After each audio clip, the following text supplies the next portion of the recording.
Wait, how do I go full screen?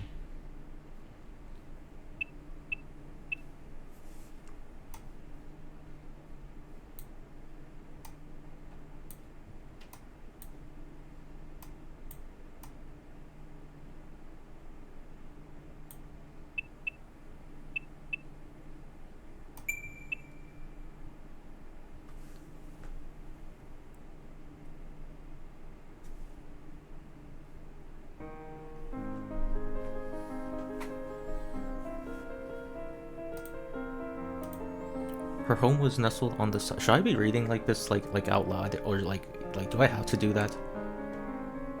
Around it was nothing but inhospitable wilderness. She had no neighbors or childhood friends to speak of. Things like traveling to school or playing outside were more trouble than they ought to be.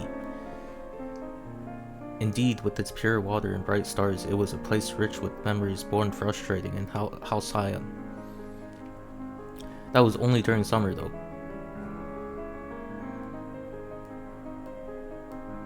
Winters in those mountains were extremely frigid, each morning more severe than the last.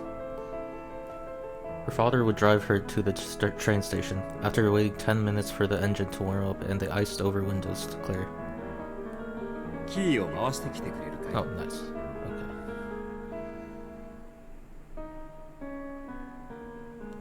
Okay.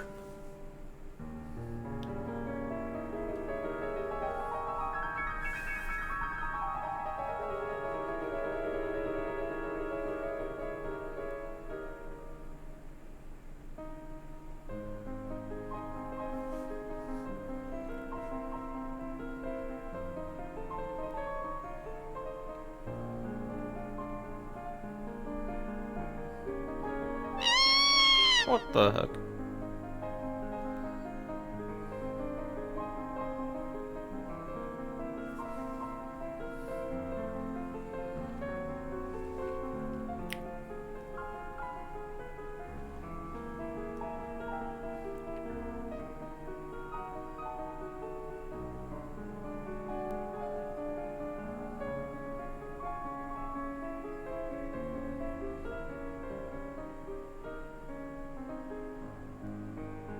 Did she find a cat?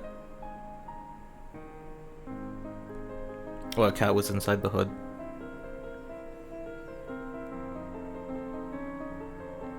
Like, was it an actual cat? Okay, it was an actual cat. Wait, am I doing something wrong? Like, how do I make this go full screen?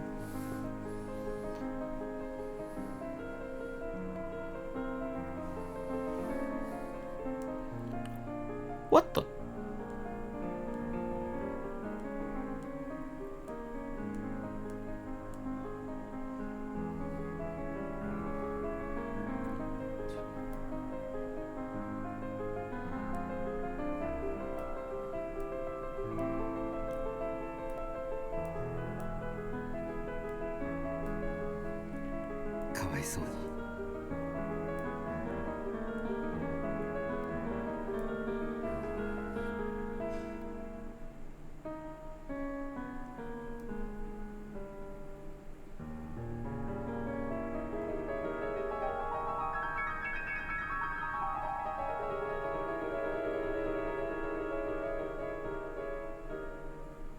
Well, that is unfortunate.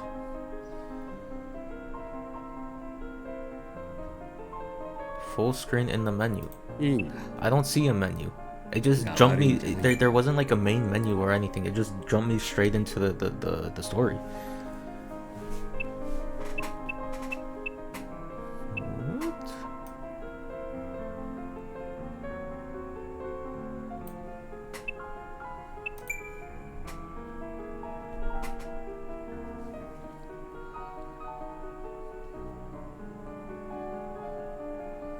You will get it soon.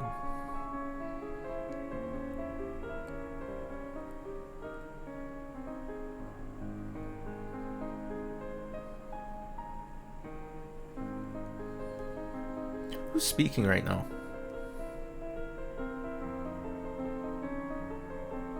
So are we playing from like the perspective of like a girl or a guy? 待ちなさい。 Okay, I'll be honest, I didn't even read the premise. I just saw it was like 20 hours and it was like, okay, I can complete this. But yeah. She took the kitten into her arms and ran deep into the mountains to her grandfather's house. Was it because she was overcome with regret, or was it the shock of grief? Years later, she still wasn't sure. Fighting back the welling tears, she burst into her grandfather's workshop. Her grandfather was a magician who could do anything.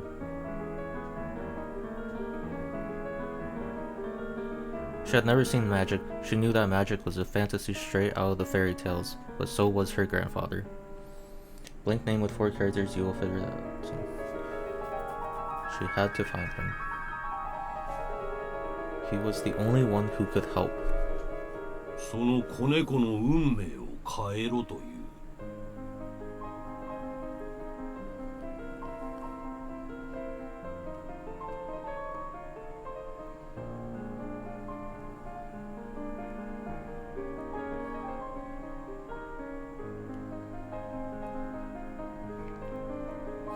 You know, 3 minutes in and I'm already noticing the difference between this and gacha games.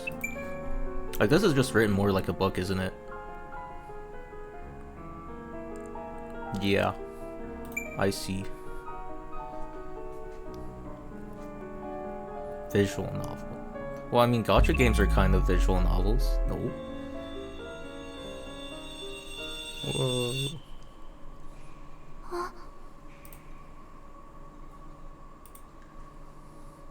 Oh no, the girl said.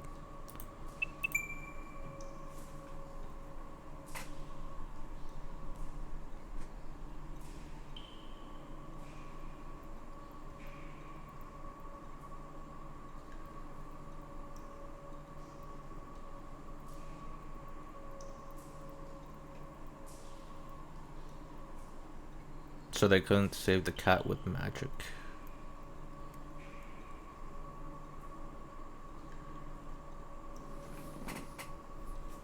徒労だったな。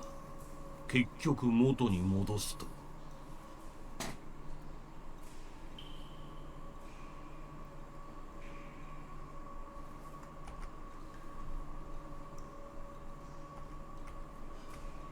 Oh.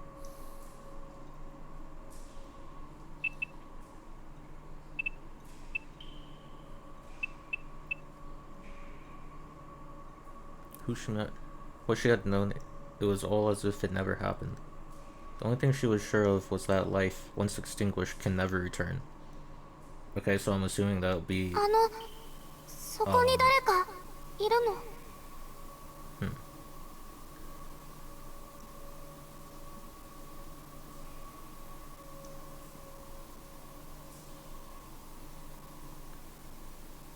It was her mistake that gave birth to me. What?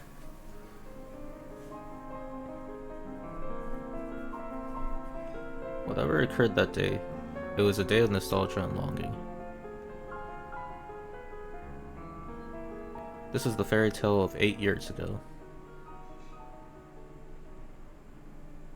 The day they first met, that no magic can ever bring back.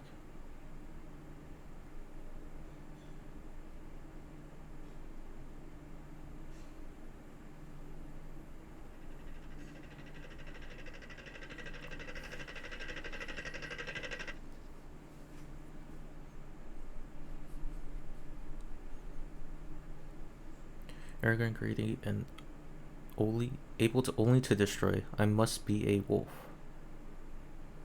I don't have regrets. There's no looking back. If my pride has left you behind, my sincere condolences.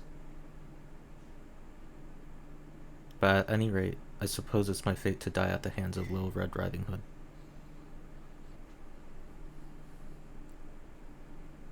Strange one.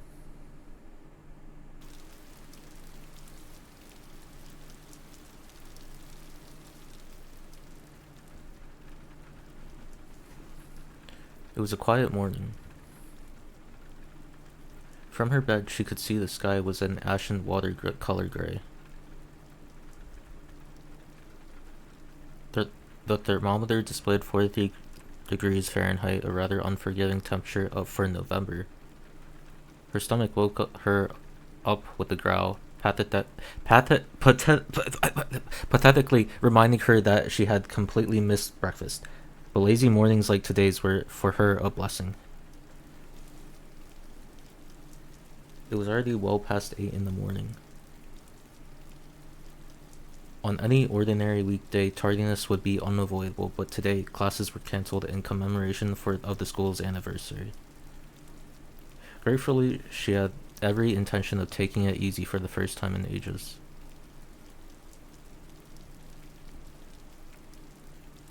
Outside the window was a gloomy gray, and it reminded her more of evening than morning. It wasn't a pleasant morning by any stretch of the imagination.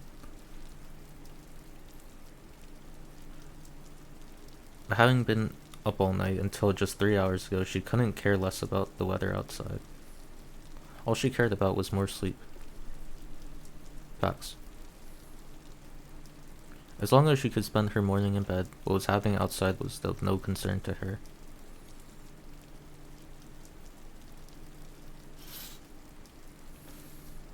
She shut the curtains.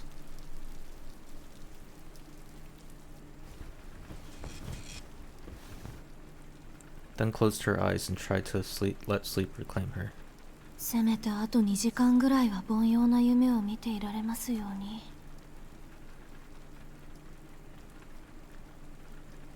Blissful slumber found her soon enough. Her consciousness has faded already. What? However, her simple request would be mercilessly refused.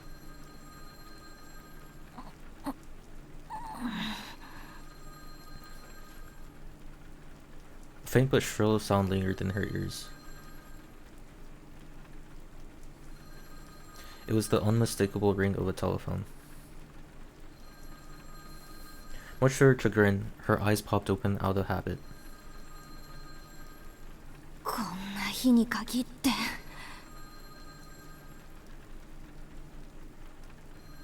The telephone was situated in the foyer on the first floor. Entering it meant walking down a 30-foot corridor going down a flight of stairs.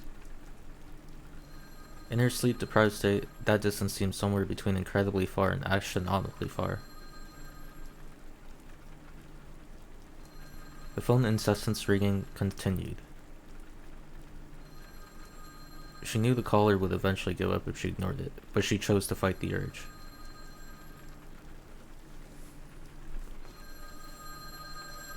Alice 出ないの?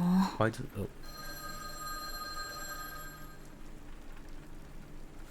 She thought her housemate would get it, but she soon had to abandon all hope. The realization struck her that her housemate did not have the day off from school and was likely in class at her prestigious little hilltop academy. The caller proved incredibly persistent. That persistence made the volume of the ringing seem even louder. もうせっかくの安眠を。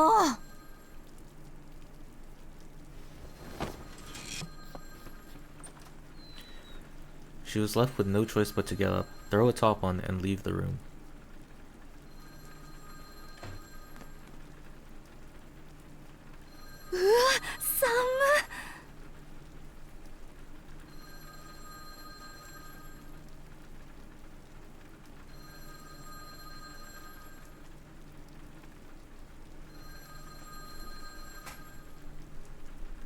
No.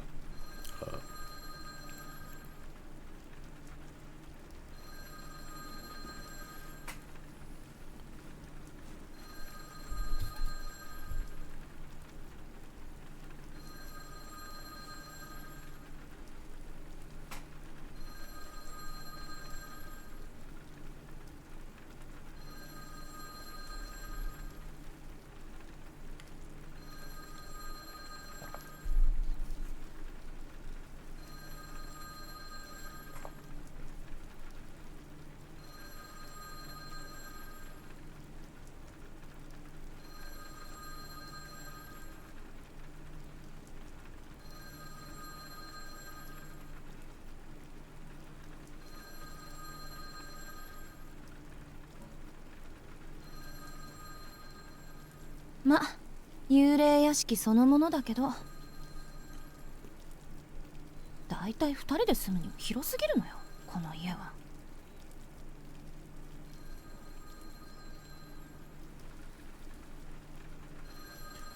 Wait, so like, do all the Type Moon visual novels take place in the same world?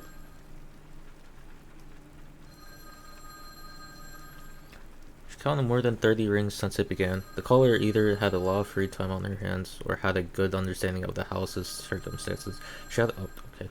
The window above looked out onto a gloomy sky. It's an old-ass phone. She hastened to catch the unrelenting ring in the act as soon as possible. Same world, alternate timeline. What? Though she had the feeling that her happy... It was here that a series of incidents began. Apologies for the lack of romance to this tale. For whether it be objectively true or merely a supposition, is always from gloomy and unassuming beginnings that extraordinary events are set into motion.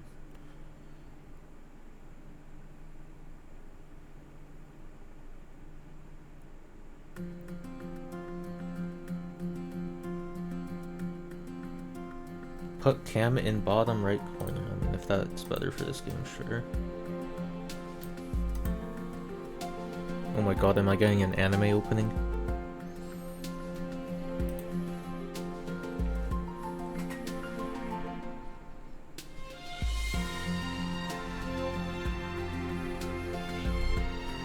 It's him! The Natsu verse, it's him!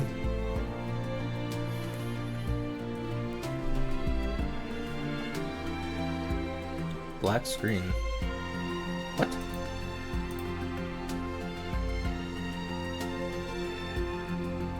Hello? Wasn't it just working a second ago?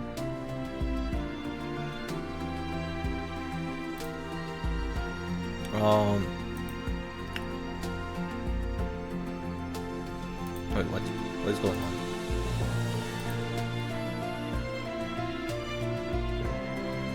Wait. Are you doing game? I'm doing both. Neither of them are working. Maybe it's just like the game doesn't let you film this part. I don't. Maybe because it's the opening, it just doesn't. Like it was just working a second ago, right?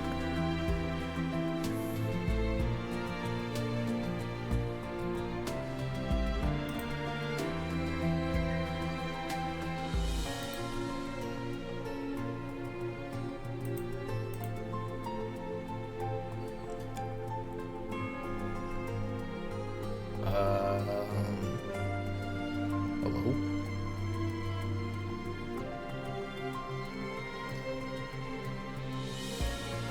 Oh, that is crazy. Why does it not let you film this part?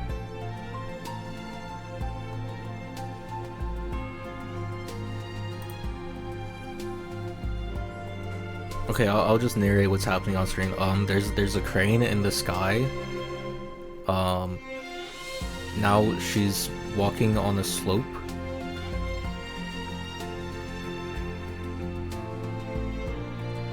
Lead programmer Kyobi.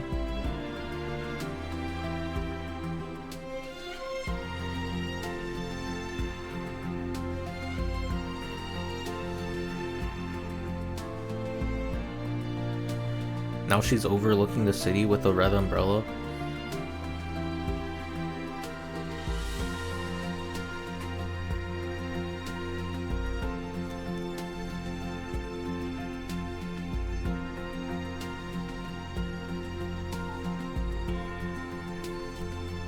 Now the title showing which on the holy night.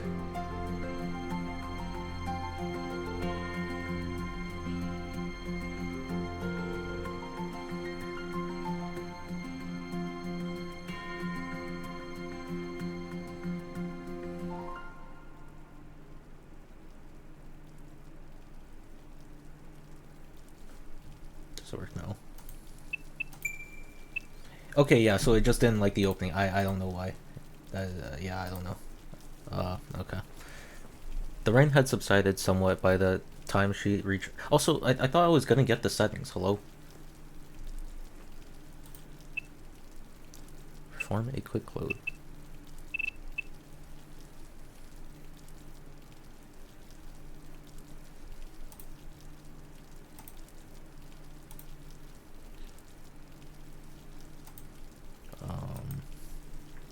Mahoyo full screen.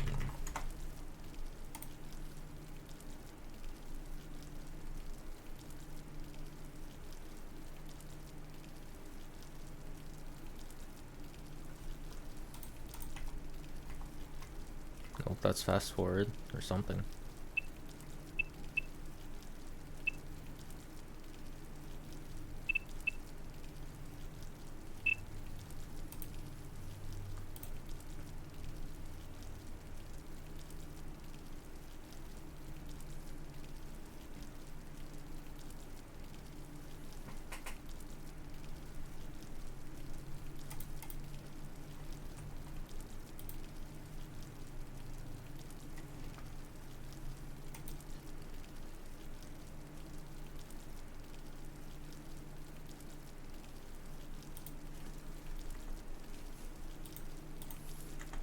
Oh, I did it. Right.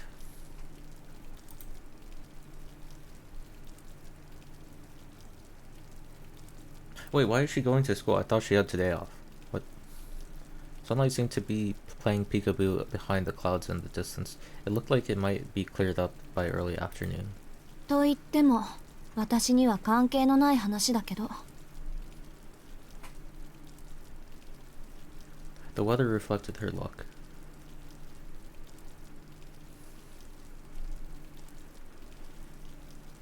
On top of being forced out of the house at such an early hour, she had to suffer through a winter rain. I'm getting a bad feeling about this. What? The sinking feeling she had only... Who? Wait, why is it from a first person's perspective here? I'm still trying to figure this out. Who is narrating this? Are we in the story? Me. The self-insert. She had... The sinking feeling she had only grew as she passed through the entrance and headed inside. So why is this button here? Hello? Did I press something? Oh, okay. She didn't encounter any other students along the way. Nor did she see anyone taking part in club activities either. No self-insert. This game sucks. The reception desk to the faculty room simply read, "Faculty closed." The school had given all of its students the day off. So why'd she show up? Oh. Okay. A fact that irked her more and more as the minutes passed. I am not him. This is why I prefer gacha games. She opened the door to the faculty room and headed toward the desk she had visited a number of times before. The man at the desk wore a plain shirt and suit that were nonetheless neatly pressed. That kind of rhymed. Slim frame glasses adorned his face, giving off an amicable yet cunning air. The mild-mannered image this mid-20s man presented clashed with the cigarette he smoked. He didn't appear to have noticed her yet.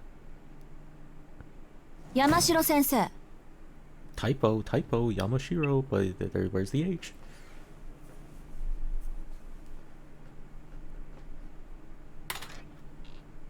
She closed the door with a bang, showing no response to the sudden sound. Okay, that's actually just not a typo. What? Yeah. Ohayo. How is that? Wait. How is that intentional? What? はい。1時間前に自宅で事前に何の相談もなく。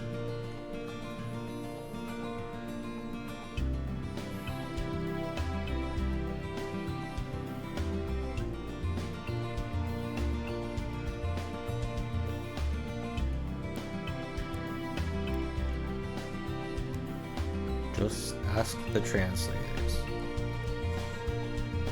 He always had something interesting to talk about and kept conversations casual. In fact, he seemed more like an older student than a teacher, but she unfortunately didn't share her fellow students' fondness for him. She was of the opinion that teachers should come across more as more austere, like an iron fist that could inspire both love and hate in equal measure, not a buddy to joke and pal around with. He was the exact opposite of how she felt a teacher should be. It was only natural that her manner towards him would be forced and unfriendly. Not that she'd ever been wired to make friendly small talk. 今日もご機嫌斜めみたいだね、君は。それは先生の気のせいです。今日だけ特別という話ではありませんから。The matter-of-fact answer perfectly matched the displeasure displayed on her face.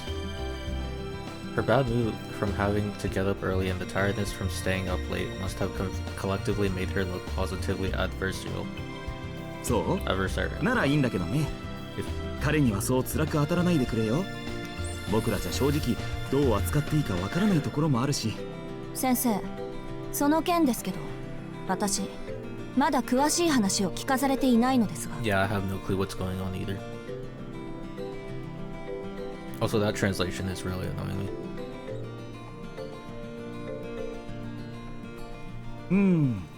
電話じゃあなんて聞いたの？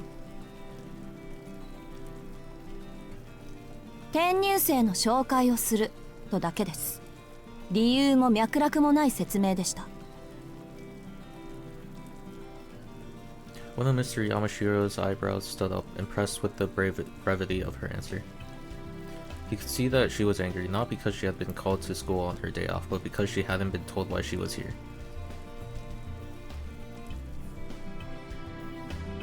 Mr. Yamashiro chuckled sympathetically. 先生、これが笑い話なら、 If そろ this そろ was 帰 all っ a ていい joke でしょ to う you, か。perhaps I should just go home. いや、ごめんごめん。 My 謝る mate, よ。冗談じゃなくて this is kind of hard to 真面目な narrate. 話なんだ。ちょっと君の手を借りたくてね。本当に転入生の問題で。訳ありというか難しいというか。 Do 彼 you recognize 宗 the 十郎 voice 君と of いうんだけ Sensei? ど、ちょっといろいろとずれていてね。 What are 僕ら these が案内してあげるよ translations? り Jesus 同 Christ. 世代の君の方が適任だと思ったんだ。 That cannot be a real name. Sojiro.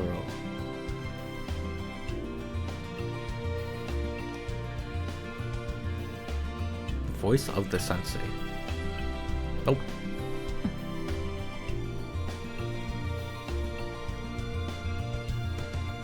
She threw him an unamused look. It was negligent of them to be pushing teaching duties onto her, but she did wonder how exactly this transfer student was peculiar. Maybe he meant the student had behavioral problems or was difficult somehow. Oh. But peculiar, she didn't have the slightest idea what that meant. ずれてるなんて、そう使わない表現だけど。Wait, is that the same school uniform in Fate?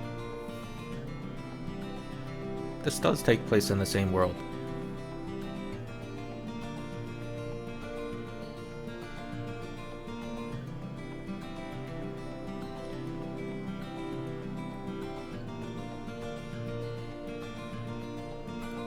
一つ質問があります。何？あ、学年は君と同じ2年生だよ。性格は落ち着きがあって人の話をよく聞くタイプ。裏を返せば覇気がないとも取れるけど、それならそれで付き合いやすいだろ。青崎くんとはクラスは違うけど、きっと仲良くな。そういったことは本人から直接聞きますし、測ります。If that was meant for her to cut him off, why was there such a long pause? I'm just saying. I was like, he paused and then like there's like nothing after that.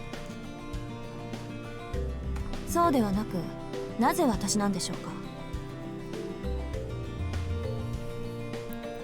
Why me? Though her tone was so stern, it was clear that she was willing to cooperate.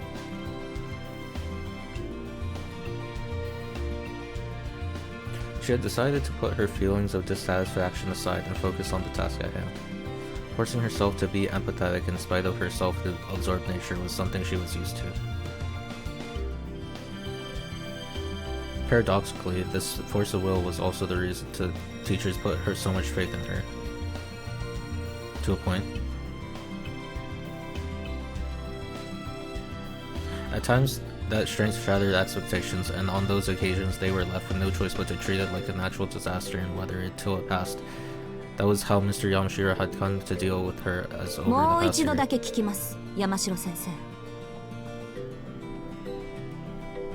それでなぜ私なんでしょうか。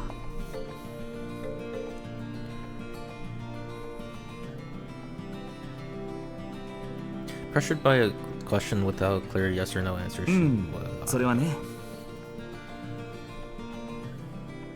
別に青崎くんが先生方に敬遠されているのと同じぐらい信頼されていて、学校のためなら教師も生徒も一緒くたに切って捨てる鉄の生徒会長だからじゃないよ。それ以外にこんな呼びつけを受ける理由はないと思いますけど。 Her eyes did nothing to hide her disbelief as she glared at him. Strength far beyond that of an ordinary 17-year-old girl coupled with the not youthful beauty of one. Mr. Yamashiro let slip a genuine smile, admiring the miraculous balance of qualities. いや、責務だけでいいなら僕がやってるさ。この人選に関しちゃ教師や生徒会長といった役職も関係ないよ。なんていうか、こんな頼みを損得抜きで聞いてくれるのは君だけだと思ってね。適任ですからと強く推薦したわけ。 In other words, he knew she wouldn't say no. 山城先生。うわ、怖っ。もう睨まない睨まない。言ったろ、僕にはともかく彼には笑顔でってと。まあ納得してくれたならすぐに移動しよう。もう随分待たせてしまっているからね。それと雨の中ご苦労様。帰りはもちろん車で送るよ。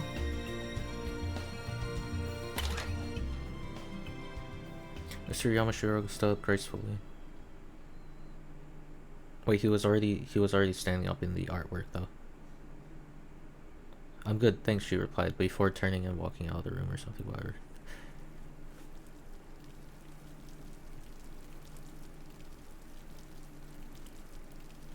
He had been waiting for about an hour. While he did, the rain showers lightly lightened into a drizzle. His mind wandered as he listened to the sound of the raindrops.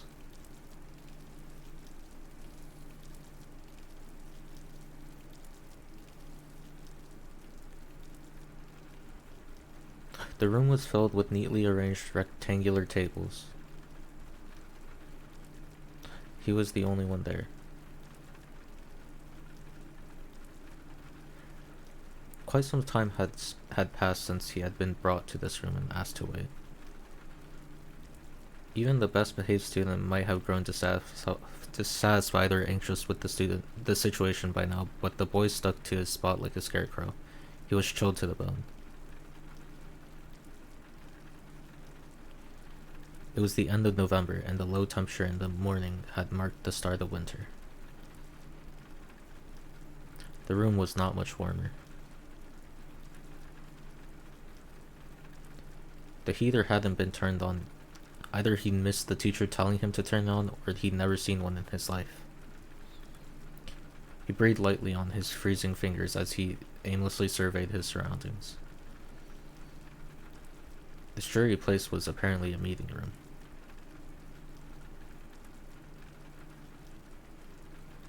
The other students might have considered it a wonderful place to meet, but to him it was a drab and overly spacious. No. It was a lifeless place that reminded him of an arid cave. Stuck in this cold room with absolutely nothing to do, his mind turned to what they wanted to discuss.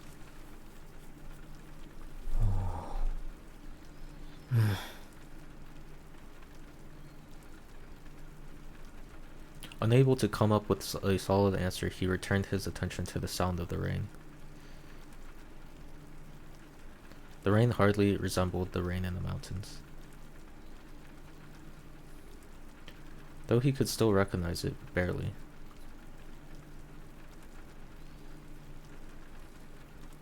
Its smell and sound were harsher, but at the end of the day, rain was still rain. So even this world, alien as it was, could have something in common with the mountains. Wait, so he's from the mountains as well? And isn't the girl from the mountains? What? He liked how the town looked soaked in rain. Naturally, he preferred sunny weather, but he liked rain in its own way. He's just like me. I am the self-insert in this. Holy. The fog from the rain had soaked up the scent of the soil, and it reminded him of home. Different mountains. Oh. It was at times like these that he was able to numb the anxiety the city gave him.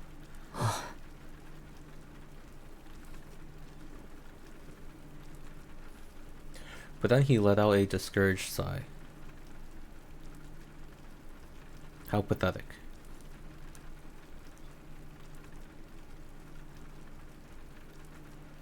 He'd already been here 2 weeks and thoughts of his hometown still made him sad.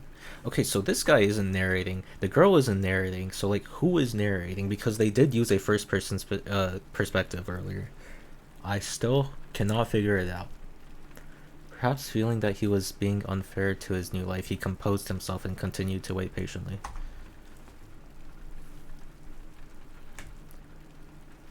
As if having a passion for distractions, his attention returned to the sound of the rain once more. Waiting like this didn't seem to be particularly hard for him.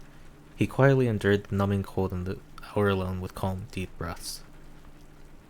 It's a book. Yeah, what about it?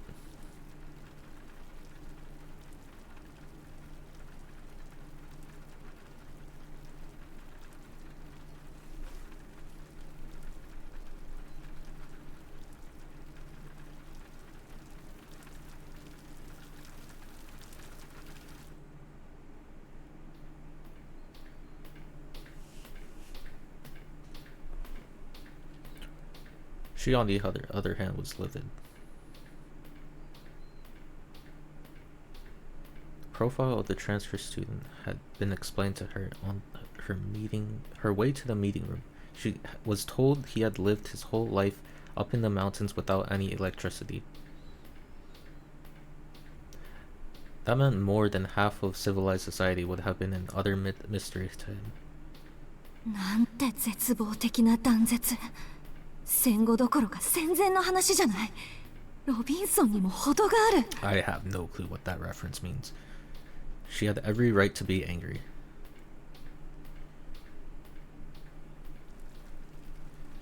His village had apparently remained isolated in the mountains for many years. Contact with villages in the foothills of the mountains only occurred once a month or so, which was unfathomable in modern Japan. Although expressways in Japan Rail, the old national railways, now span the country like arteries, it wasn't entirely impossible for mountain villages like his to exist. But she couldn't imagine how someone born to such circumstances would think or live. 電気がないって村に行き渡っていないだけで公衆電話ぐらいはあったんですよね。なかったそうだよ。こっちに暮らすようになってまず驚いたのが電話だそうだし。電話って便利ですねなんて真顔で言われてね。そういえばそうだなぁと再確認させられたぐらいだよ。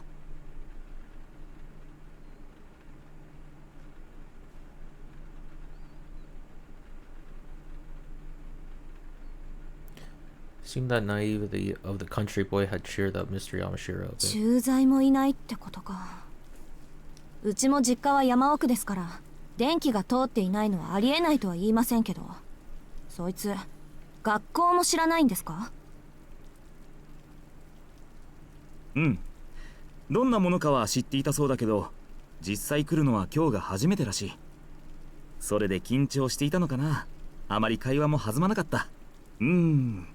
ああいうのも野生児っていうのかな。狼に育てられた狼少年みたいな。あ、いや、探検隊の話だね。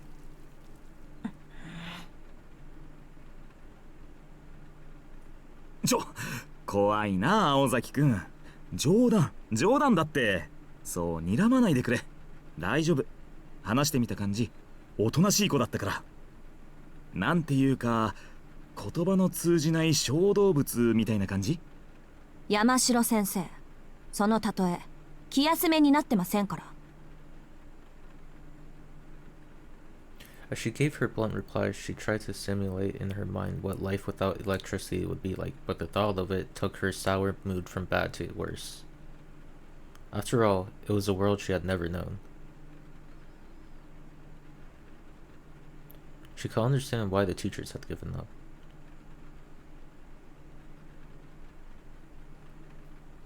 She too wanted to give up and return to her warm bed, but her good-for-nothing pride was holding her hostage. Not only did the teachers believe she was up to the task, but she also believed she could do it. It wasn't that easy to go back on her word, no matter how bad things looked after the fact. She walked along the hallways, the rain pattering in the background. The meeting room was already in sight. With a furrowed brow, she fixed her long hair in anticipation of meeting the unknown stranger within. Her elegant strides were like those of a confident general going into battle. いや、青崎くん。君を信頼してる僕だけど、念のため確認しておくよ。なんていうか、優しくね。できれば笑顔とか作れないかな。作り笑いは苦手です。一応努力しているつもりですが。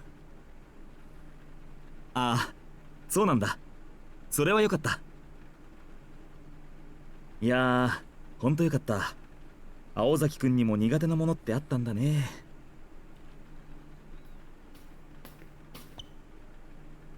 Mr. Yamashiro's shoulders slumped the second they reached the meeting room. As he put his hand to the door, his eyes seemed to say to her, "Be nice, please."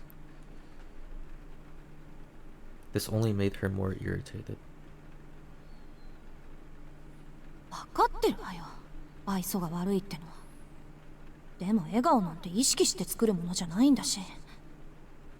だいたいそういうインスタントな人付き合いなら飛び丸の方が向いてるって。 She sighed about her social shortcomings, but then it occurred to her that being called into school on a day off while sleep deprived wasn't anything to smile about anyways. She also thought the person responsible for this mess would be better off attending elementary school. It might not be his fault, but neither was it her duty or obligation to do the teacher's work for them. At the very least, they could have used their brains and organized all this on a normal school day. Another complaint she wanted to voice later. いや、というか敵。なんであろうと敵。悪いけど、Oh my God, she's a 情状 tsundere. 酌量以前に敵。間が悪いのはお互い様っていうか、ほんと、なんでよりにもよってこんな忙しい時に。Wait, she wasn't busy though. She was literally just sleeping all day. Her pounding headache from a lack of sleep had boosted her aggression by 10%. No matter how harmless the guy on the other side of the door may be, anyone who disturbed her sleep was the enemy. And just as she was reaching peak annoyance, Mr. Yamashiro opened the door to the meeting room. The room slowly slid into view. She didn't care for formalities. Just looked straight ahead and stormed into the room. And found herself face to face with a most unusual opponent. Before we go on, let's see from another perspective. Turning back the clock just a little.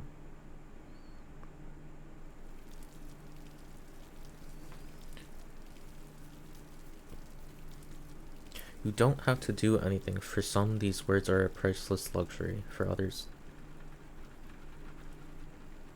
for the proactive girl, it was definitely the former, though she'd be too suspicious of the motives of anyone giving her such a gift to accept it. For the passive boy, it was definitely the latter, a bitter thorn that made him homesick, though at this very moment his mind was still distracted with the wait for his face to reveal any discontent. He maintained perfect posture as he stared at the gray sky. He had already waited a whole hour, but figured they must have had their reasons for making him wait. And as long as he had the sound of the rain to soothe him, he could keep on waiting. でもそろそろ9時を過ぎるのか。どうなんだろう。 He had been vaguely keeping track of the time as he listened to the rain. Due to the holiday, the school building was completely silent, except for the patter of the rain on the window.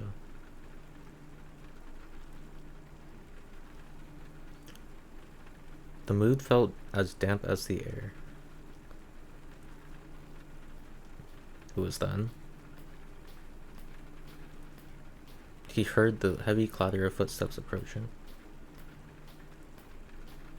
よかった。忘れられているかと思った。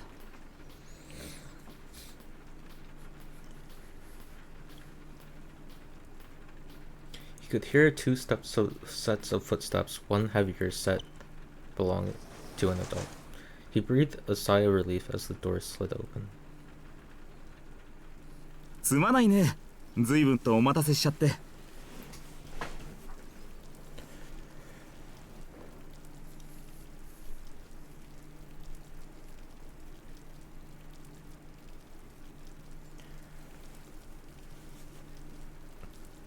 ってあれ？里中先生いないんですか？ひどいなあ。話し相手になってあげてと言ったのに。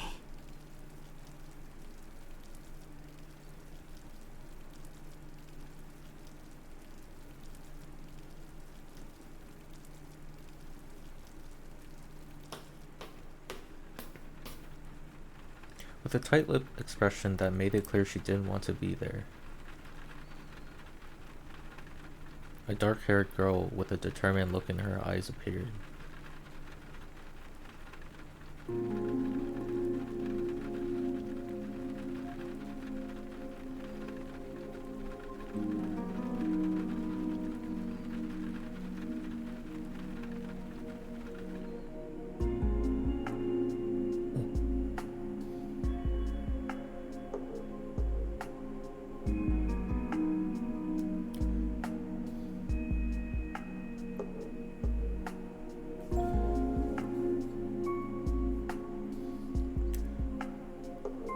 Sojiro.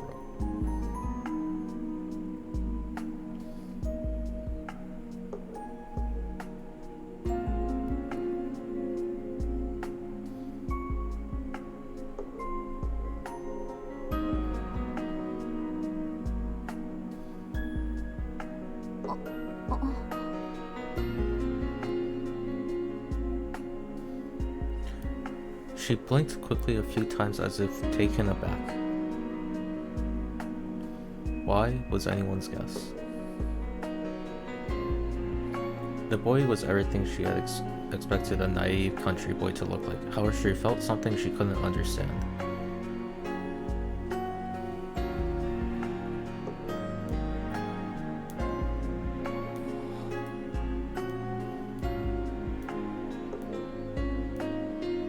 His eyes widened slightly as if taken aback. The reason was obvious. What? Putting his feeling into words was a different matter altogether, so we will never know exactly what he had. Wait, what? Well, it doesn't seem like the reason is that obvious then. That's when it hit him.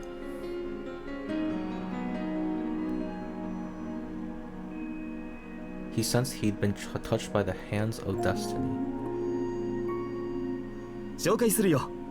彼が転入生の静木宗十郎くん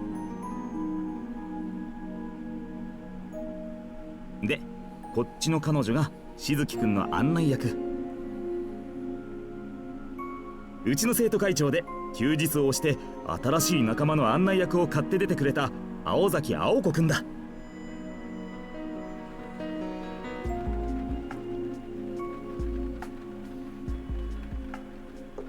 His voice and the sound of rain seemed distant.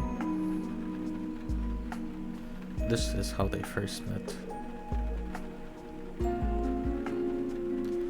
Such was their start, for better or worse, like the ephemeral beauty of fireworks.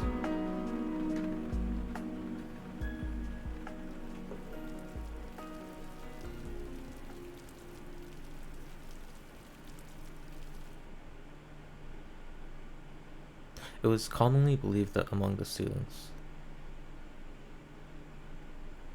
that Aoko was always in a foul mood. I mean, it's true. But this gossip was 90% prejudiced, as Aoko simply didn't have time to be irritated 24/7. The reality was she simply didn't want to explain herself all the time. And therefore she seemed angry about something, obvious or not. This idle gossip did, however, lead to her earning the title of one of the school's seven deadly threats. The remaining 10% of the gossip was right on the mark. Aoko herself often had the feeling that her tendency to feel animosity towards harmless things was akin to what a chronic headache sufferer might experience, so that he fell under that 10%. Uh-oh. For today, her anger was pure, and her childish and selfish display was befitting of her actual age. The meeting room was dimly lit, awash in the colors of the rain. To reduce electricity costs, school regulations forbid the use of lights during the day. This was the setting the three of them found themselves in. Her first impression was that his calm demeanor reminded her of a field of wildflowers. In spite of his perfect posture, his overall air felt placid, tame, even. And though describing him as meek would be going too far, at the very least he was passive. Even through his uniform, she could see that he was thinner than average. His dark hair was unkempt, and he came across as wholly forgettable boy. Yeah, he does look like a generic MC. If she had to look at him in a more positive light, she would describe him more a young man than a boy. It was his calm demeanor that made him seem more mature. Was that the cause of Aoko's reasonless reaction? He seemed almost too at home in the meeting room, and she was left with the impression that it was her and the teacher, not this outsider, who were the guests there.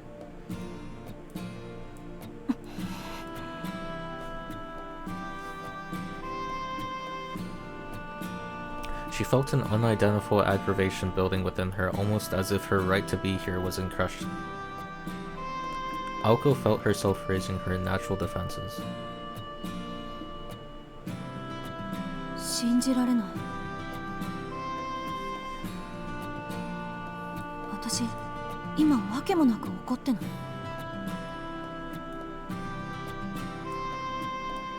She hated not understanding things, her own emotions in particular.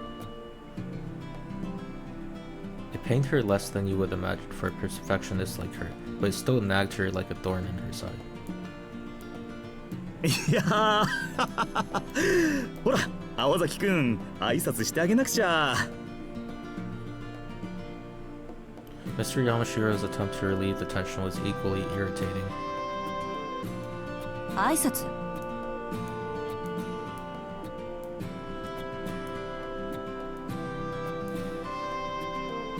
After casting a nasty glance in in the teacher's direction, Aoko turned to face the boy. From an outsider's perspective, it might have looked like a stare down.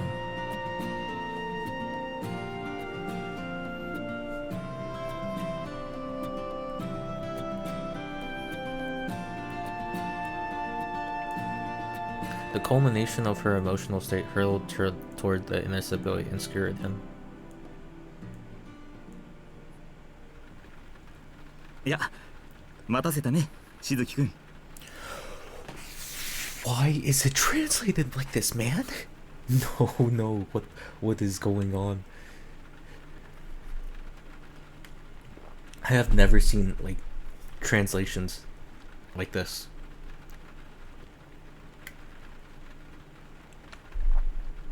Like why?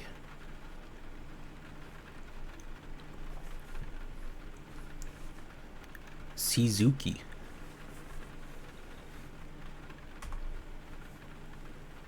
Hearing his name, Sojiro came to his senses. His stunned gaze shook loose. He took a deep breath to clear his head. Chalking it up to nerves, Mr. Yamashiro broke out a smile and turned to the girl standing beside him. 紹介するよ。彼が転入生のしずき宗十郎くん。で、こっちの彼女がしずきくんの案内役。うちの生徒会長で休日を押して新しい仲間の案内役を買って出てくれた青崎青子くんだ。Having been introduced by Mr. Yamashiro, the girl took a step forward. Her eyes were merciless. Her stare, an unspoken threat to violently trample her opponent.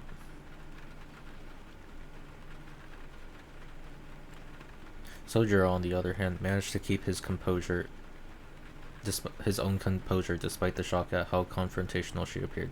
He had never been greeted quite like this before, but supposed mistakenly that this was how people treat. The exchange must have looked quite dramatic to an onlooker. A girl ready to brawl. An earnest country boy desperate to understand. It was a murderous limbo, especially for anyone in the room with them. Like Mr. Yamashiro, for example. While he had thought he had made the right decision in choosing an honor student to help. Am I just a bad reader? I mean, I don't even think it's that like I'm a bad reader. I'm just a bad narrator. Like, what is going on? Hello? Do I break my run if I press this? Hold to read. Oh. Wait.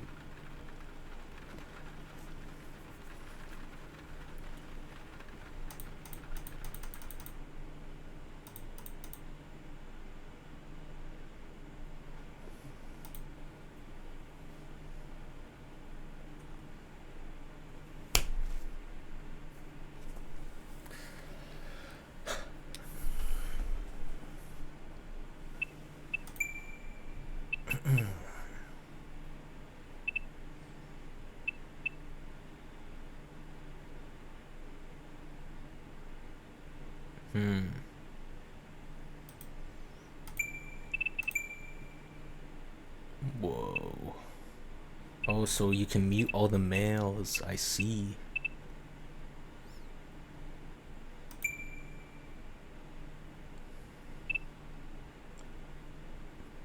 Okay, but like I feel like the problem is like the auto mode is very inconsistent, like in terms of its speed. Like some like pause for like 5 seconds and then like other lines like they like immediately jump to the next line.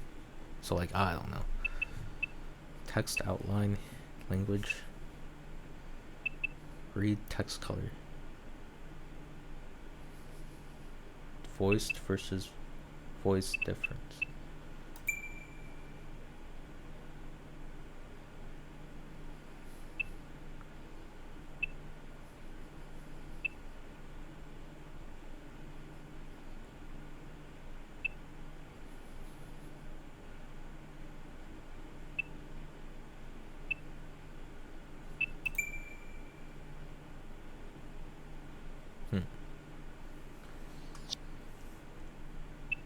There is a title screen.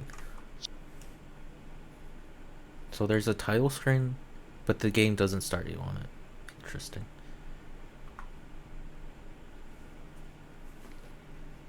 This guy's cooked.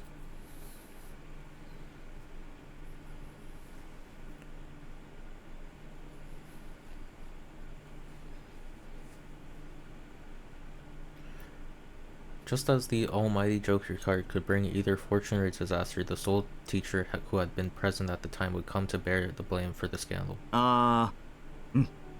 イケてる。二人とも気は合うようだね。それじゃあ僕 Wait, は so この like, 辺でいい is か there な。 like, did I miss an option to like change like the unvoiced scroll speed? No, it's only for one. Because like, I don't know. The unvoiced like dialogue, like auto mode is too fast, but then the voiced one is like good.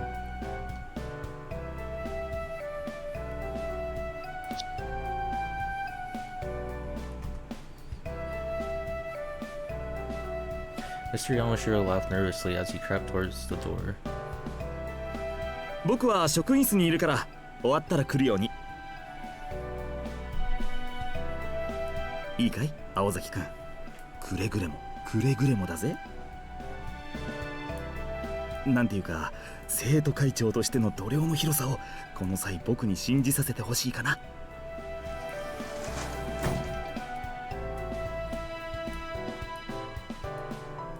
Mr. Yamashiro left, leaving the two in a locked-eyed state, one in which one set of eyes was doing all the glaring. All that remained in the room was an artless boy and a crossed-armed guarded girl. Like, see, like, why is a line like that, like, had a random pause? The two lingered in silence. They resembled shogi players agonizing over the first moves, though it was only Aoko who was reading so much into the situation. She decided to put her irritation aside for the time being. With no reason to feel revulsion for him in the first place, she sighed deeply and faced Sojiro. まあいいわ。山城先生がヒルアンドンなのは今に始まったことじゃないし。それであなた名前は？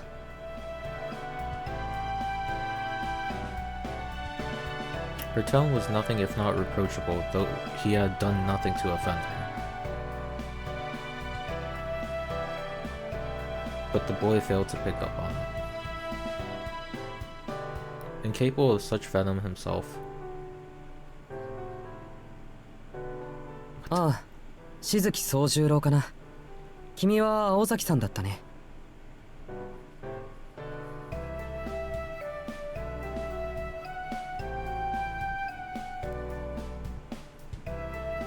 さんはいいわ。柄じゃないから。こっちは静木くんでいい？いいって何が？だから呼び方。くんづけでいいかって聞いてるの。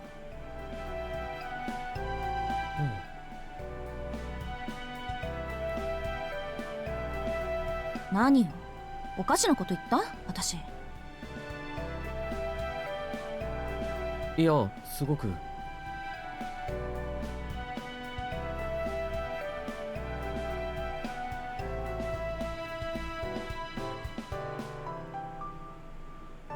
いや、いいんだ。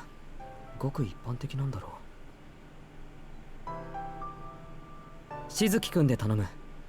君は青崎でいいんだよな。よろしく。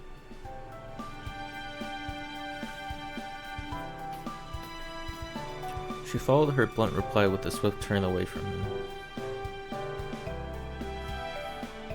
While she was hardly thrilled at the prospect of the task at hand, it had been entrusted to her, and it was her personal policy to see it through to the end. 悪いけど優しくしてあげる気はないから。時間も惜しいし手早く行くわよ。それは助かる。やっぱり時間は大切だ。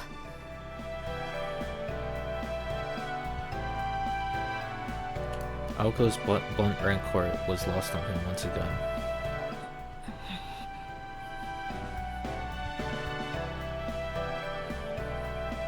Humans tend to be overly cautious about being ignored, whatever form that takes.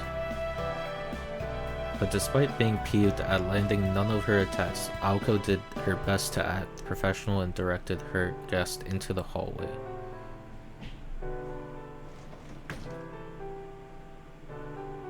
There was no sunlight in the hallway, nor any sign of life. This was more like a prison than the cave that was the meeting room. As it dawned on Aoko that the hallway matched her mood, she sighed once again. まず聞いておくけど、山城先生から聞いたことは理解してる？ああ、学校の仕組みについては分かった。この建物全部に同い年の人間がいるなんてちょっと想像できないけど。そう、よかったわね。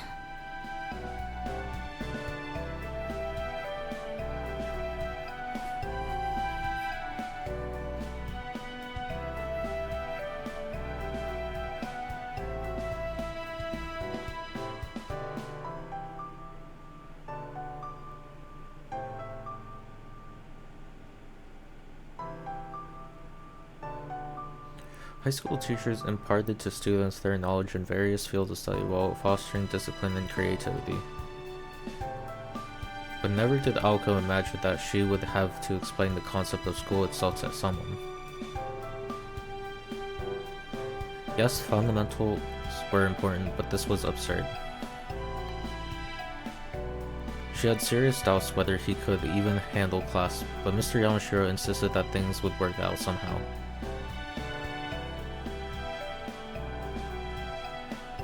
Soldier had managed to pass the transfer exam at all, after all, barely. 私には関係ないけど。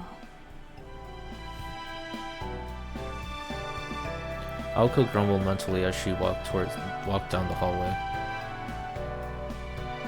She consoled herself with the fact that today would be the only day she'd spend with this boy out of time, or at least she'd try to keep it that way. Aozaki. Okay, I think I realized what the problem is when I narrate. It's like, I have like this idea of like what word is going to come next, and then I read it, and it's something completely, well, it's not completely different, it's just like slightly different. But like, it's tripping me up. I don't get it. 何？こっちも一つ聞いていい Just かな。 read slower. But then I can't keep up with the lines. だから何？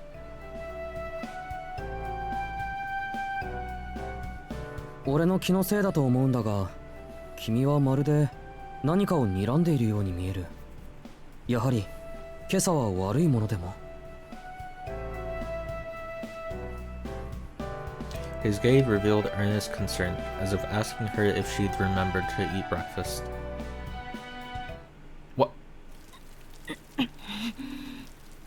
Jump scare. It was like another hammer to her head.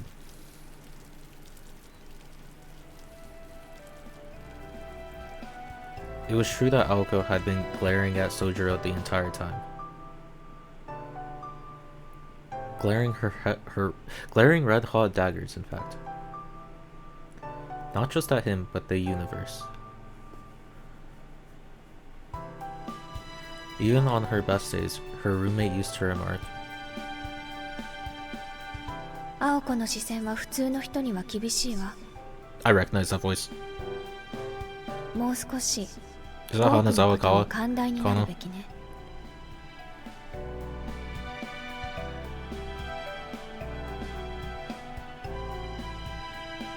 I'm a genius. Holy fuck. 私をバカにしてるってわけじゃなさそうよね、この場合。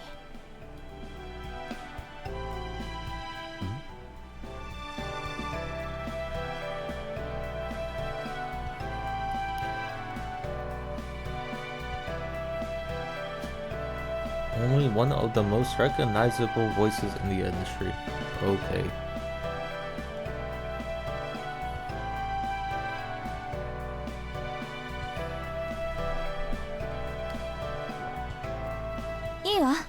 言葉にしないとわからないようだから言うけど、まるでじゃなくてズバリそうなの。あなたの気のせいじゃなくて、私は視線で遠回しに感情を表現してたの。いちいち声に出すのも会話にするのも面倒だから。 In response to her words, the Martian clapped his hands together. なるほど。どうしてそうしたいのかはわからないが、確かにそっちの方が手っ取り早い意思表現だ。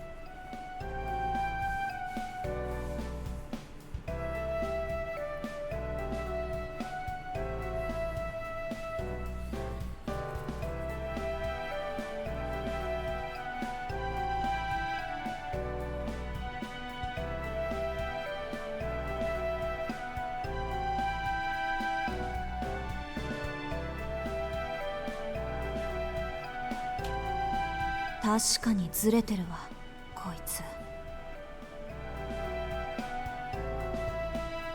Mr. Yamashiro's words made sense to her now. What was odd about this boy went far and beyond naivety. A stranger in a strange land he may be, but it was only civilized to forgive him some jet lag-induced confusion. じゃ、とりあえずあなたの教室に行くから。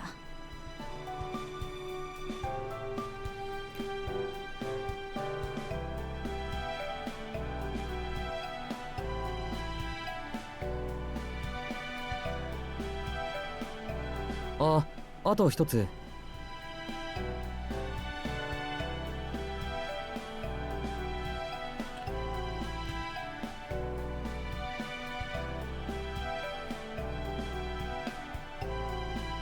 She rubbed her forehead with her hand, nursing a vague feeling of uneasiness. これもちょっとした疑問なんだが、なんで君は怒ってるんだ？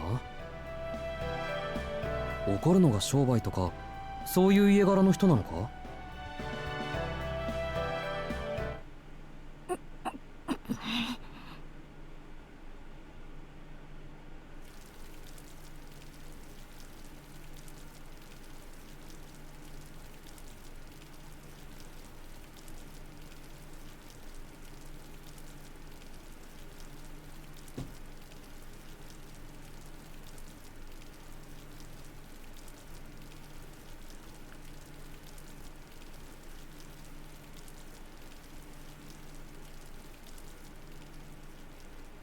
別にあなたのせいじゃないから気にする必要はないわ。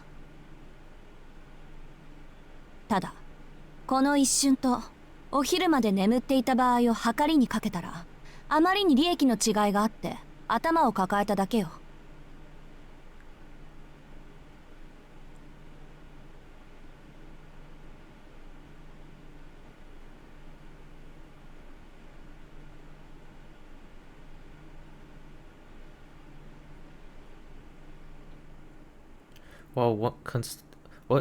While what constitutes normal is certainly up for debate, most would undoubtedly refer to him as so. He was a simple and nice boy.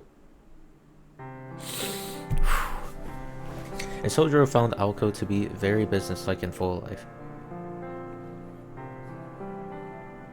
There was a certain purpose to her movements as they began and ended in an orderly fashion. The way her finger raised when she pointed at things. The way she made her way across the hallways and classrooms.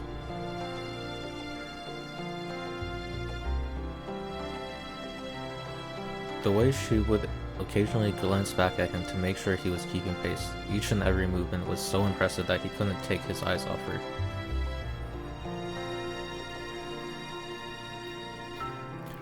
Aoko showed him to his home classroom, Class C of the 11th grade. The room was certainly displayed more of a human touch than the previous meeting room, but Sojiro was none the wiser as to its function.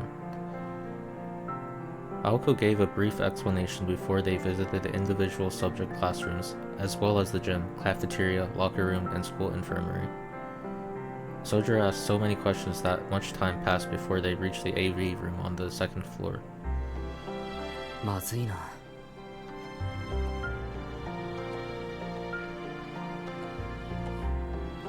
Sojiro stopped, looking genuinely concerned. あと20分経つと1時だ。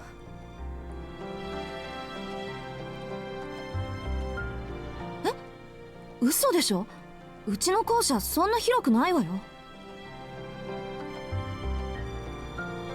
The tour had begun around 10, which meant that 3 hours had passed. A tour of the school shouldn't take anywhere near this long. そうだったわね。 Maybe if you didn't ask 行 so く many 先 questions, 々で we'd be 根掘 done り by 葉掘 now. り It's 聞か a れちゃ miracle it's そりゃ still 何 light, 時間でも経 still つ light わ。 out. 日が暮れていないのが不思議なくらいね。 Aoko glared at Sojiro. She was being sarcastic, of course, knowing full well he would never pick up on it. え Damn.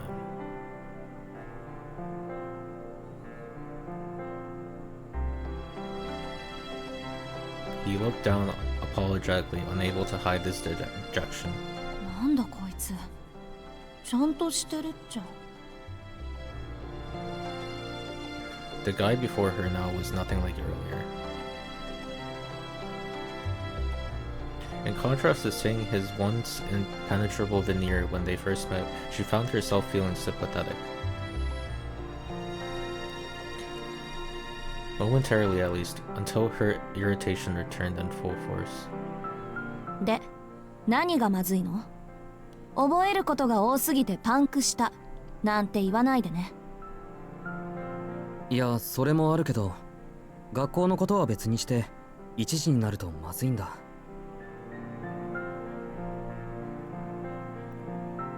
What happens at 1 o'clock? If he was worried about the weather, he would have a hard time saying it as there were no windows in this hallway. へえ、時間を気にするってことは用事があるのね。そう。人の予定を引っかき回しておいて自分だけ好きなようにやろうって言うんだ。なんだ、顔に似合わずいい人ね、君。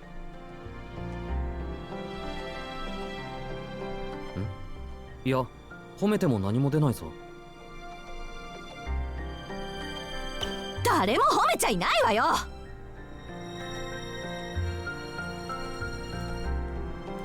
She yelled at him, unable to hold back her fury. で、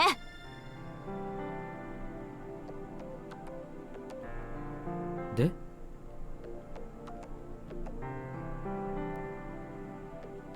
それで一体何の用なの？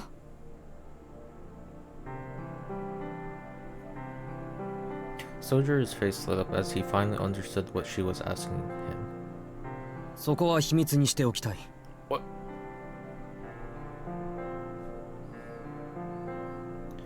He said with a perfectly straight face.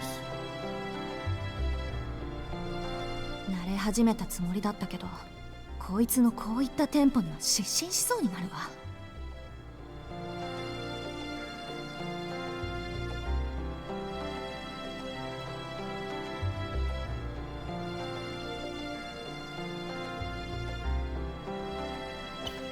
しずきくん、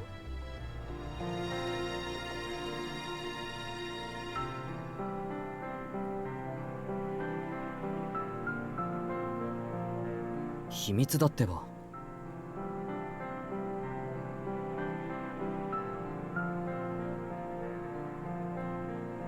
Uh-oh.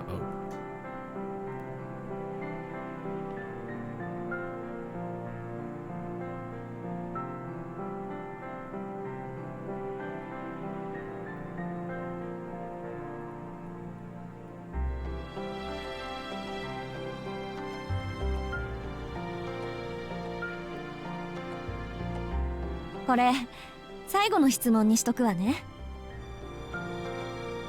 あなた、私をからかって楽しい？ He had no intention of mocking her, though at this point he doubted presenting any evidence to prove this would do much to erase that forced smile on her 説明す face. る。 His arms raised in surrender. She halted her advance and freed her face from that unseemly smile. 実は1時からアルバイトがあるんだ。でもここはそういうの禁止なんだろ？そうだけど、あ、禁止されてるから秘密にしようと思ったの？ Dweeb. バカね。それなら許可さえ下りていれば問題ないわよ。知ってる。試験の時に許可はもらってる。へえ。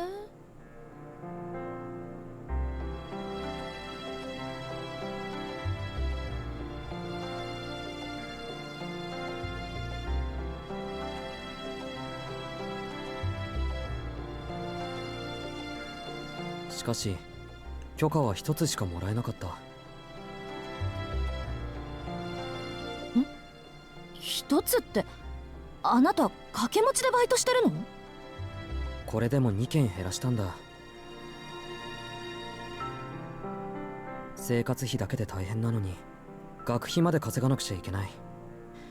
なのに働き先は一つだけというのはあんまりだと思わないか？いや、あんまりなのはあなたの方だと思うけど。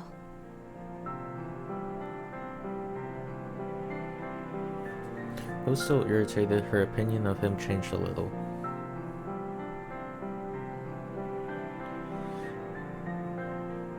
She was impressed that he was able to take care of his tuition and living expenses all on his own. She could also empathize with having no time to oneself. Her anger began to subside. The words part-time job were about the last thing she ever expected to hear out of this country boy's mouth. そういうことなら仕方ないわね。Hello. Well, you gotta いい do わ、 the... Oh. 行きなさいよ。事情は分かったから。青崎はいいのか？ Oh, there's a movie? No, I didn't even know there was a movie coming out for this.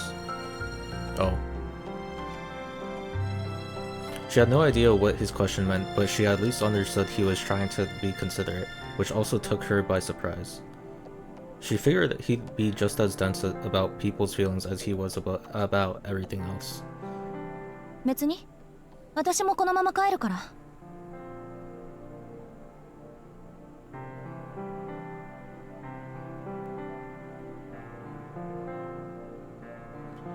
First, though, she thought it'd be best that they both stop by the faculty room. Mr. Yamashiro had mentioned that the transfer procedures had already been completed, so all that remained was for him.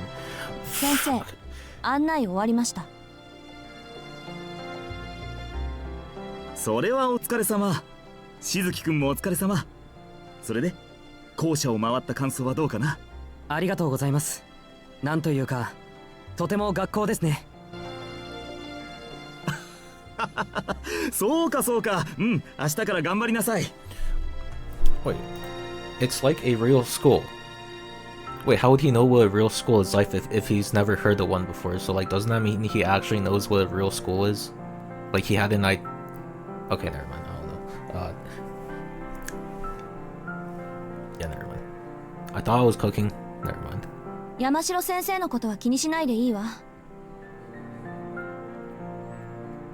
教え子に厄介なことを押し付けてふんぞり返っているぐらい職員室が好きなんだから何時間でも待ってるでしょ。いえ、待ってるべきじゃない？そうか。青崎がいいんならいいんだな。ん？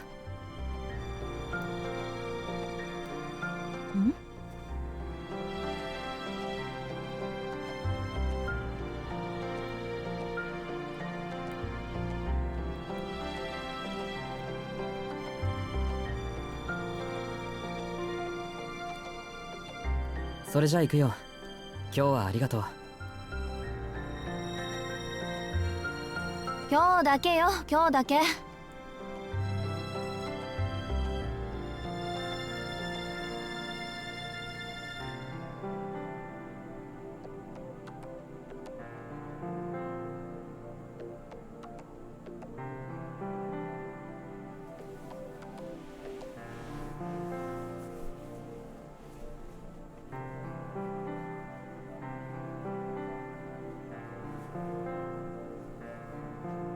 Is she gonna smile then?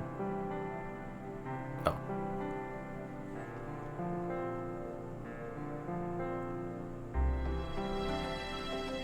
それじゃあまた。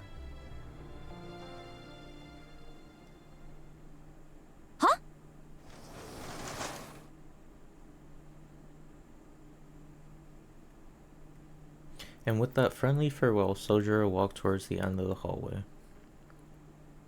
Damn, she got ditched. Or so she thought before he turned into the next class over. What? What?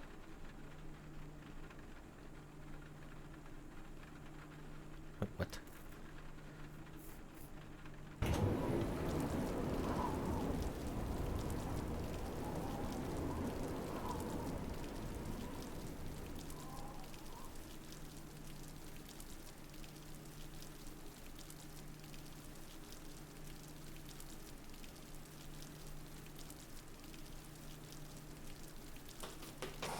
Yeah, 待て待て待て！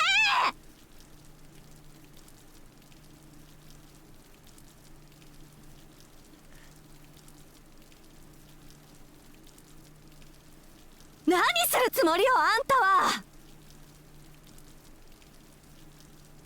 何ってアルバイトに行くんだけど。その窓は人が出入りするところじゃないの。だいたいここ何階だと思ってるの？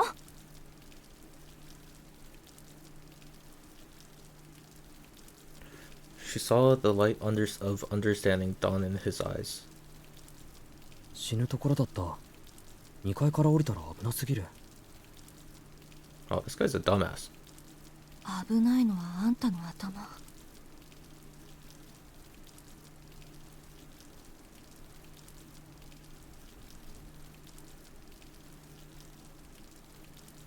あのね、こっちじゃ窓から人は出入りしないの。さっき言っとくべきだったわ。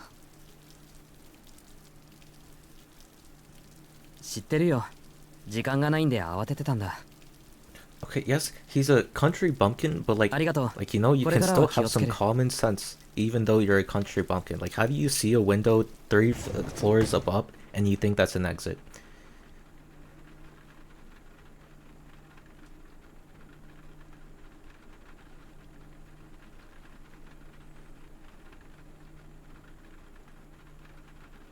いいけど、私は別に。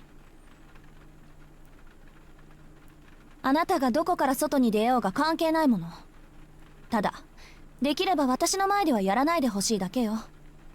それより、あなた、本当に明日から学校に来るの？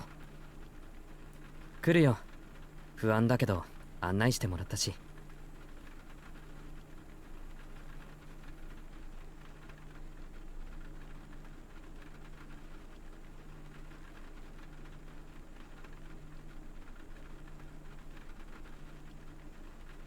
She hoped he would walk down the stairs and leave through the school entrance like a normal person.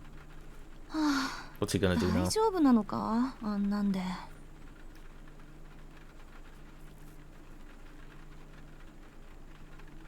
The image of him disappearing into the distance popped into her head, in spite of her ear.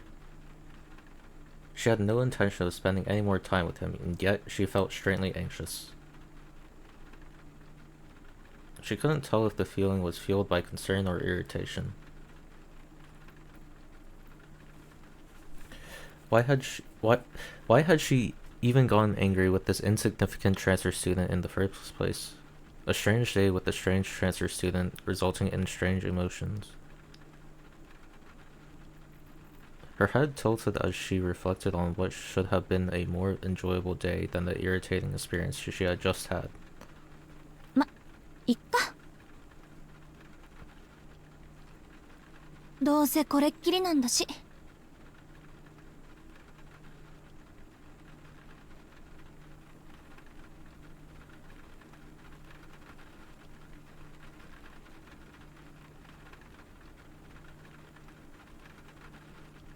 The gray sky seemed frozen in time.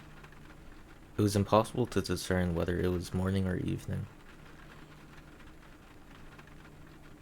Mr. Yamashiro and Aoko were likely the only ones left at school. The unlit classroom looked overly gloomy and ominous as Aoko stood in it alone. She pulled up her left sleeve. Her dainty, unremarkable watch showed that it was almost 1 o'clock. 時間合ってる。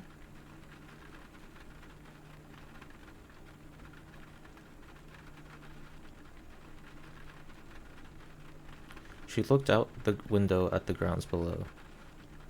She saw a boy in uniform running through the rain without an umbrella, a sight she must have seen before, but for whatever reason affected her far more than she wished.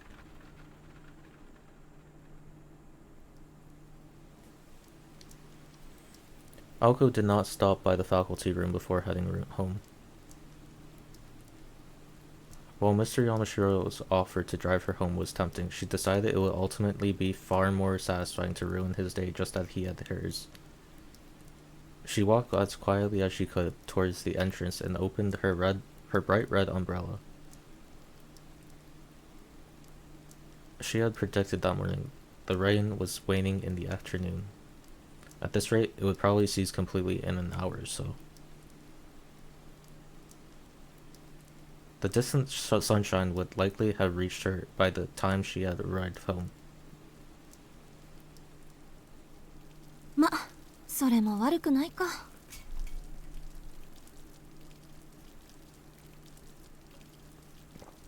She shrugged her shoulders in resignation. She neither liked nor disliked the rain, but she found herself enjoying her walk home with her red umbrella in hand. The teachers at Misaki High School weren't fond of bright colors, so Aoko's red umbrella was an unusual sight. A ghost story about how the umbrella was once pure white had been making the rounds, but it featured Aoko instead of the ghost. It was with that umbrella that she had made her way towards Misaki Station.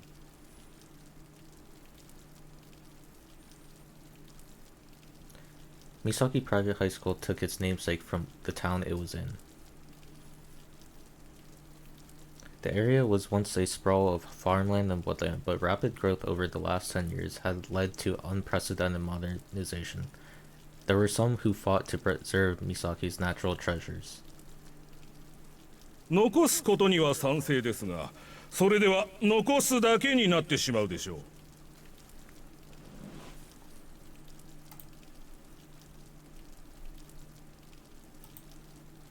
With those words, the mayor snuffed out. Dang it. More than enough funds for the urban development were collected, and the unassuming town of Misaki became the largest municipality of Misaki City in nearly 10 years, even though it lacked the modernity of neighboring Yashirogi, or the elegance of Misaki Hills.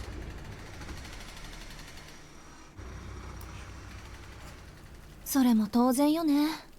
どういじくっても、もともとが山中の宿場町だし、山ごと切り崩すって言うんなら別だけど。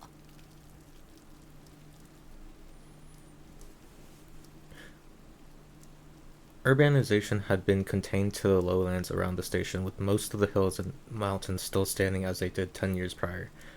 The exhaustion of funds succeeded in protecting the old Misaki where citizens could not. It became a truly odd suburban town, welcoming an increasingly urban population with its vestiges of old country charm. Misaki High School was a private school established long before the town's current state. The original campus, built 50 years ago, was located high up in the mountains, making its current location its second incarnation. The path to the old grounds was not only steep and remote, it had become an overgrown game trail with the passage of time. For these reasons, among others, Misaki High School had been shuttered until almost 20 years ago, when they received a donation from a department store chain that allowed for the construction of a new campus in the city, and thus Misaki High School reopened its doors, the old woodland campus forgotten. In fact, most of the students attending Misaki High School were not from Misaki at all. The hardy rustic people of this country town preferred prefectural schools to private ones. Truth be told, Aoko herself was one of them.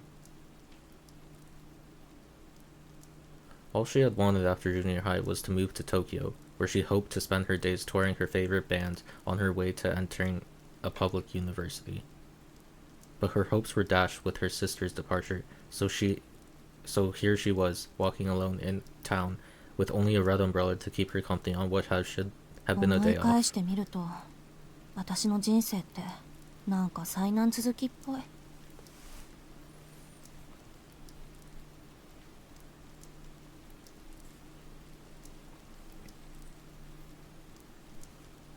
でもま、いっか。退屈だけはしないわけだし。With those words, her mood brightened a bit as she left the school in her wake. The busier part of the town met her at the bottom of the gently sloping road.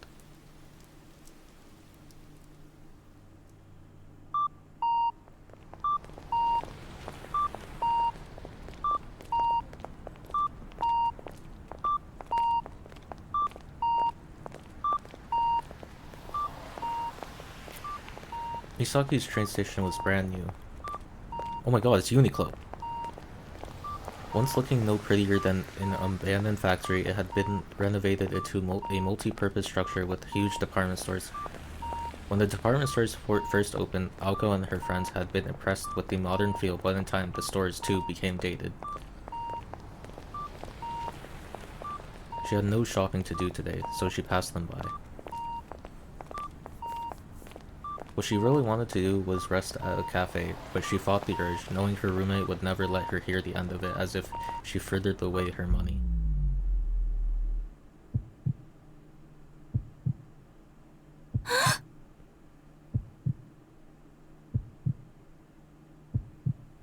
She looked back and blinked.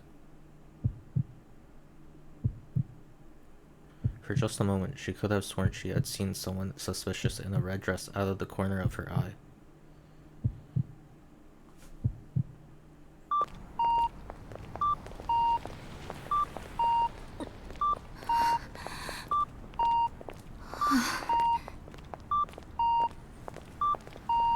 It must have been her imagination.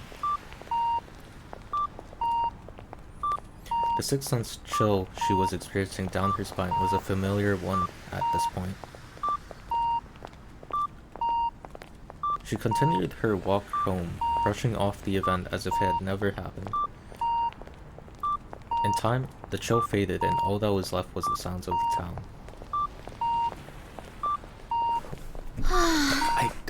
Never mind. I thought I saw something in the background, but it's gone now, so never mind.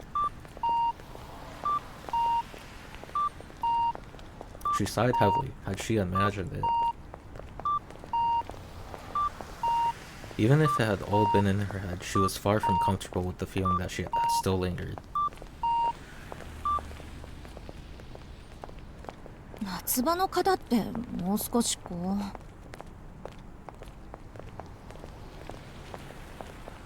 She grumbled under her breath. 波乱万丈、商売繁盛、諸行無常と。そうそう、忙しさに愚痴を言っても始まらないわ。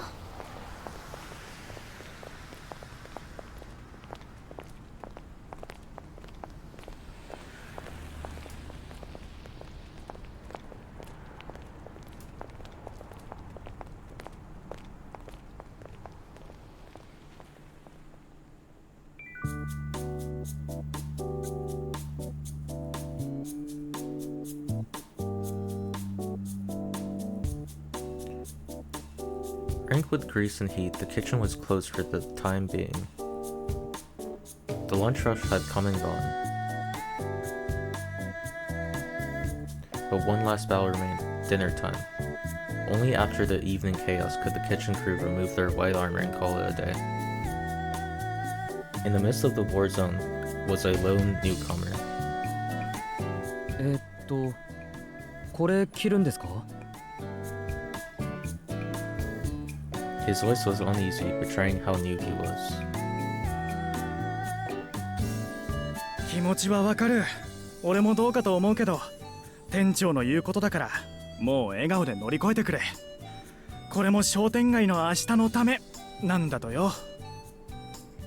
本気で申し訳ないんだが、雨も止んだし、なんとか行ってきてくれないか。無事帰ってきたら晩飯おごってやっから。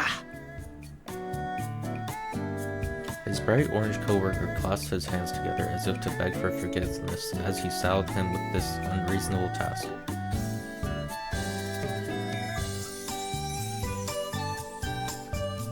Ten years ago, Misaki City was a town of farm and woodland. But everything had changed. The front of the station was now lined with tall multi-story buildings, and the residential areas were similarly full of apartment complexes. The once rustic scenery around the station had long become a thing of the past. Shiro Inuzuka was the only place in the city that would still contain vestiges of the old town. The road extended up a conspicuously high hill to an old residential district far from the hustle and bustle of the train station. Long ago it had been considered unwise to build on high ground, so nobody lived above a certain elevation. Shiro Inozuka was sitting as it did atop a hill in the middle of town was no exception to that convention and had no residence to speak of. The asphalt continued for some time, eventually giving way to a mountain road that was swallowed into the cover of trees. A lone vending machine stood to mark the boundary between town and beyond. Even the children knew that there were nothing beyond the new playground in development that so enthralled them. Well, that was not entirely true. There is nothing besides the haunted house.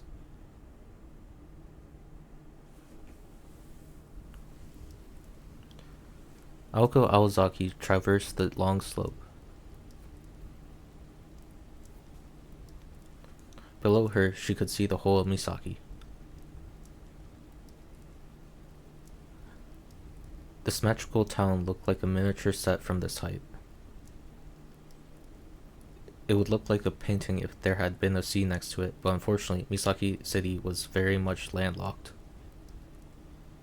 While it was overcast at the moment, the scenery was quite breathtaking on clear evenings.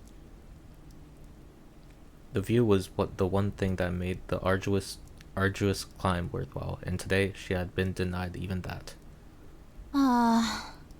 雨の日は自転車も使えないし、1日に2回ぐらいバスでも通ってくれないもんかな、ほんと。Aoko had been using this road to get to school for almost 2 years now, but the journey had never gotten easier.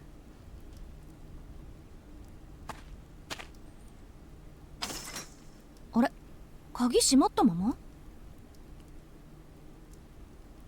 アリス、まだ帰ってきてないんだ。With a weary shrug, she put her hand on the rusty iron fence.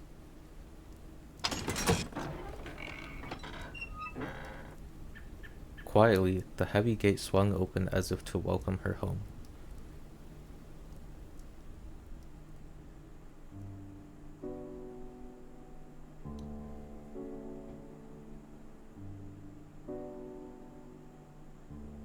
There sits atop that hill a haunted house. Why did I think like this song that was playing like it was from like Minecraft or something? Like it like I don't know. Oh, it got been unlocked. Anyways, that is how the story much shared around town used to begin. But fresh rumors about the house had sprung to life almost as fast as the town's modernization. Despite being dilapidated and abandoned for many years, lights can be seen inside the house at night. An angry murder of crows often gathers atop the hill before mysteriously vanishing. Children get lost in the fog, never to be seen again. Late at night, a shrieking sound can be heard all the way to the town. This particular piece of slander was the one Aoko wished to credit the most.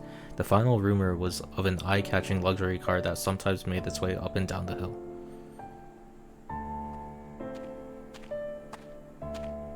The rumors spread and grew by the day. And while they grew, the house that everyone thought had rotted away was restored over the recent years. These are all classical piano tracks. Oh. Deep in a wood on top of a hill, no one dared to approach, like a ruin shrouded from view even on the brightest of days. Stood a relic out of time, a building from a fairy tale.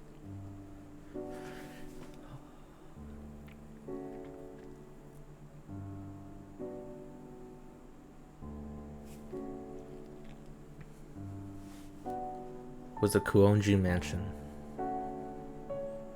Everyone in town knew about the witch's house on the hill. It was an unabashedly haunted house where Aoko Aozaki resided for reasons unknown, known only to her. Needless to say, it was not really haunted. The Kuonji family home was a grand western-style mansion with a long and storied history stretching all the way back to England. It was too small to be a dormitory, yet too big to be called a house. The main building contained as many as 3 normal houses worth of rooms and was surrounded by a large, all-encompassing courtyard. The perimeter of the grounds was surrounded by a higher iron fence covered in thorny vines. There is also an annex to the main building.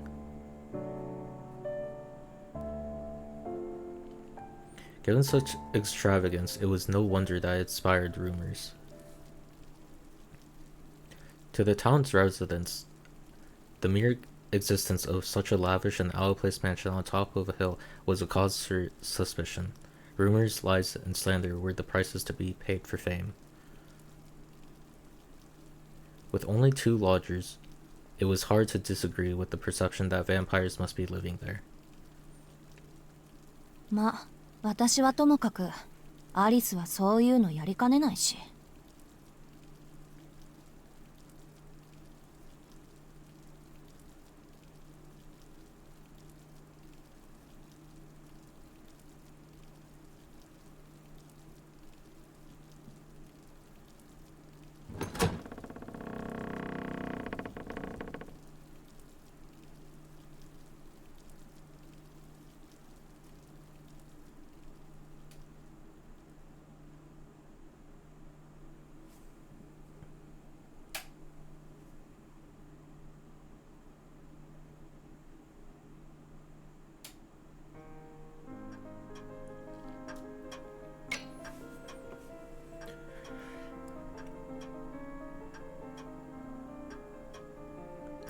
I keep feeling like it's like building like suspense, and then like nothing actually happens.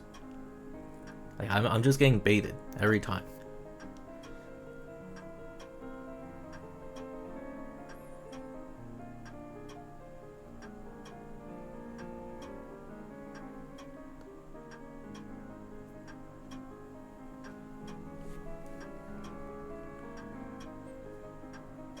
Patience.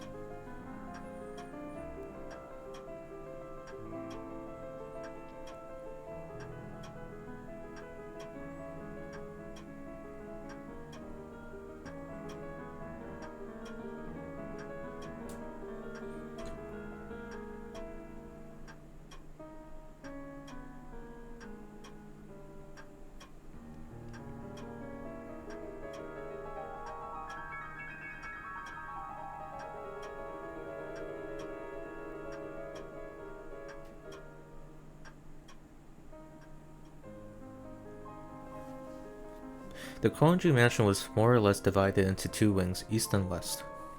Aoko had been given the entire east wing, but 2 rooms were more than enough as far as she was concerned.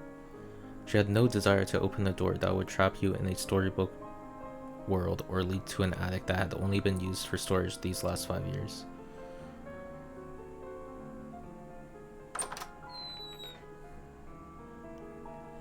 Aoko's room was at the end of the east wing's long corridor. She had elected for a smaller room for no other reason other than that she thought it would be easier to clean. It was furnished with a large bed, her beloved mahogany desk, a wardrobe and chest for her clothes, and 2 9-shelf bookcases. That was the extent of what she'd brought from home. Her entire life of 16 years reduced to this.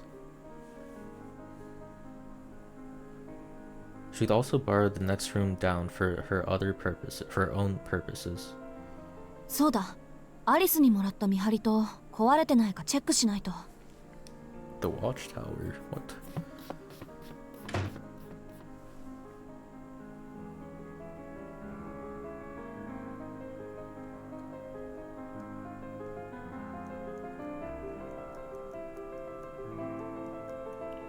The study next door served as proof of the life she had been living for the last year and how different that life was from the one she had lived before. It was not a room for the person she had been.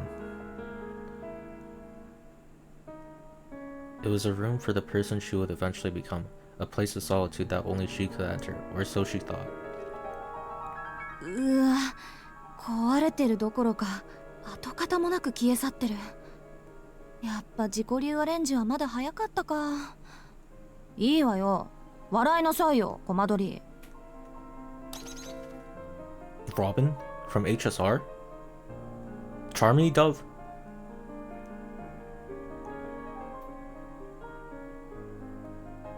While not exceptionally talented, Aoko did not lack for effort and was not afraid to fail. One could have almost mistaken her approach for optimism.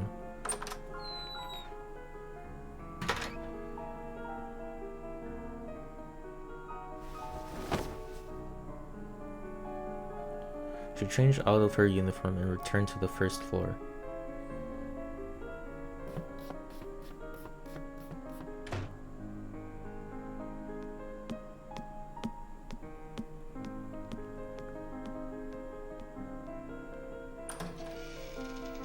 Down the stairs, she opened the door to the east wing into the corridor as dark as a cellar. The absence of windows meant it was pitch black without the lights on, so she flicked the switch and entered the nearby doorway.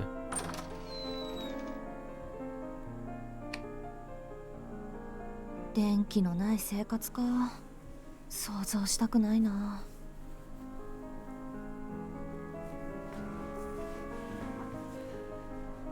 It had been her idea to update the drawing room. The walls were decorated with extravagant patterns. And around the room were large, majestic sofas. And a luxurious Persian rug. Amidst it all was a 30-inch television that seemed completely out of place. It stood looking over the other furniture like the emperor with no clothes. The mansion's owner would have rather done without it, but to a commoner like Aoko, it was an essential commodity. They had fought over its presence at first, but eventually came to an agreement and now mutually enjoyed this modern comfort.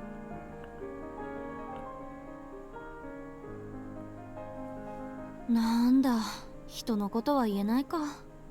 うちも案外時代錯誤な家だった。Now in a somewhat pleasant mood, she decided to brew some tea. She boiled some water in the kitchen, prepared a teapot, and made herself some black tea.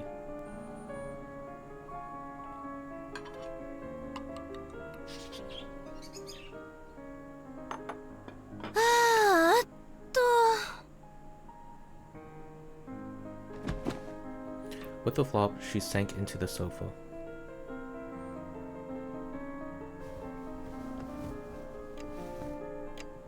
She took a sip of her tea, then another.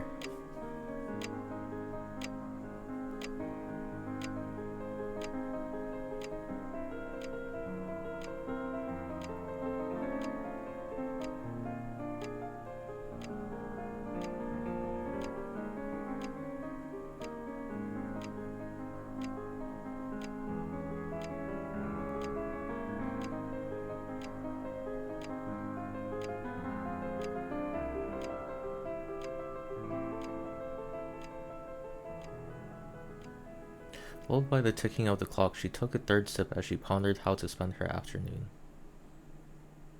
It seemed like a lot of time has passed since the afternoon. It's looking kind of dark outside. The sofa almost... Okay, never mind. What?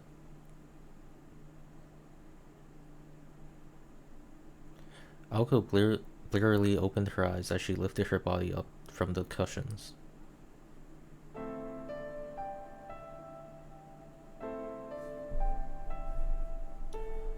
This was no dream or delusion.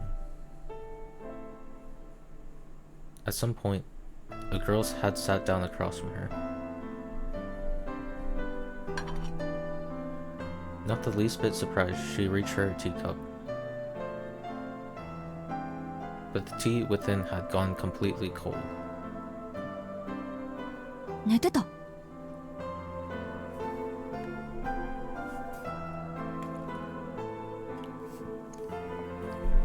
Okay, I'm assuming this is Alice or something? ええ、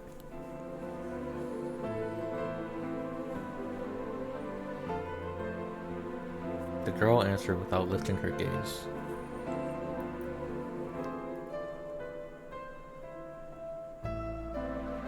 When silent, she could have been mistaken for a beautiful doll. The girl sitting on the opposite sofa was reading an old book. She had delicate limbs and pale white skin. Not a hint of humanity emanated from her melancholic aura.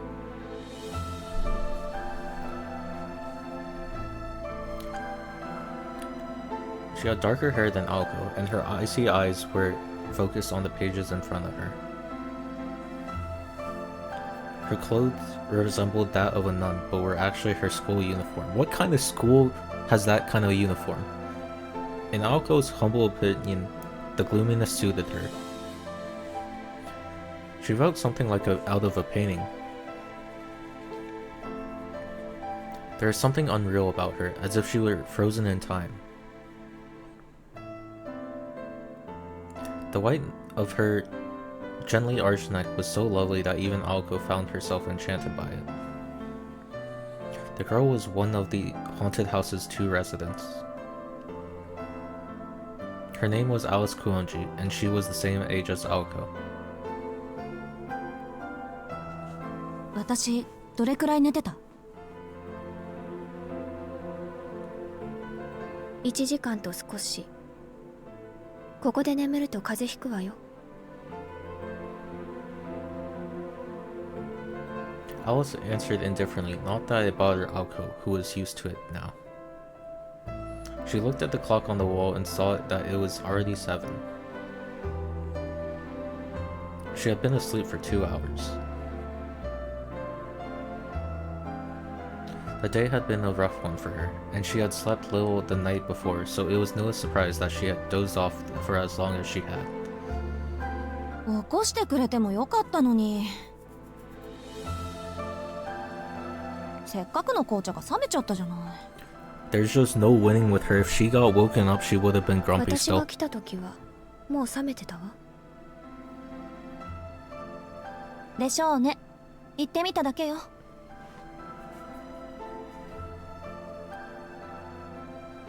Alko drank down the rest of her cold tea in one gulp. In the poorly heated Kuonji mansion, that was more than enough to clear her head and wake up. こうなるとフォートナム&メイソンも何もないわね。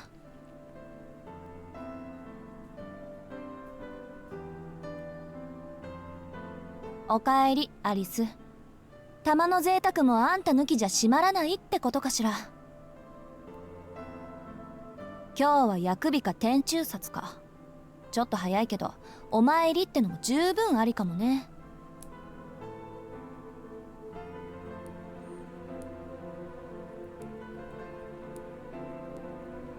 それで何があったの？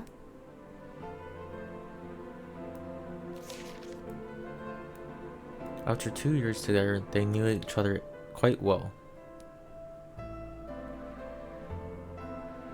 Alko had one way of asking questions, and Alice had another. Alice asked without raising her head. Aoko gave her the details. まず謝らなくちゃいけない。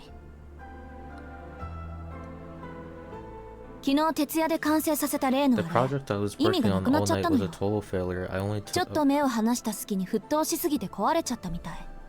そうならないよう循環のコードを 2,3 本外したり縫合したりしたんだけど。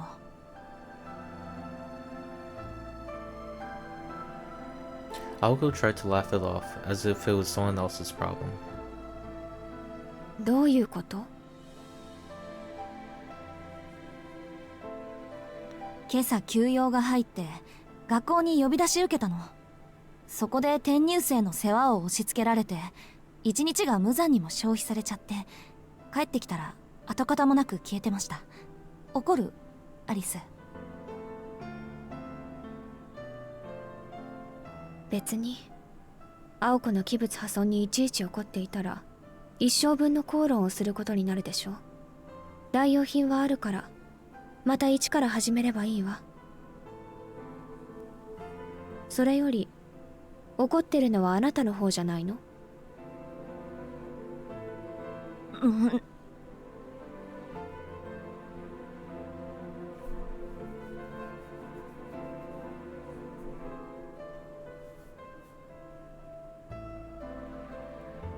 ？It was true that despite outward appearances, Aoko was seething with frustration. That aside,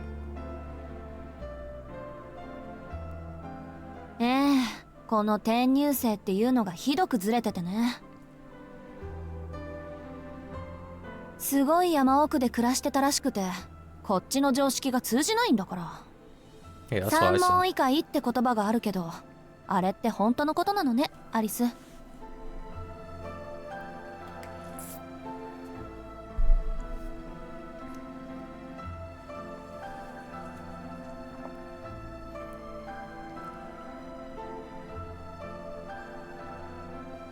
初対面から尺に触るやつだったけど、教室を案内した時なんか失神しそうになったわ。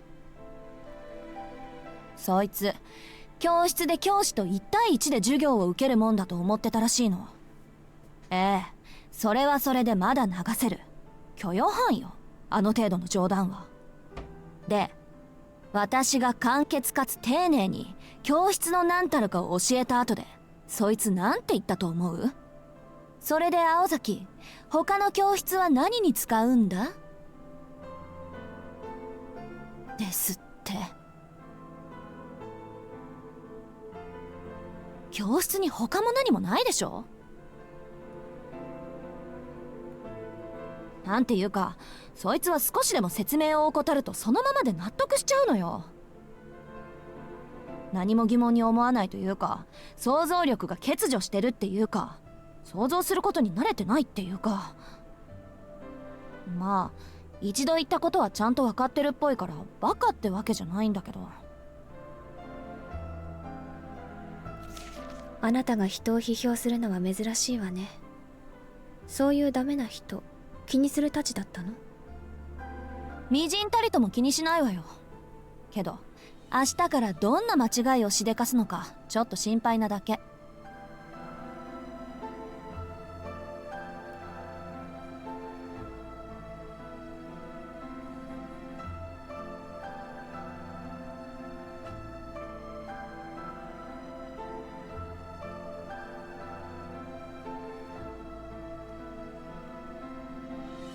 とにかく変なやつなの。案外アリスと気が合うかも。三問異界はいい言葉ね。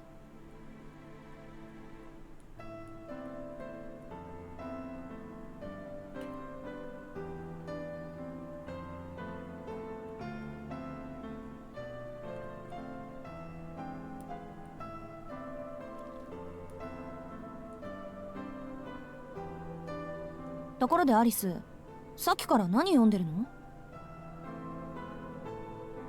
霊的進化論の二次創作、スピリチュアルダイアリのまがいもの。ああ、スウェーデンボリー。そんなの今更読んでも仕方ないんじゃない？新書なら退屈だけど、これは偽書だから。彼の欠点と長所を劇的に褒め上げている。よくできた冒険小説のようよ。立ちはだかる秘密組織の名前がカントとか気が利いているわ。筆跡はあなたのおじいさんのものだけど。へえ、あの人そういう趣味まであったんだ。割とユーモアがあったのね。惜しい人を亡くしたわ。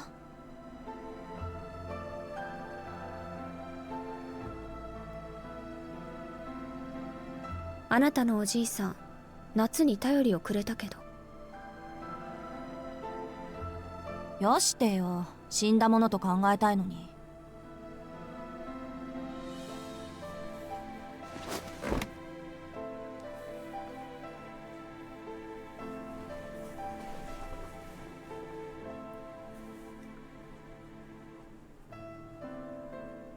話は戻るけど、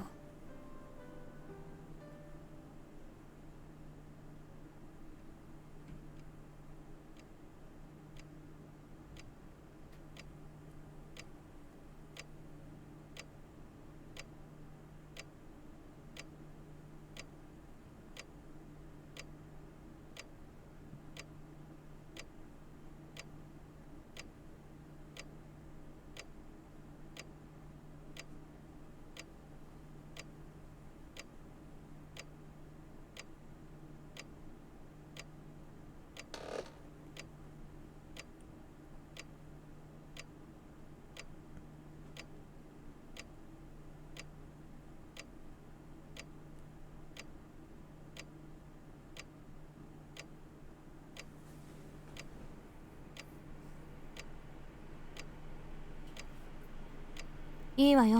何？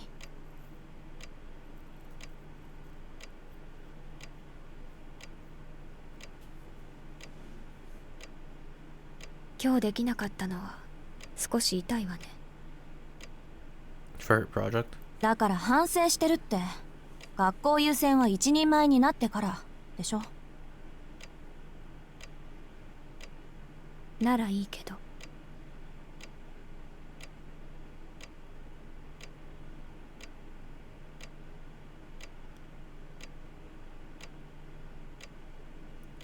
She knew what Alice wanted to say.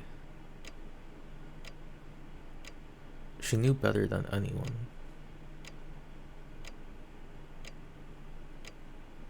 The veneer she wore for the school was different than the way she lived at home. While it could be called hiding in plain sight, Alice thought it was silly. And what the silence told her was, 覚悟を決めろって言いたいのよね、あんたは。today's failure was not a colossal one.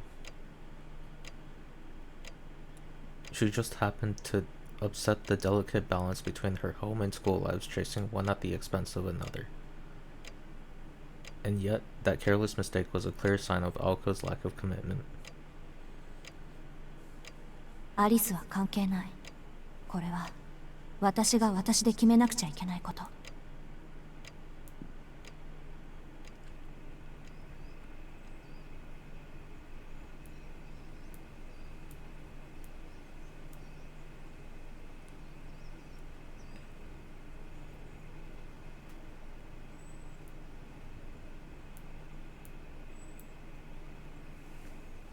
It was little wonder that her morals and conscience had been stripped away.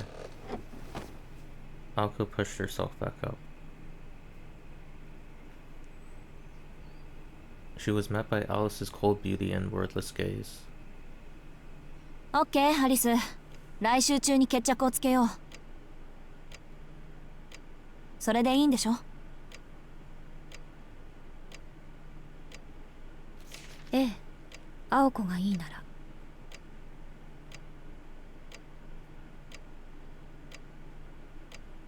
Alko could not help but shake her head, feeling like she was hearing something similar for the second time that day. Even in the comfort of her own, she couldn't banish thoughts of that country boy from her mind. じゃあ下準備はよろしくね。私まだできないし。場所は例の公園でいい？妥当な線ね。あ、でももう一軒の方は？そっちの方が急務じゃない？時と場合、森に変化があれば教えるわ。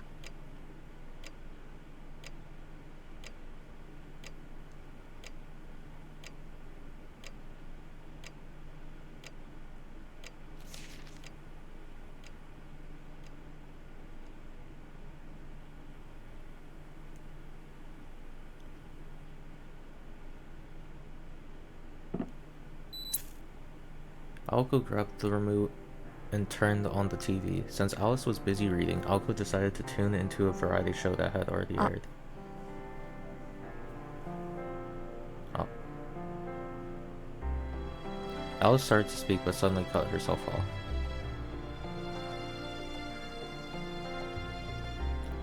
One of her delicate hands raised to her mouth.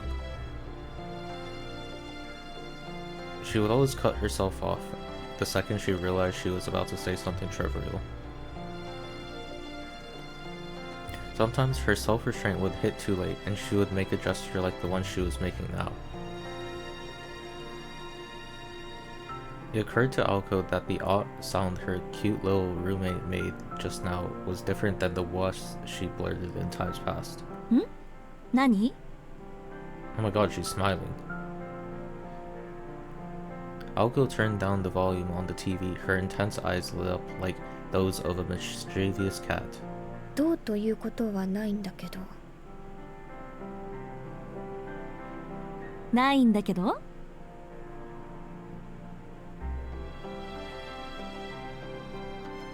Alice looked away bashfully, not knowing if she should bring it up or not. It was times like these that her expression carried a real warmth and surprising charm.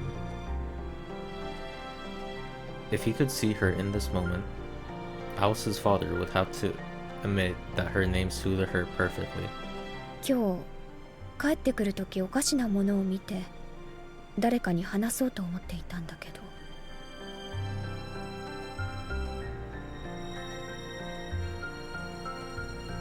つまらない、本当に意味のないことよ。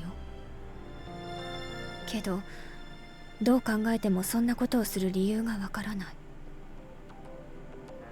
青子、人間ぐらいの大きな猫がひょこひょこ出前をする理由ってわかる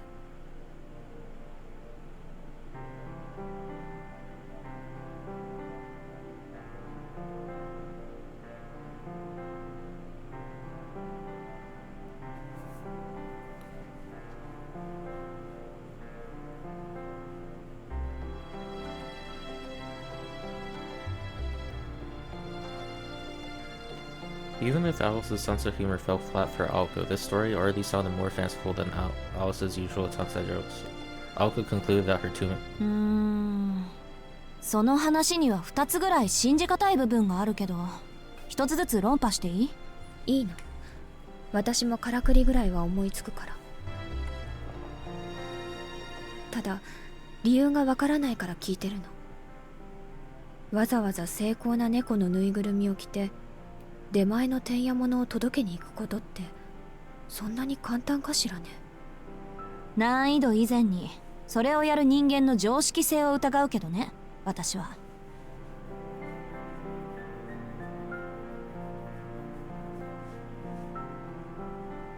まあ世の中いろいろあるから、私たちみたいなのもいれば下界から遮断された山奥で暮らしていたやつまで10人十色よ。私だったら見かけたら声かけて理由を尋ねただろうけど。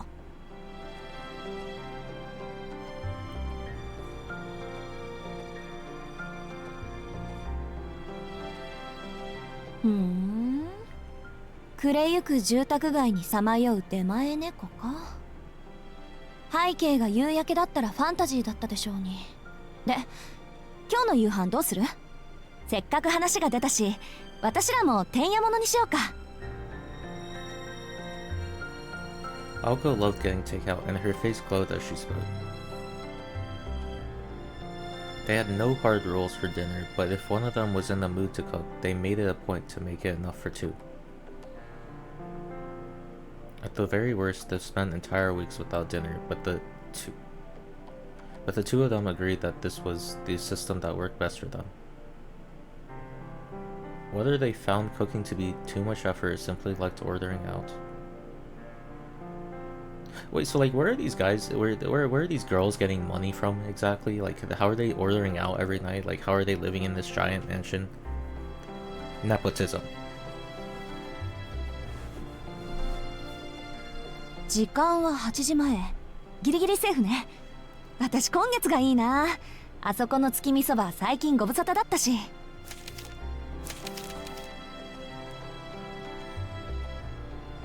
The Hunger Student Council president laid out a stack of takeout menus like she might fan a deck of cards and excitedly scanned for anything that stood out. Alice casually responded with sparring so much as a glance. 悪いけど、私夕飯済んでるの。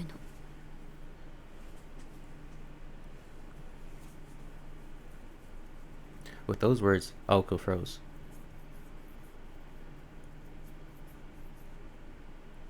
All deliveries required a minimum of 2 items, so she was out of luck without an accomplice. Cruel society had decided it couldn't be bothered to deliver it to a princess who had only ordered a single serving of food. Incidentally, to counteract orders from the Hilltop Mansion, the restaurants had declared the minimum number of orders will be 3, starting next year. Aoko and Alice were still in the dark to this fiendish change in direction. この裏切り者だから帰ってくるのが遅かったのね。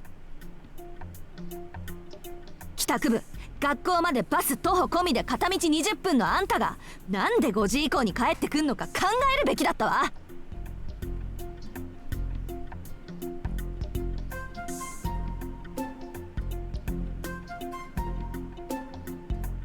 ああ、ひどい女。そういう時は残された一人のためにお土産買ってくるのが暗黙の了解だったのに。私だってこの前の外食の時はアリスの分も買ってきたじゃな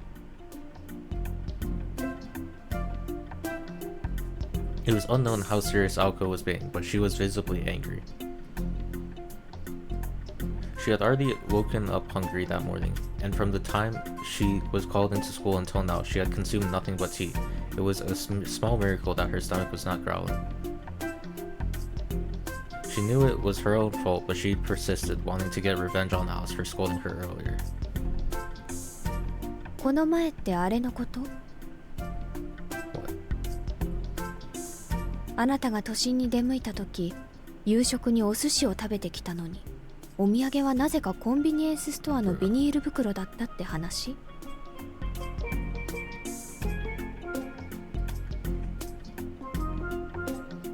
何よ、買ってこないよりはマシでしょ。真実は時に隠蔽すべきね。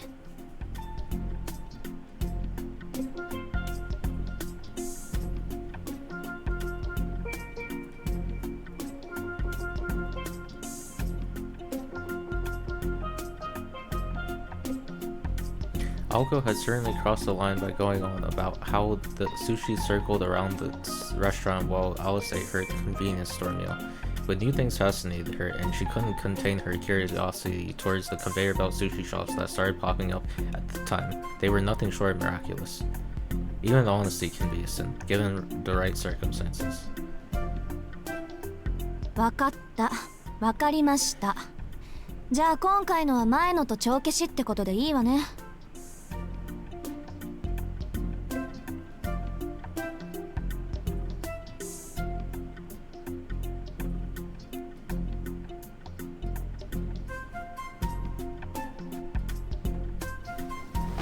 仕方ない。今日は薬日だし、おとなしく台所に立って料理の腕を磨くとしましょう。She stood up, announcing her intent to no one in particular. あ、聞き忘れてた。アリスどこで夕食済ませたの？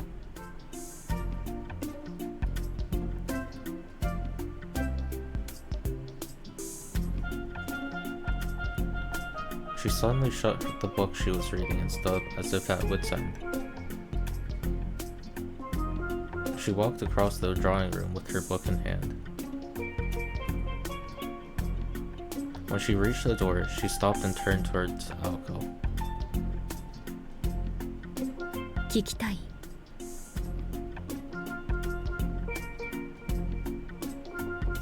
まあなんとなく。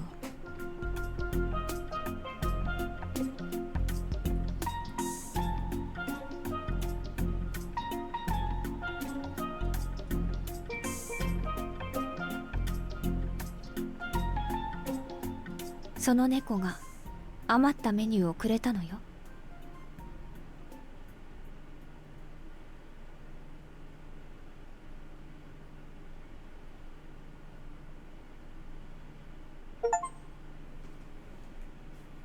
Wow. Chapter 1. We did it. How many chapters are there?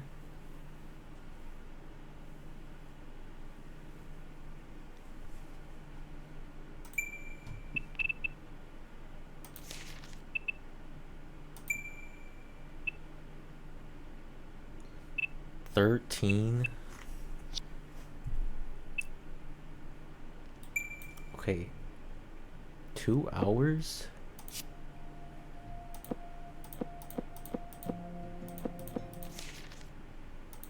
What the heck? What is this?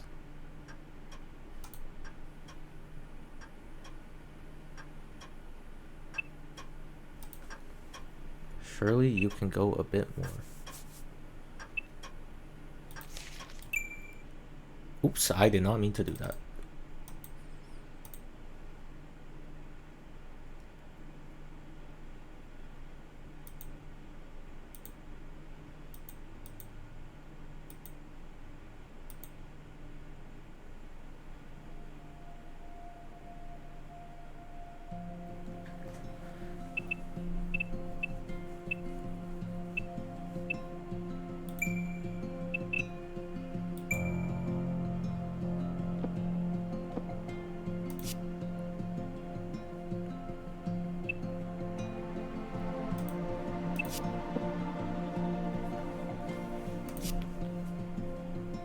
Oh.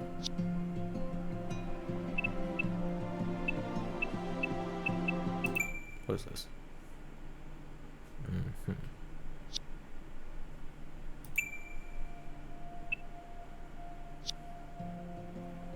Did you not save?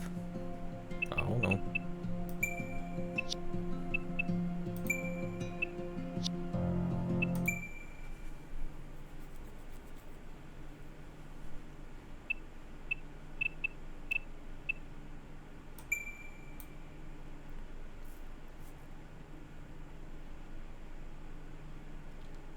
Okay, so like going into this blind, it has been 2 hours, and I still have no clue what like the plot is going to be. Like I feel like it's been. 都会は魔界だ。 Like, are these a lot of the dialogue? Like, how significant is it? Because like I feel like there's a lot of bloat right now.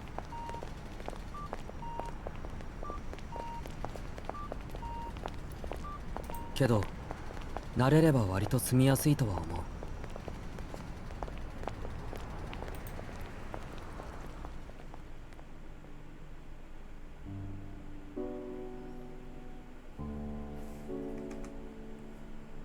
World building and fleshing out the characters. Like any normal book. Wait, but like when this is done in a gacha game, like this gets criticized.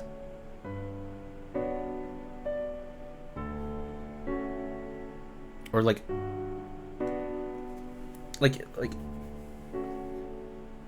if you're watching like a show, or if you're like watching a movie, like I get like I know that like a lot of it is just like you know, just writing to like like describe the world and the setting and like the scenario, but like actual dialogue, like how like you know, I feel like dialogue should always be significant. There should always be a point to it. And like a lot of like I don't know. Like I just hope like what I've read so far in terms of dialogue actually amounts to something. But yeah.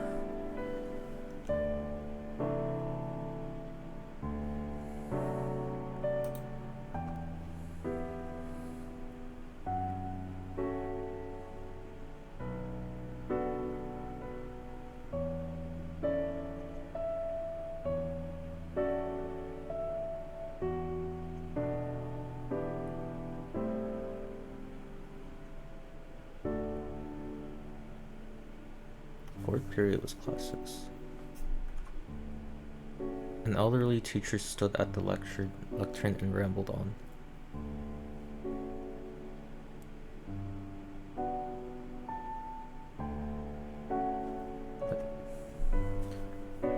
While he had finally gotten used to the classroom, he still had a long way to get up to the speed in classes. Lacking even the basic understanding most students learn in their early scholastic life, it was a battle for Sojiro to keep up. Even if he was unable to grasp all the content right away, he at least tried to memorize everything in the hope that he could make use of it, which is why losing himself in his thoughts was about the last thing he should have been doing. He would normally chastise himself for daydreaming, but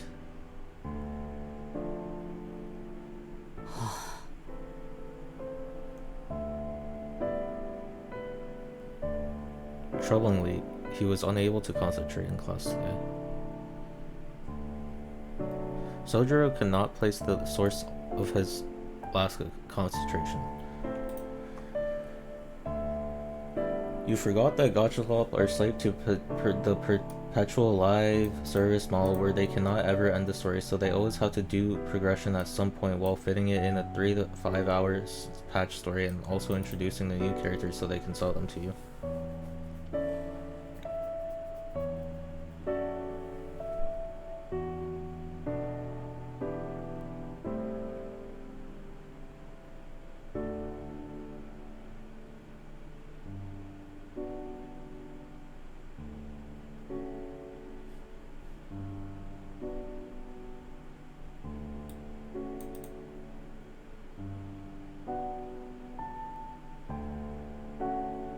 Wait, but like...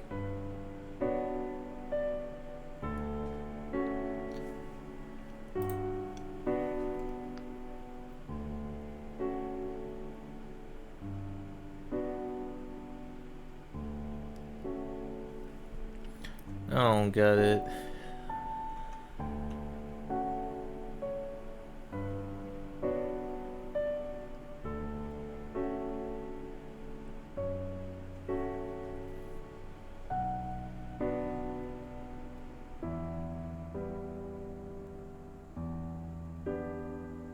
All you get is surface level characters except for the main 3 across the main story cycle. Look at Amphorius, while a story like Mahoyo actually has time to properly flesh out the characters at a regular pace. Okay, I mean, I guess my brain is just fried because like I feel like this is not a regular pace. Like, I don't know.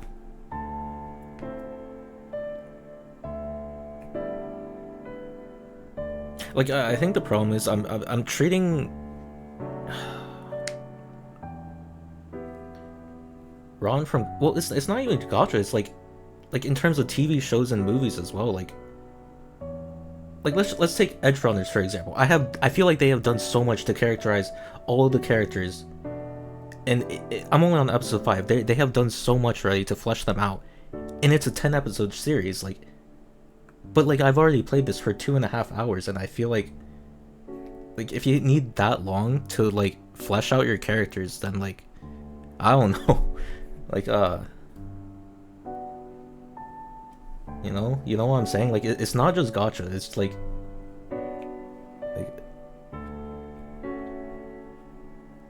how can Edge Runners accomplish so much from what I watched already. But this takes, like, I don't know how long to do it.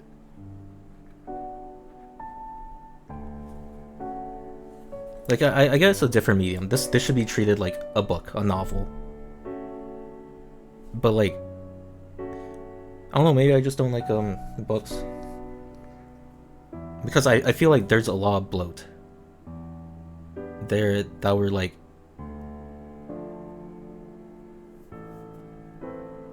I don't know, I just like, yeah, I know it's a book.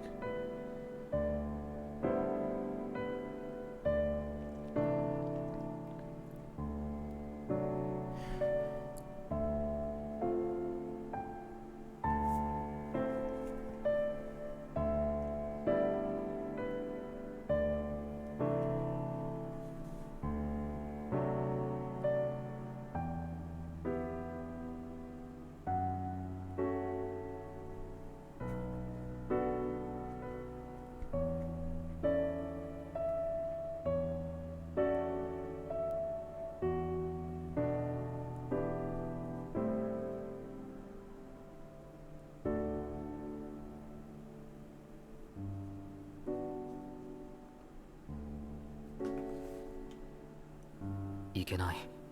こんなんじゃ気が散る一方だ。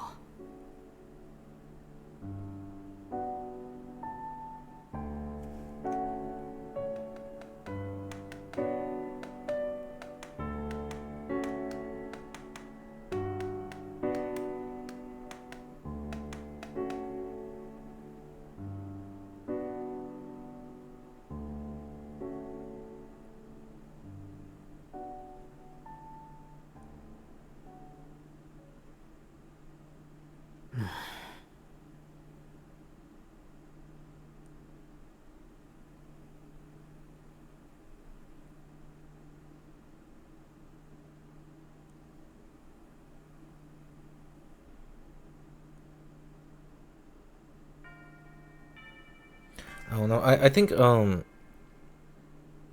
I need to like play the whole game, so like to like actually like get like a full perspective on it, because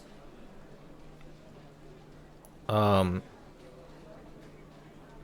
like I get that like the reason like it's so slow is to flesh out the world, of course, which is very hard to do in text, but like also the characters, like fleshing them out how they are at the beginning of a story, and the character development they go through like at the end, I guess, is like why I need to see like if this will be significant by the end of the story, I guess.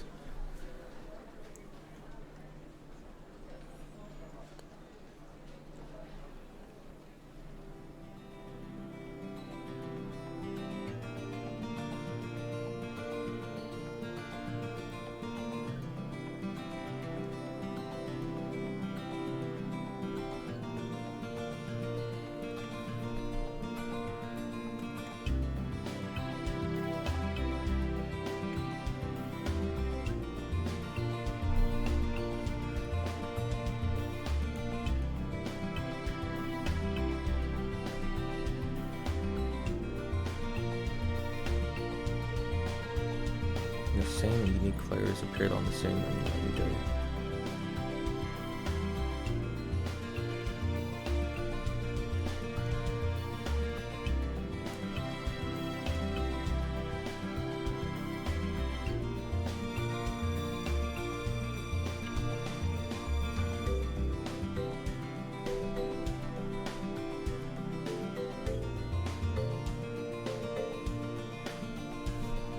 Boys muscle. Conversely, the girls divided themselves into smaller tables of 2 or 3 desks with practiced ease and started chatting with their colleagues. Not a single student wasted even a second of their precious lunchtime. Where both sides differed in method, they shared a common goal.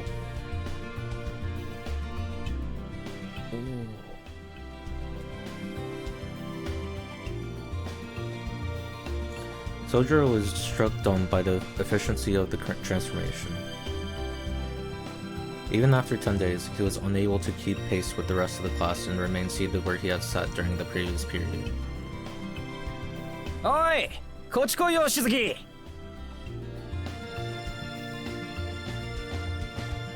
The voice came from the large makeshift dining table near the window.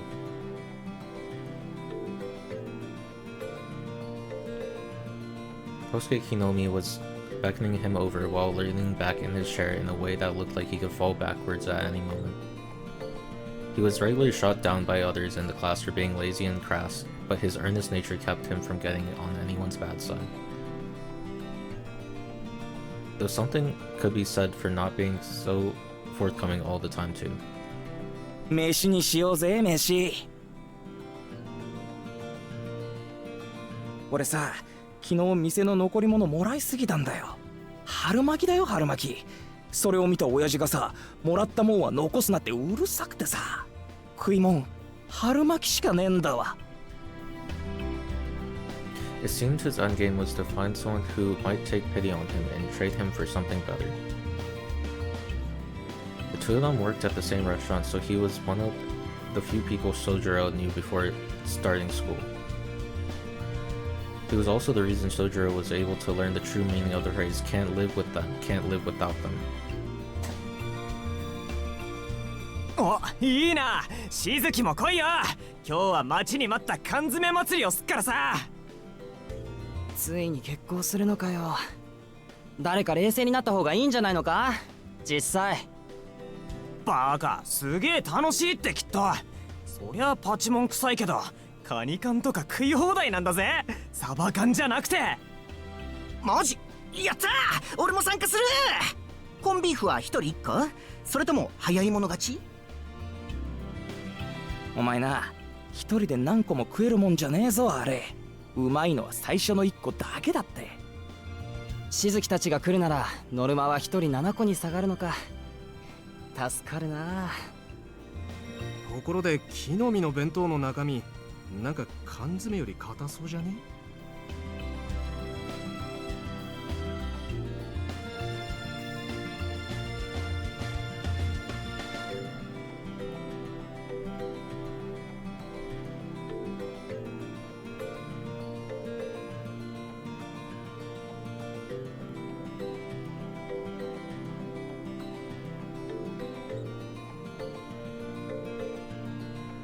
よし、やろうども。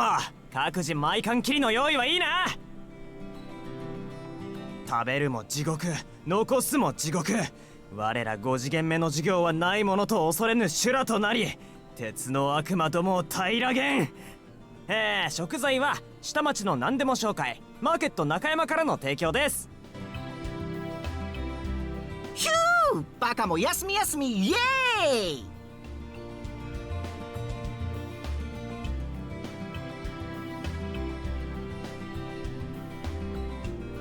ほら、しずきも食べようぜ。缶切りならまだあるからさ。いや、君らの弁当の毒味はごめんだって昨日言ったはずだ。それにその缶詰半分以上賞味期限切れてるだろう。なんだよ、釣れねえな。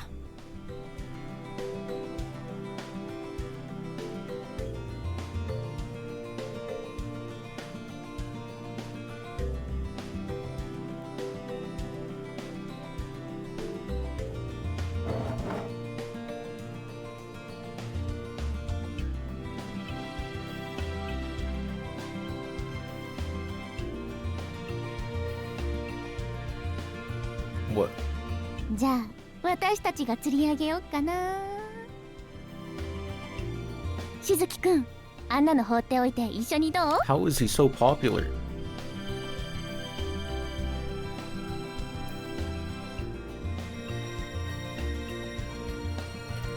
A girl with short but stylish hair had called out to him. She also tried to get Sojiro to join the track and field club several days earlier.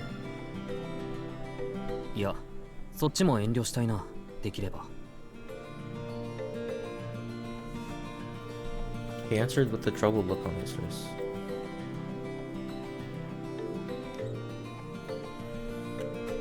On their table was nothing but a pile of fruit Soja had never seen before. なんで？パパイヤとか嫌い？マンゴーもあるし、ヤシの実だってあるし、内緒だけど夕張メロンもあるんだから。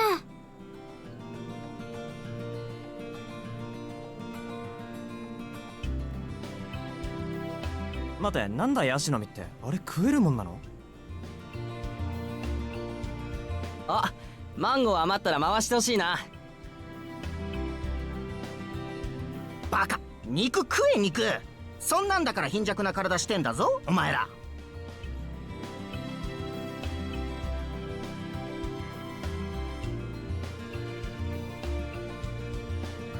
わかるのはどっちも破滅的だってことだけだ。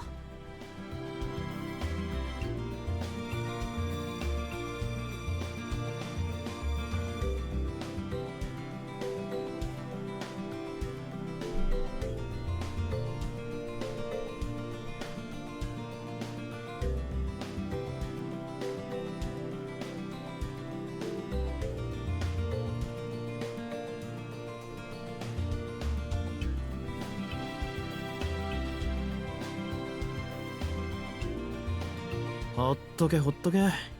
いちいちここのバカどもに付き合ってちゃ人生台無しだ。適当に流しとけばいいんだよ。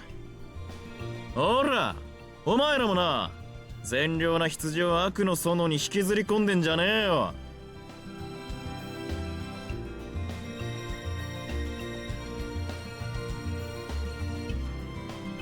副会長、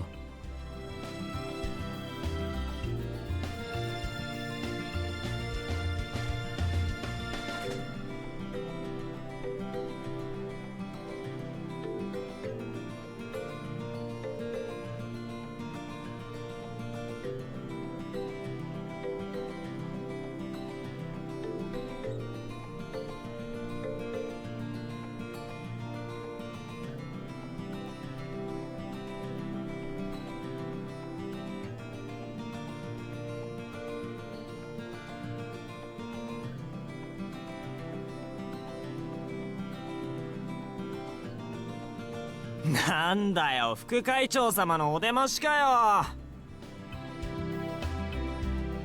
てめえらのバカ顔にはコリゴリだって。学食に陣取ってたんじゃなかったのかよ。へへへ、ここは見ての通りボンクラどもが集う貧民街でございますよ。王子はほら A 組の綺麗どころとカフェでお茶でもしてればいいじゃない。またしずき呼びに来たのかよ。青子女子といい、飛び丸殿下といい、しずきなんかヤバいことしちゃったのか。しずきくんは校則違反しないじゃん。ちょっとそれ以外のルール破るだけで。ってことはやっぱり築地くん、青崎に振られてからそっちに走ったって本当だったのね。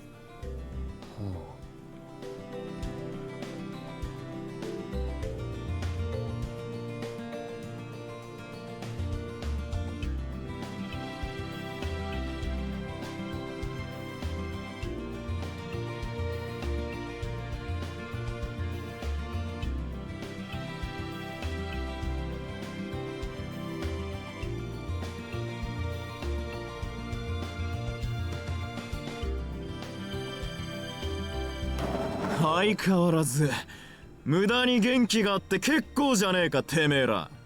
そんなに活力たぎってんなら冬季特別清掃班にだって参加できるよな。お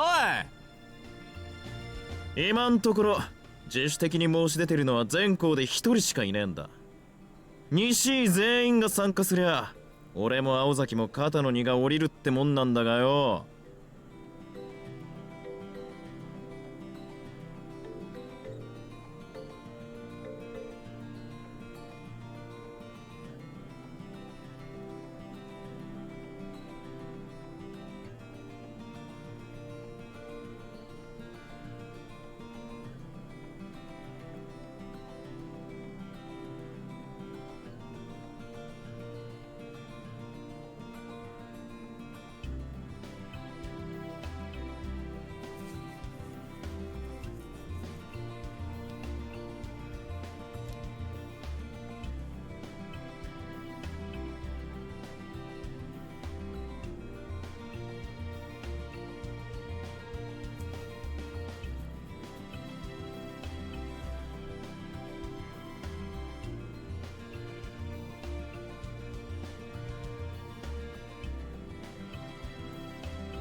いや僕らちょっと体弱いんでスミッチョで缶詰食べてますね。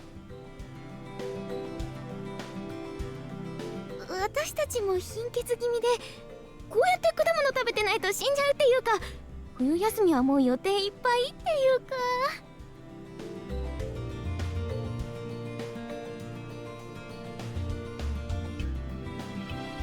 か。よし、昼食はやっぱり静かにやらねえとな。1年坊主の教室より2年の教室の方がやかましいなんて苦情、いい加減にしやがれよ、アホども。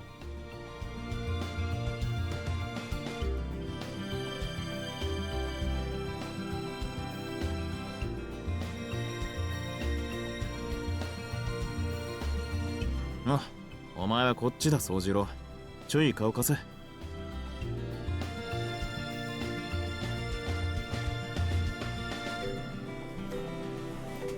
だよ、生徒会応募。人んちのテーブルマナーまで指図してほしくねえよな。は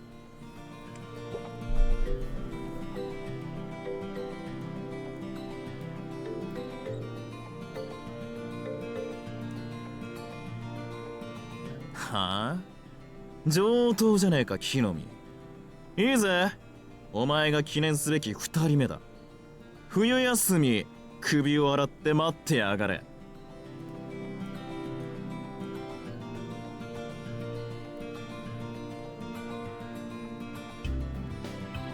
はあ？何言ってんですかあいつ。あれ自主的なイベントじゃん。いくら副会長ったって強制はできないですよね。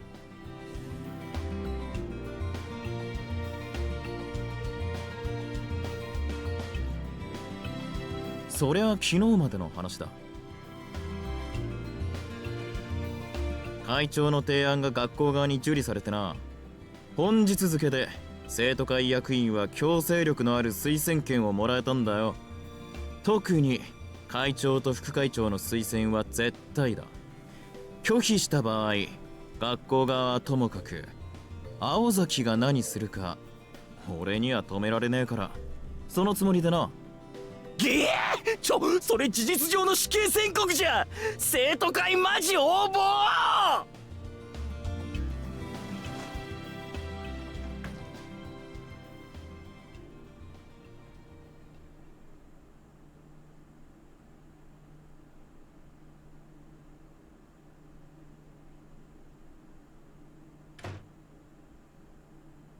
お前も大変だな、宗十郎。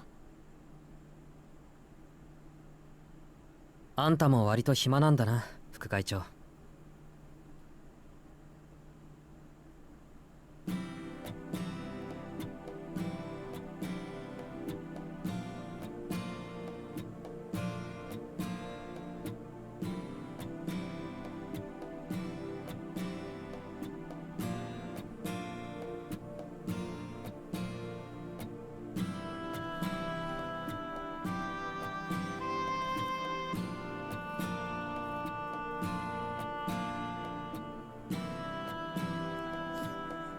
As the latter two, the walls were lined with densely packed shelves, making an already cramped room seem even more confined. For this reason, it served even more as a private refuge to the student council. The two students sat across from each other. Togimaru Tsukiji.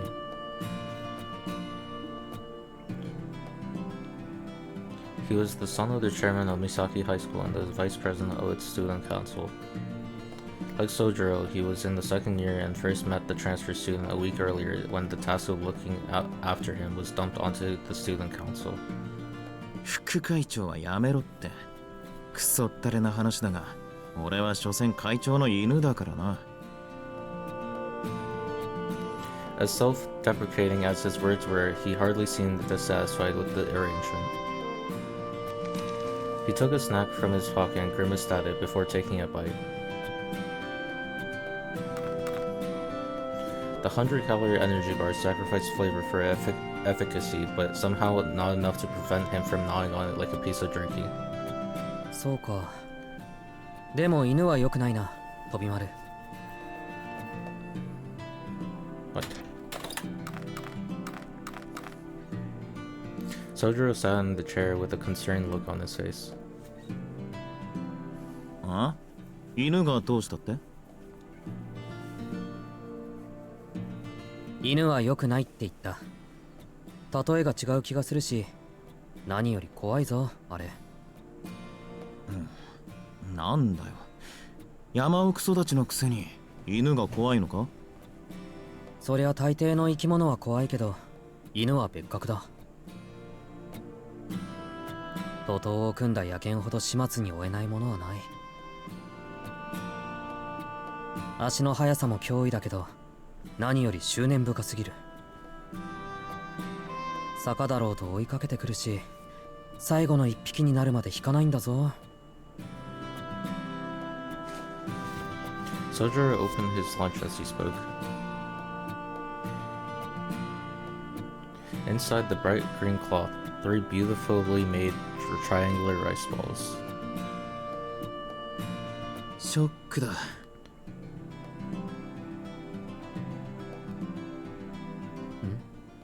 ショックって何が？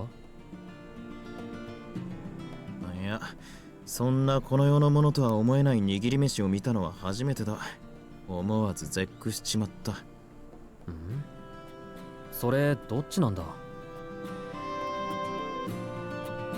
褒めてるんだよ、バカ。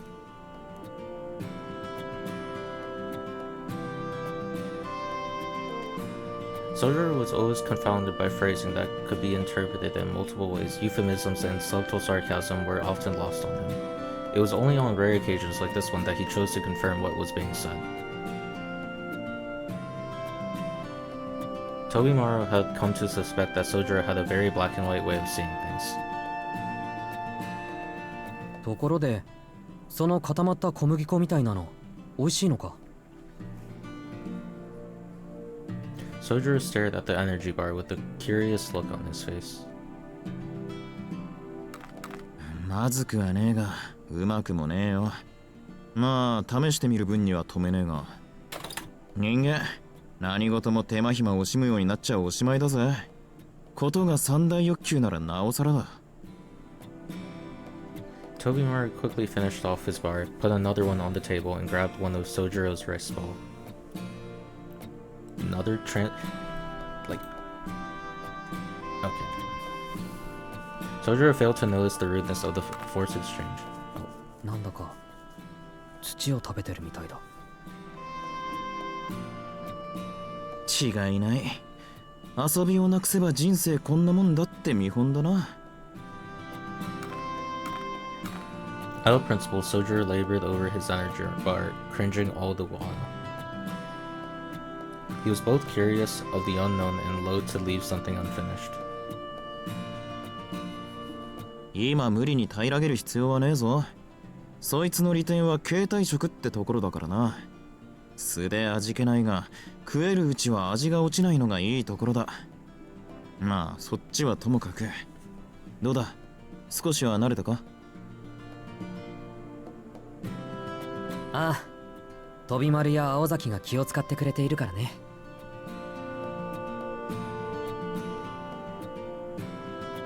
Tobimaru turned his eyes up to the ceiling, unable to handle Sojiro's carefree smile. As absent-minded as Sojiro might have been, his expressions were nonetheless incredibly earnest. It was like poison to someone as self-absorbed as Tobimaru.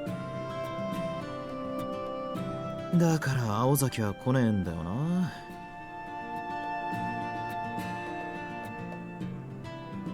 He took a bite from the rice ball to steer himself away from such thoughts. Though now cold, the rice had managed to maintain its freshness, startling Tobimaru. ん？いや待て。気を使ってんのは俺だけじゃねえか。青崎なんて、お前が転入した日に彼迷惑だから見張ってての一言だけだぞ。なんでそこで君が怒るんだ？いや、だからだな。お前が学校になれるよう陰ながら見守ってんのは俺で、青崎は生徒会室で全校生徒の弱みを集めてるだけって話だ。面倒な苦労してんのは俺だけじゃねえかって。Tobimaru stopped himself, realizing how ridiculous he sounded. Sojiro, rightly so, knew it was nothing to get this upset over. まあいいさ。青崎に言いつけられなきゃこうなることもなかったしな。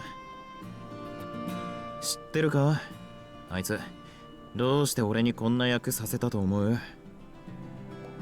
副会長だからだろ。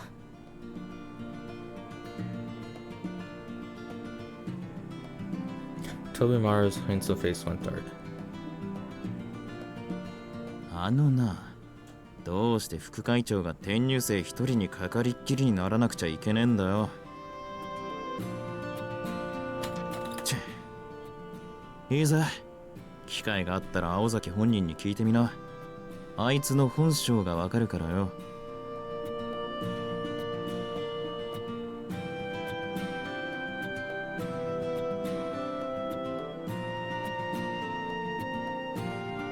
There it was again, rice grains that were just dry enough to be fresh and tender in the mouth, a morsel that betrayed its humble description, which must have been delicately molded.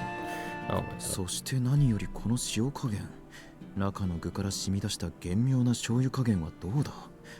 食欲をそそるどころか脳を食欲だけにするような。おお。飛丸、思ってることが口に出てるみたいだけど。いや、それほどのショックだったってわけだ。なあ、その字。これ具はなんだ？ Sono G.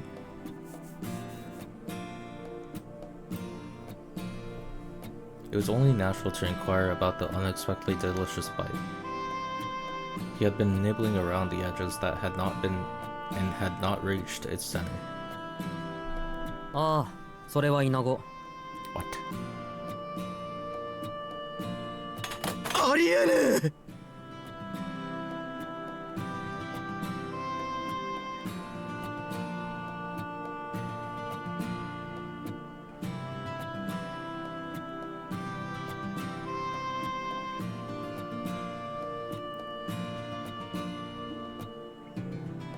くそ、食う前に言えよな。信じられねえぐらいうまいと思っちまったじゃねえか。ああ、今のは嘘だよ。Such a troll. 本当は鮭。いくらなんでもイナゴはね。おお、そうだよな。いや、安心した。いくらなんでもイナゴはねえよな。ああ、こんな都会で身の締まったイナゴが手に入るもんか。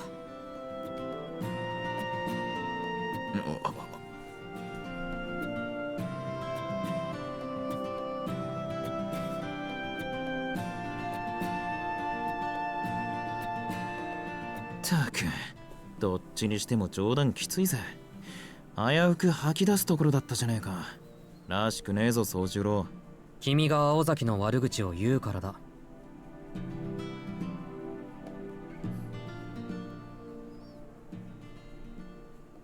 Sojiro closed his eyes as he continued to chew on his rice ball. Tobimaru watched incredulously as Sojiro made no attempts to hide his disapproval.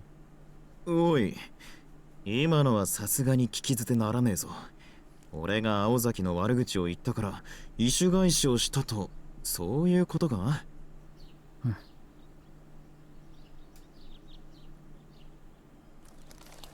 Sojiro continued chewing.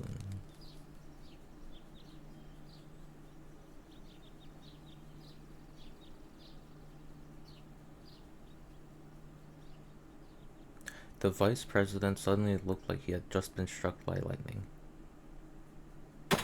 なんてこった。お前、まさか青崎に惚れてんのか？そうなのか？ That's the only thing it could mean. おい、眠ってねえで起きろ。Tobimaru flew out his chair and violently shook Sojiro by the shoulders. 。 たく、どっちにしても冗談きついぜ。危うく吐き出すところだったじゃねえか。らしくねえぞ、宗十郎。 Sojiro 本当は鮭。いくらなんでもイナゴはねえよな。 continued chewing. Sojiro opened his eyes. そうか。お前は1年前の惨劇を知らないんだな。知ってりゃ、そんなストレートな破滅願望を持つこともなかったろうに。What happened a year ago? Did someone ask her out 君の before? 言葉には誤解が含まれてるけど、それは後にする。それより1年前の惨劇って？ん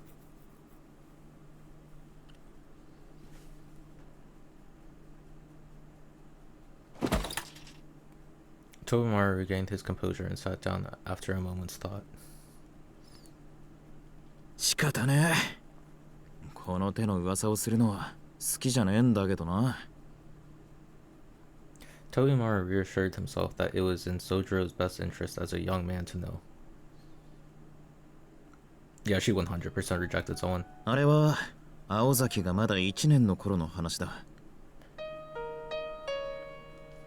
あの頃はみんな入学したばっかりで、青崎がどんな性格か誰も知らなかった。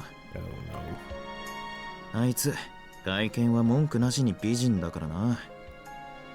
Oh no, it was him that got そりゃ rejected, 男 wasn't ど it? もは狂気乱舞したもんさ。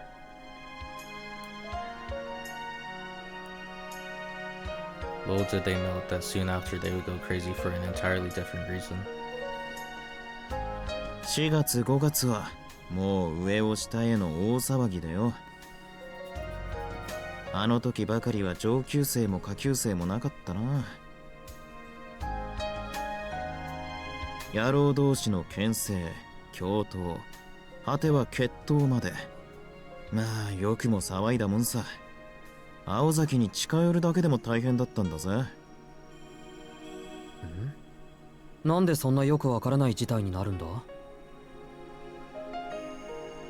そりゃ青崎は一人きり、命知らずな野郎は延べ100人ほどいたからだよ。一人一人青崎とランチしても3ヶ月かかるだろ。だからまずは男同士でつまんねえ暗闘があったのさ。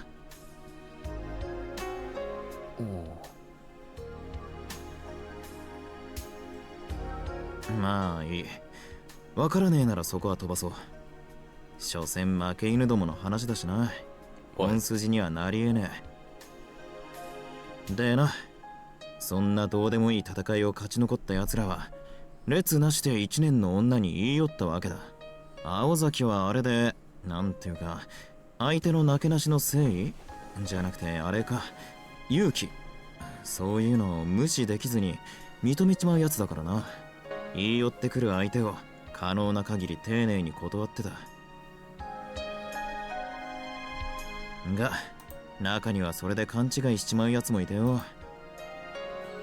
It was him. 3年のある野郎がこれは脈ありと見て青崎に何度も言い寄ったんだよ。多分そいつ頭がおかしかったんだ。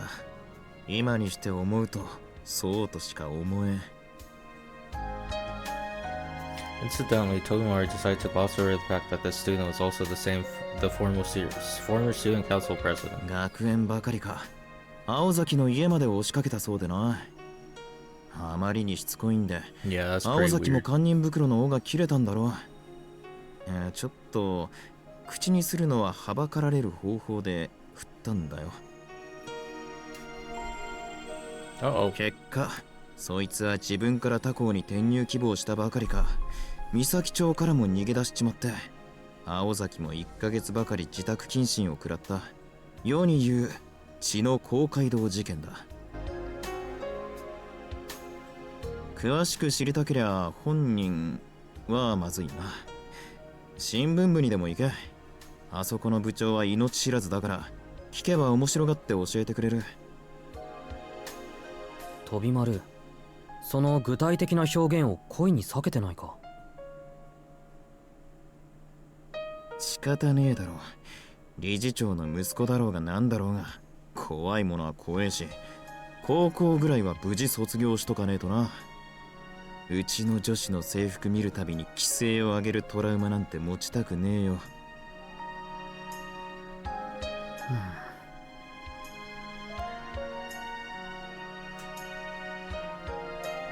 Sojiro tilted his head to the side in confusion.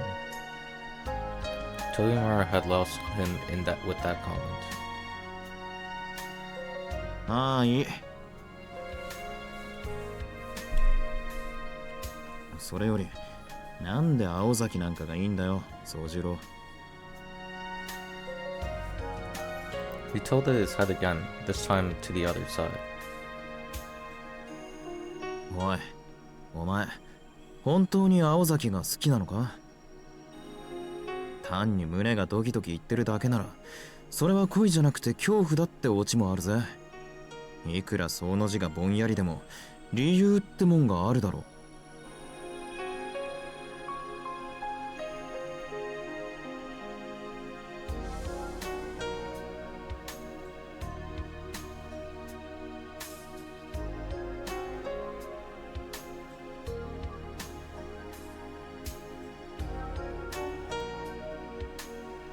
そうだな、おかしい。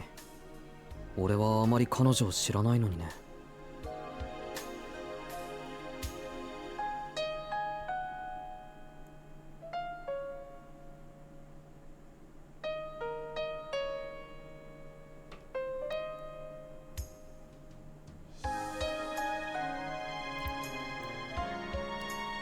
As fate would have it, they ended up working together that recent Sunday, but made only idle chatter on the way back.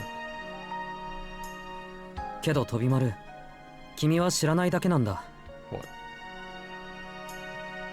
時々なんだが、誰かの視線を感じて振り返ってみると、いつ失敗するかを心配して見ている人がいる。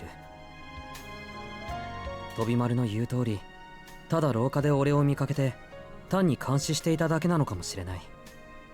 本当は俺のことなんて気にせず素通りしたいのかもしれない。けどどんな種類であれ、彼女の心配は本物だ。それにここが一番大事だと思うんだけど、実際の話、青崎のそういうところのおかげで俺は助かっていたりするんだ。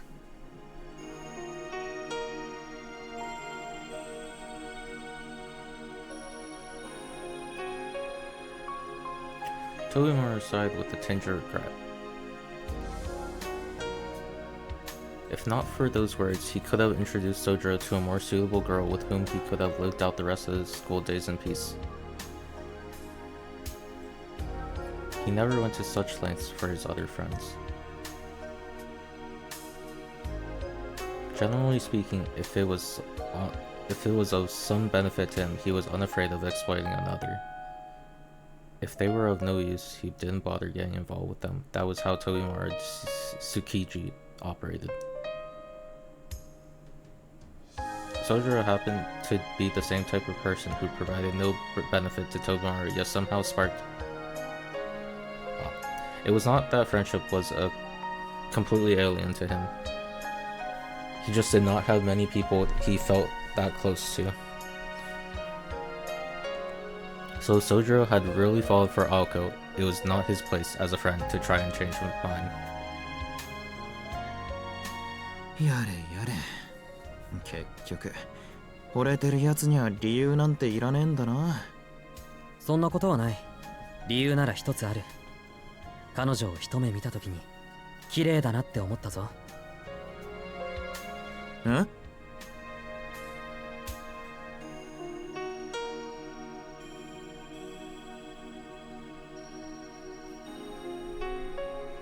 なんだ？あんだけ恥ずかしいセリフ言っといて、要は外見に惚れてますな。結局見てくれかよ、宗次郎。綺麗なものに見とれるのはいいことじゃないのか？自分を綺麗に見せる努力をしているんだから、外見から内面を判断するのはそんなおかしな話じゃないと思う。ん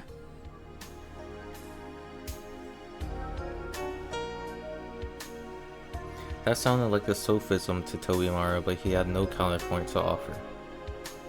しょうがねえ。わかったよ。この話はもうやめよう。その字が誰をてめえの女にするか、俺の知ったことじゃねえし。No.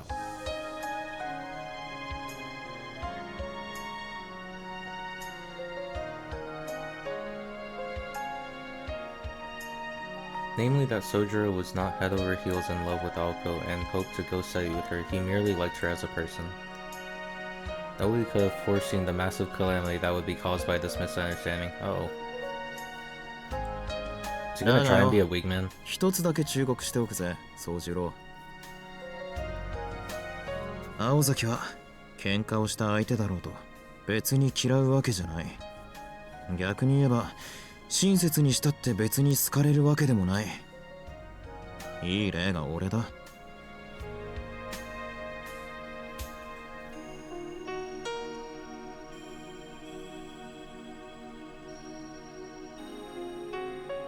そうか、詳しく。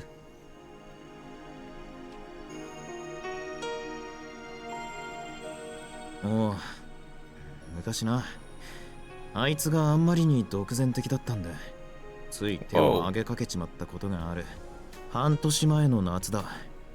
1年もあいつと生徒会やってたもんだから、俺も女っつうより戦友って気になっててな。つい勢いで平手打ちをしようと右手を上げた。我ながら4番バッターも角也という腰のひねり。確かな実感とともに俺は勝利を確信したもんさ。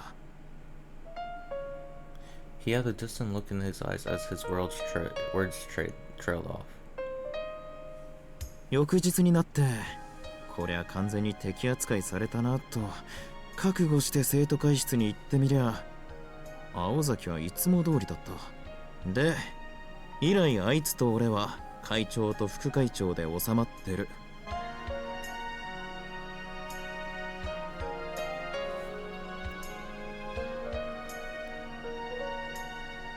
He then said with absolute confidence,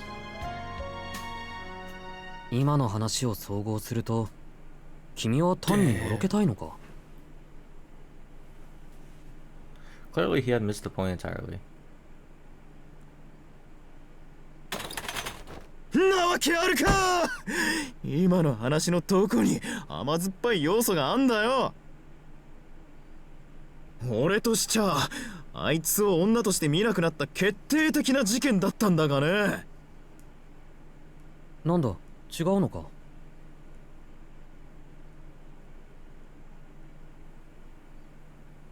A look of disappointment flittered across Sojiro's face.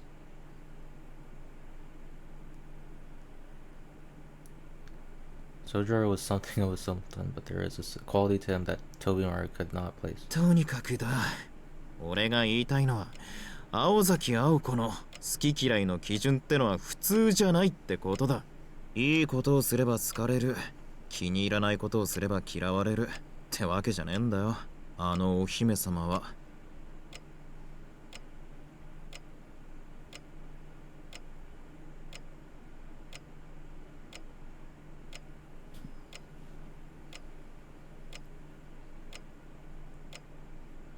もう君からの話はないか？あ？初めからねえよ、そんなの。ん？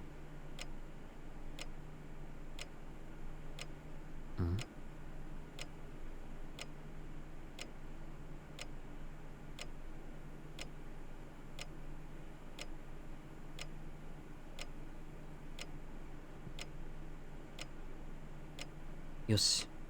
じゃあもう少し付き合ってくれ。飛び丸に聞きたいことがあったんだ。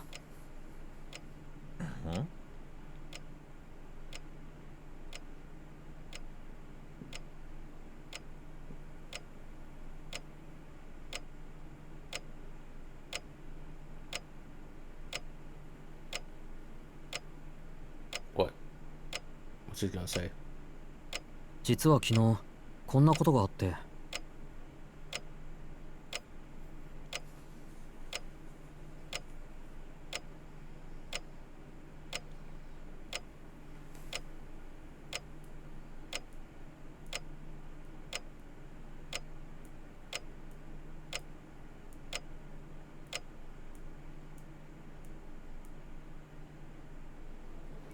しずきくんいる？ Shizuki.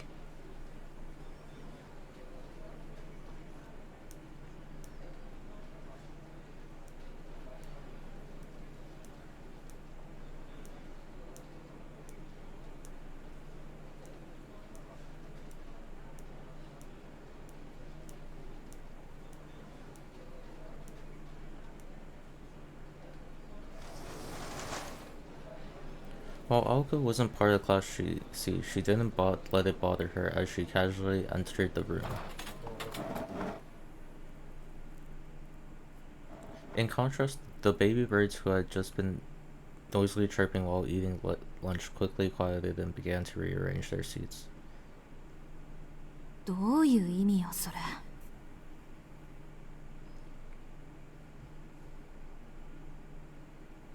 She bristled internally before looking around the room.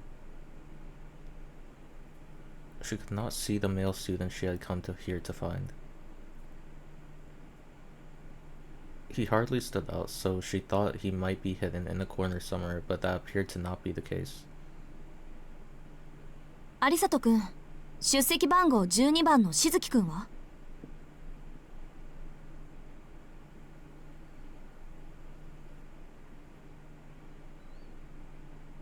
俺？しずきならさっき飛び丸殿下が連れて行ったよ。The boy was shocked that she actually knew his name. One might think that the reason students referred to Tobimaru's Kiji as by a royal title was because he was the chairman's son, but it was because he actually acted like royalty. In fact, the vice president was said to have taken a liking to the title. 飛び丸が？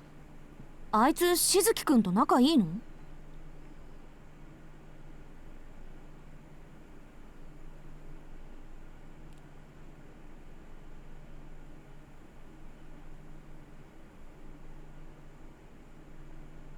いいも悪いも築地くんが男子と仲良く話してるのって今まで見たことなかったよ私たち。あ、木の実くんはバカだから別だけど。そうだよな。初めは殿下もあんまり話してなかったけど3日もしたら楽しそうに口喧嘩してたもんな。ま、しずき相手に突っ張っても仕方ないじゃん。あいつ変だけどいいやつだし。そうよね。いい人だもんね、宗十郎くん。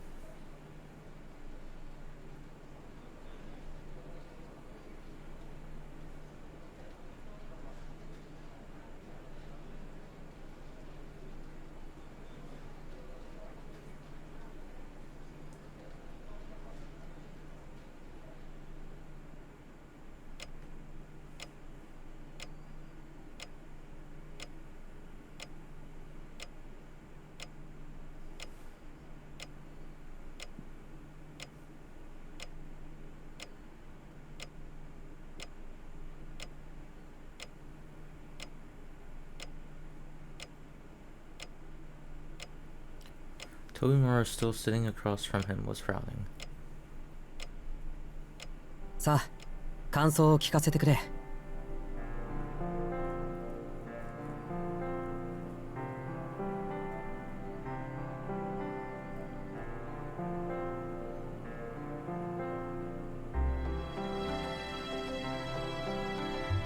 なあ、宗の字。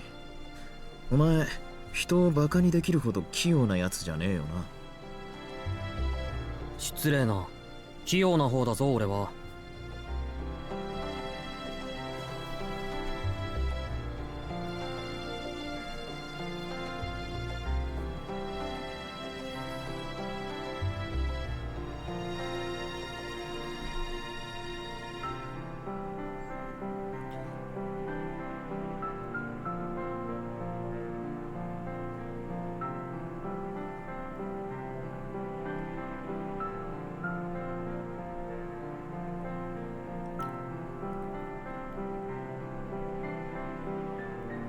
宗十郎、率直に言って俺はお前が気に入っている。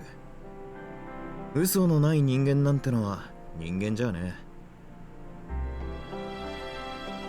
え。俺は人間嫌いだからそんなお前さんが気に入ってたりするんだが、そんなやつまで馬鹿げたことを言い出したら俺は明日から何を頼りに昼飯を食えばいいんだ。学食で食べればいいんじゃないか。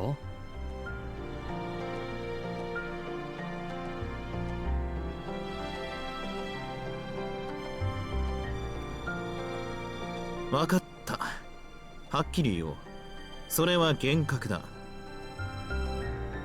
幽霊の正体見たり枯れ尾花ってやつだろうさ。それでも納得いかないってんならいい精神科を紹介してやる。それが君の感想か。よし、ならいいんだ。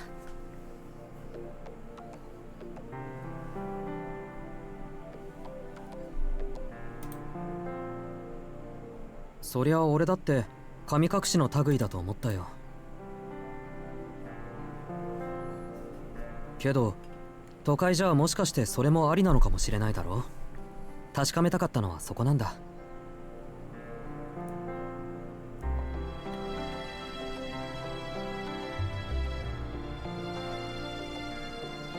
おい、すると何か？お前は都会の人間は口から火を吹いたり腕が伸びたりするのが普通だと思ったのか？ Is that a One Piece reference? まあ普通じゃないけど特別でもないんじゃないかと思ったんだ。ここは山にないものが溢れている何でもありの場所だ。だからそれぐらいやってのける人だってもしかしているのかなと。That his face was as serious as it was made Tobiara realize how big of a culture shock Sojiro must have been experiencing, living up in the mountains with no electricity, in a place where the night sky was as it always had been, where humans were just one more organism in nature's garden. It makes sense that those conditions would create a boy like him. The idea of children growing up so pure was an appealing one, but maybe it was natural to forego civilization when your population was so small, or perhaps it was so simple a world that excessive knowledge was deemed irrelevant.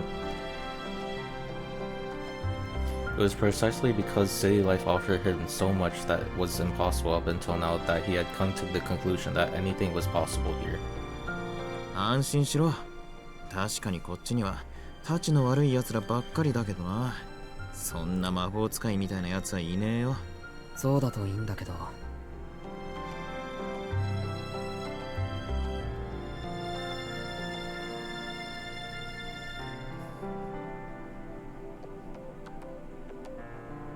And on Tobimaru's part, there were things to Sojiro's story that he found hard to swallow.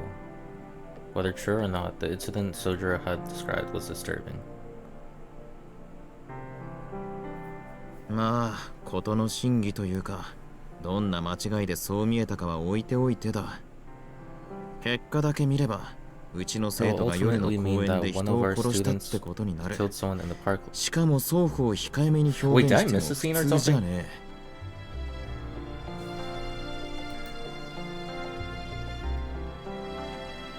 Did I press a button? 一人は火炎放射器を持って、 Wait, why? もう一人は、まあなんだ。Wait, what? なぎなたでも持ち出したのか。しずきくんいる？ Oh my god, what the fuck did I just do?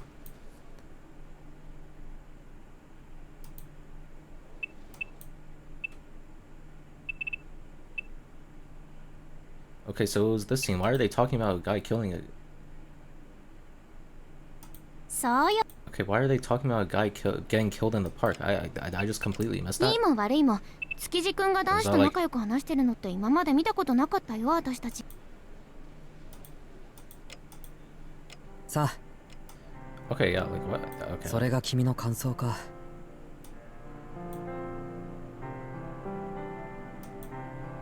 安心しろ。あ。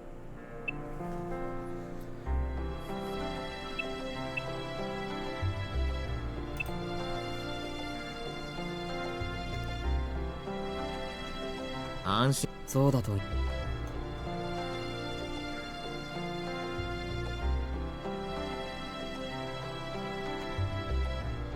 まあ、事の真偽というか。Okay, the scene they're talking about is like is Aoko going into the classroom and looking for him, right? うちの生徒が夜の公園で人を殺したってことになる。しかも双方控えめに表現しても普通じゃねえ。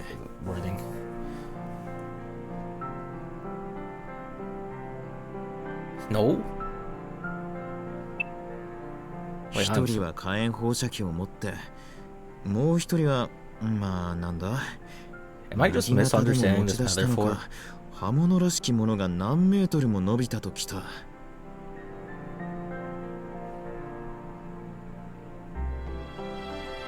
You are not reading. What do you mean? 正気を疑うな。尋常じゃないぞその話。宗十郎、お前実は俺をからかってんだろ。いや、全く。けどまあ、都会にはそんな人間はいないんだろ。 He's telling a story of what he said last night.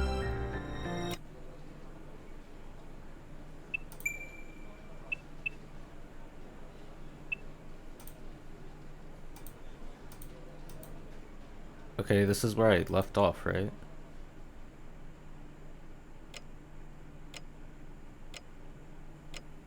Oh wait. What was it? Okay, so that's like a different... じゃあもう少し付き合って Oh, くれ。 he's talking about this. 飛 What び丸 happened? に Yeah. 聞きたいことが Okay, あったんだ。 I thought he was like the situation he was describing that he saw yesterday was about like, or not heard, but heard about.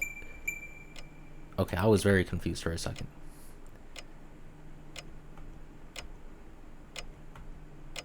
実は昨日こんなこと。 Yeah, I thought he was talking because he said something about something that happened yesterday. Oh, the night before. Okay, okay, never mind. しずきくん。 See, and then it cut to that, so I was like, okay. ありさと。いいも悪いも築地くんが男子と仲良く話してるのって今 Oh ま yeah, I で見 guess た that ことな wouldn't かっ make た any よ sense. 私たち。 Yeah, because they're talking right now. Yeah, never mind, that would make no sense.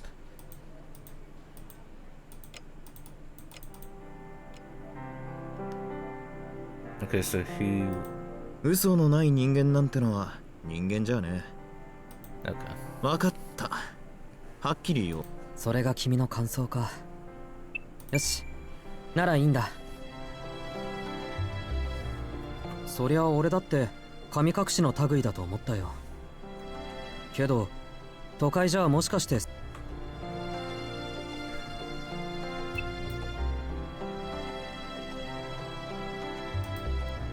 安心。まあ正気を疑うな。宗十郎、お前。いや、全く。けどまあ、都会にはそんな人間はいないんだろ。なら飛び丸の言う通り、夢でも見てたんだ。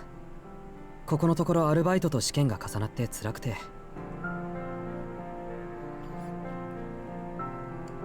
俺は基本ができてないから、人の倍程度の勉強じゃ追いつけない。ほら、勉強ばかりしているとノイローゼをするんだろ。そりゃするんじゃなくてなるものだが、何にせよやりすぎ飲みすぎはよくねえわな。試験前ぐらいはバイト減らしたらどうだ。減らしてはいるんだけどね。年末ってアルバイトを休む人も多くて、その代行も頼まれがちだし。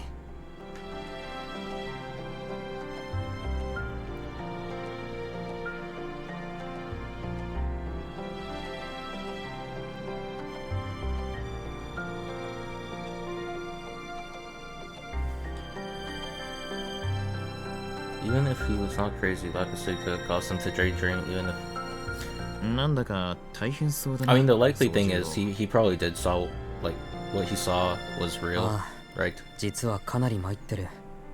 都会の暮らしは深刻だ。Sojiro nodded with the pained look on his face. What was strange, however, was that he did not look the least bit tired. 泣き言言わねえのは感心するけどな。お前、新郎は顔に出ないたちか？ん？そりゃ、新郎はどこも痛まないからね。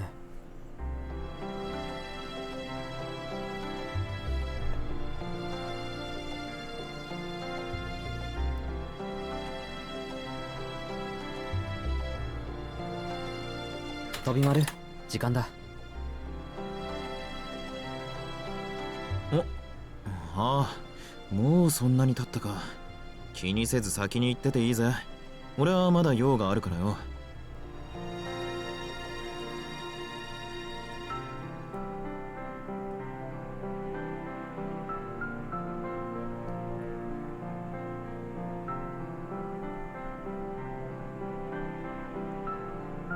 授業をサボれる身分っていうのは羨ましいな。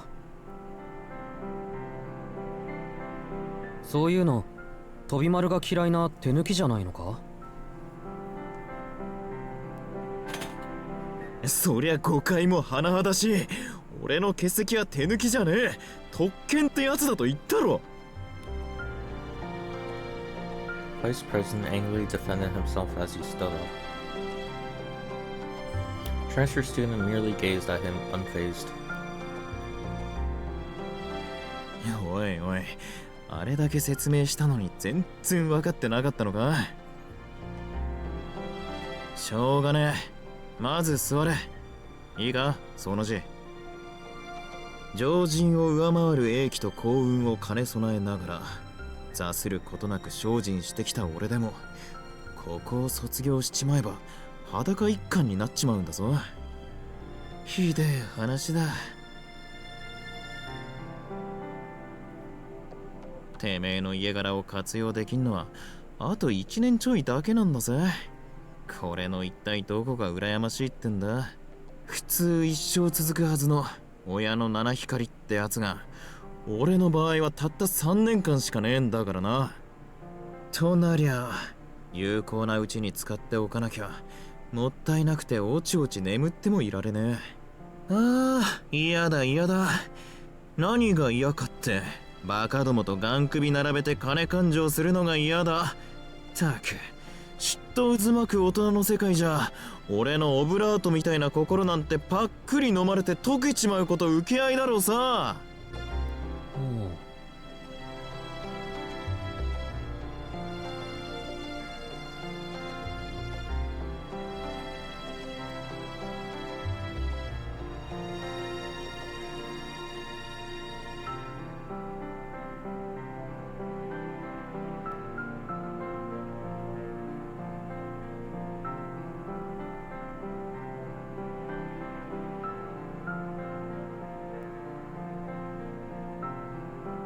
あら、そんな権利なんて留年すればいくらでも引き延ばせるのに。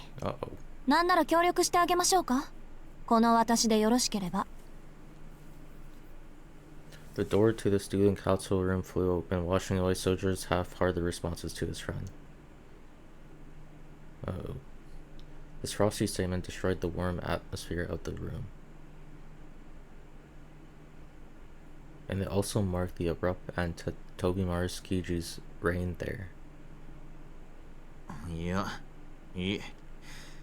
自分の夢は自分の力だけで叶えようと常々思ってるんだ。そうなら今みたいな恥ずかしいこと力説しないでね。廊下にまで聞こえてたわよ、副会長さん。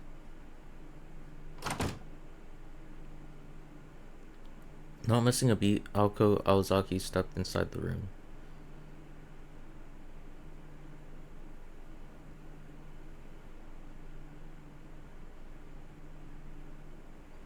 Her gaze missed the sitting Sojiro entirely and was focused completely on the ranting vice president. 頑張れ、飛び丸。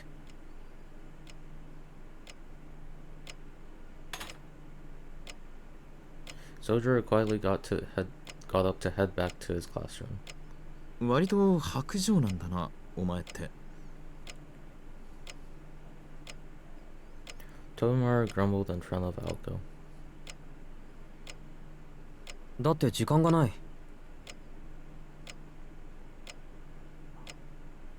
だからそういうのが薄情とだな。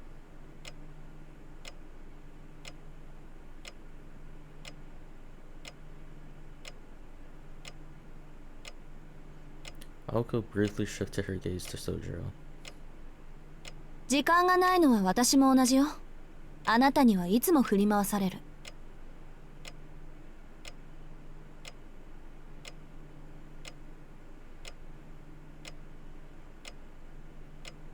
なんだ、要件は総十郎かよ。安心なさい、あなたにもあるから。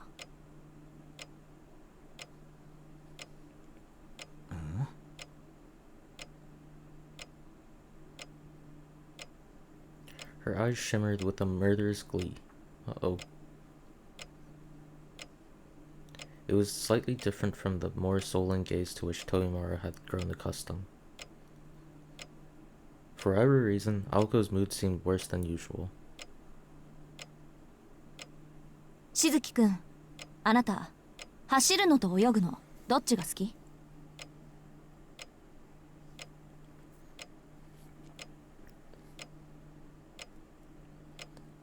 Sojiro frowned a little before saying he was fine with either one. ダメよ、一つにして。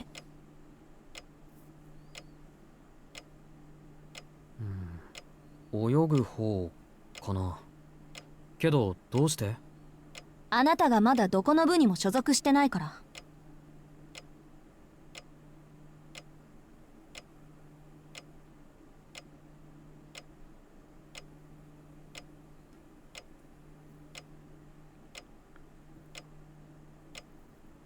うちの校則読んだわよね。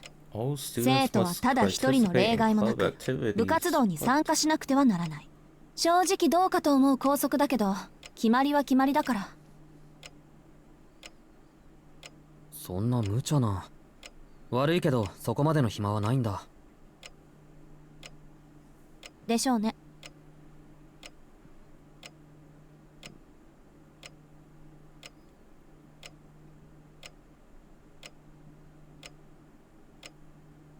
She was typically to the point, but Toimaru got the impression that she was expressly trying to keep her interaction with Sojiro short.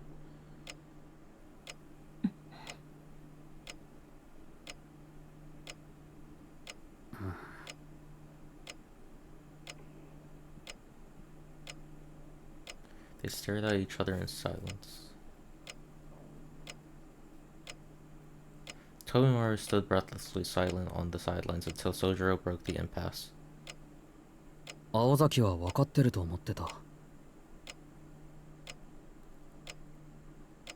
あ、いや違う。きっと分かっているんだな。うん。だからそこが強いんだろうね。What? But he didn't say his answer.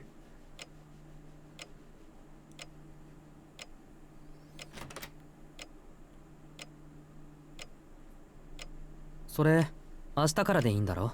Oh, I guess he said swimming. Okay, yeah. しずきくんがいいならね。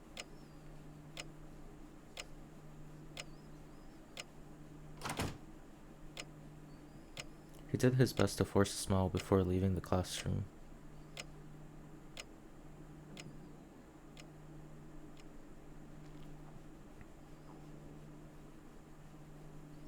While watching the events play out, Toimaru found himself deeply impressed with Sojiro. He could tell from Aoko's behavior that she was trying to get a rise out of Sojiro. Sojiro, on the other hand, didn't react. Heedless of what Aoko was doing, he simply went on his way.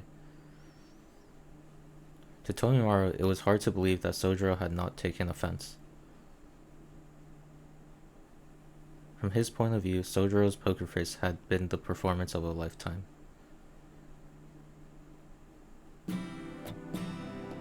いや、でも何が強いんだろうな、会長。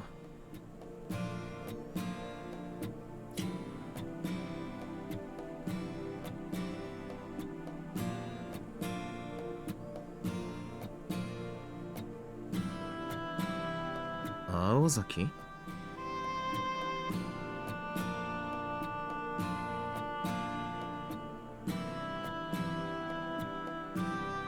おい、会長、青崎、青子女子、おい、聞いてんのかよ、青崎青子。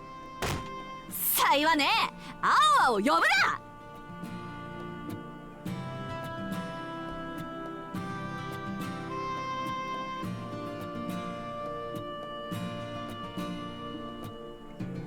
It was a beautiful sound that could be heard from the hallway and made Togaru's rant from earlier pale in comparison.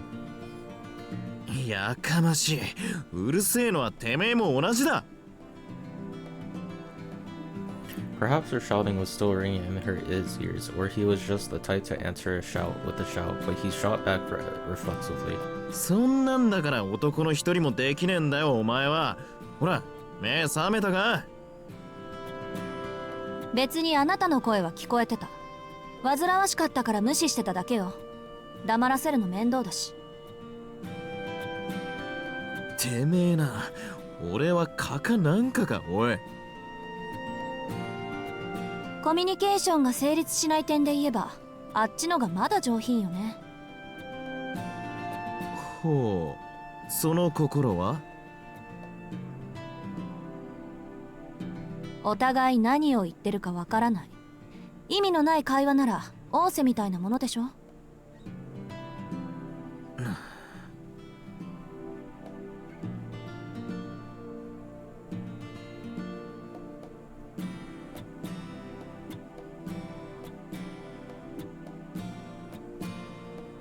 問題は、お前にとって意味のある会話ってのがどの程度の価値かってことだが、まあいいか。いつになくきついじゃねえか、青崎。ちょっとね、今愛嬌振りまける状況じゃないのよ。不思議だ。この2年間で青崎の愛嬌なんてものは見たことがないんだが。飛び丸のいない時に振りまいてたの。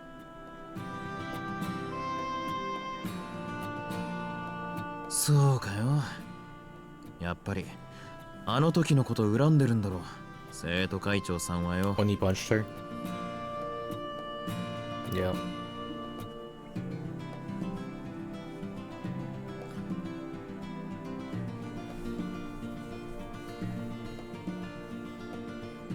え？ずいぶんと昔の話じゃないそれ。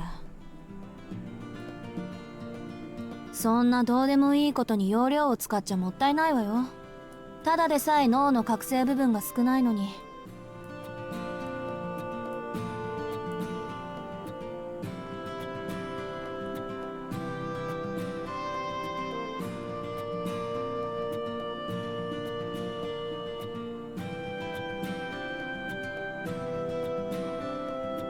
ご忠告どうも。俺だってあんなことは忘れてよ。たださっきその字がバカなこと言いやがるからつい思い出しちまったんだよ。くそ、考えてみりゃ場所まで一緒じゃねえか。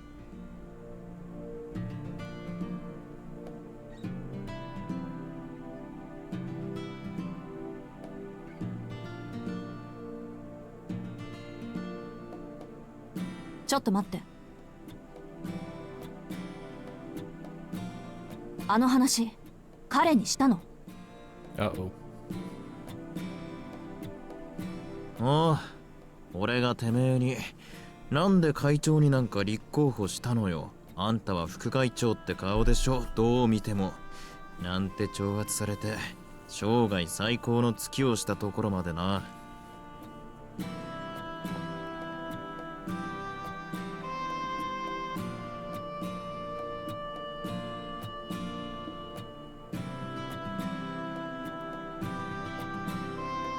あれは確かにびっくりするぐらいいい月だった。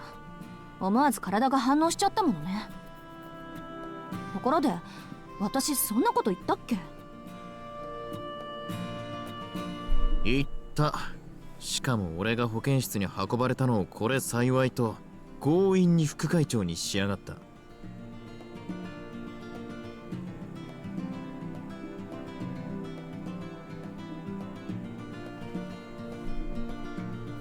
いいけどな、俺に会長職は合わねえって分かったし、副会長の方が性に合ってやがる。会長なんてやってたら危うく親父みたいな野郎になってただろうしよ。プライド高い分できることは全部やるからね、飛び丸は。会長職に先進するあまり気がついたら優等生になってたあんたも見たかったけど。やめてくれ、ゾッとしねえ。猫かぶるのはお前だけで十分だ。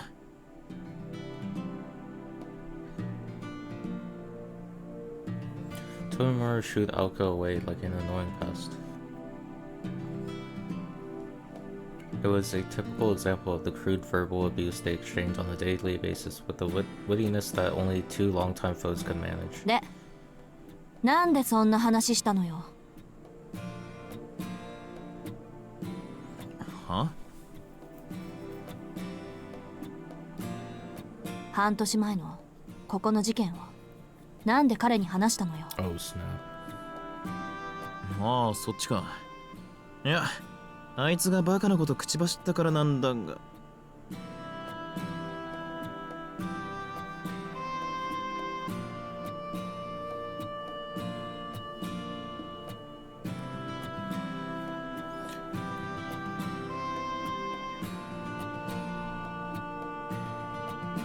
それよりさっきのはないんじゃねえのか、青崎。お前、宗十郎に恨みでもあんの？7日以上前の恨みを引きずるほど私はお姫様じゃないつもりだけど。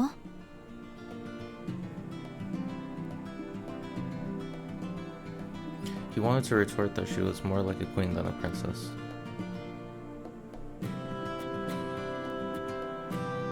But he'd come to know her too well over the past 2 years to dig himself into a hole like that. 恨みはないね。それにしちゃ恋に喧嘩売ってただろ。なんでだ。確かに調子の狂うやつだが、あいつほどいいやつはいねえだろうに。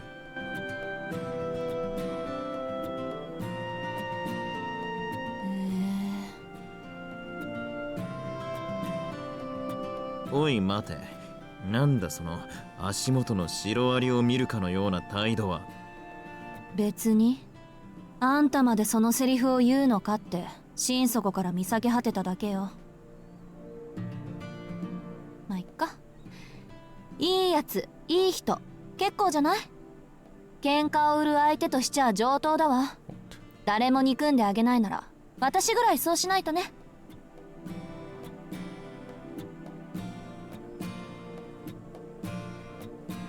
しないとねって、お前。Totoro could not follow her reasoning at all.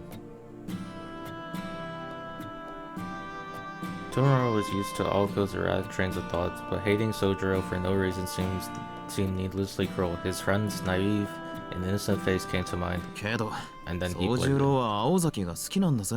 それでも嫌いなのか？ What? His vow of silence had he just broke the rule. いや、今のはな、青崎。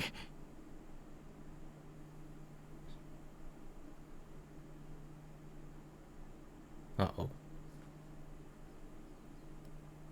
Now what?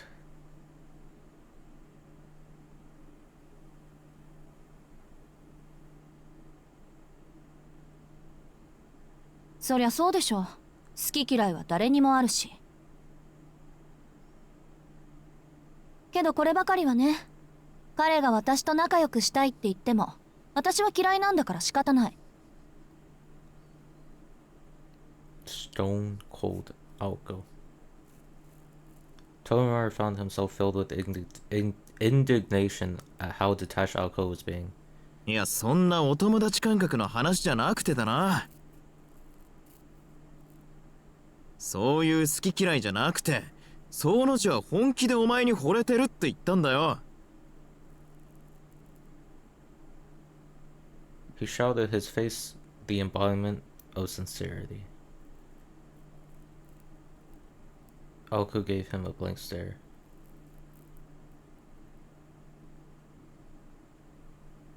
It was the face of someone who had lost their wallet hours earlier and was only just realizing it now.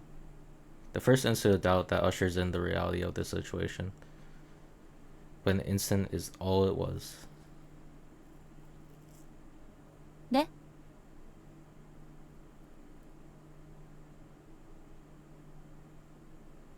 She answered coolly.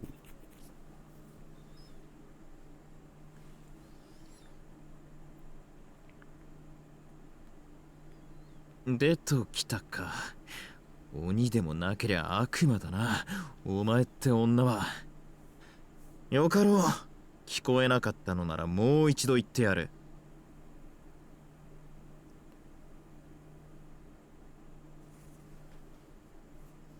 いいわよ、そんなの。つまらないもの。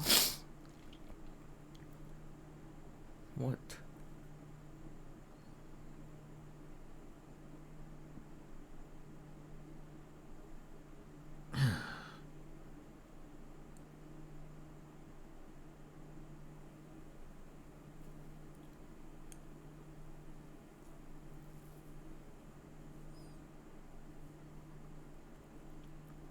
なるほどね。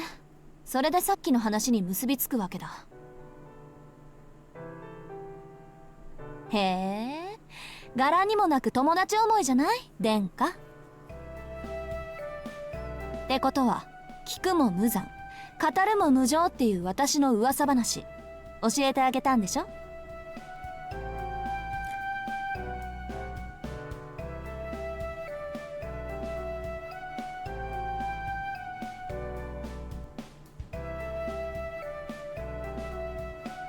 飛び丸にしちゃ正しい判断ね。褒めてあげるから、どんな話をしたのか聞きたいな、私。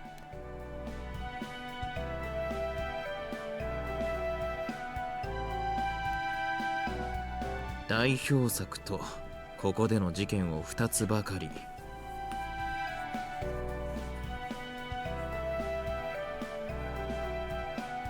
Aoko nodded with satisfaction as she listened to Tobimaru's hesitant answer. こういう時、噂話って便利よね。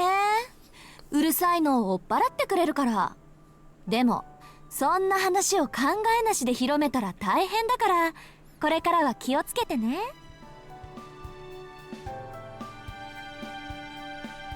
Had this been in writing, the chillingly sweet tone of her words could have been signed with the heart. Whether angry or happy, Aozaki spoke in a disturbingly cute manner when she was in the heightened emotional state. Toyomaru took note of this new discovery, aware that it did nothing to get him out of the situation. ああ、俺も命は惜しいからな。口はもう滑らねえよ。けどよ、青崎。本気で宗十郎が嫌いなのか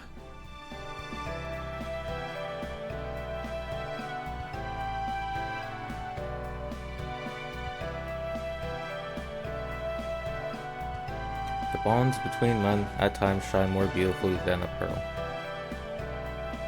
まあ、好きじゃないから嫌いっていうわけじゃないけど、私が彼のことを嫌う理由は自分でもわからない。だからダメなのね、きっと。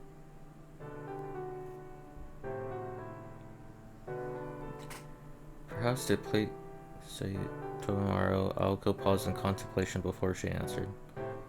Giving it a moment without immediately blaring out a response meant that not even he could complain. そうか。ま、そういうことならしょうがねえか。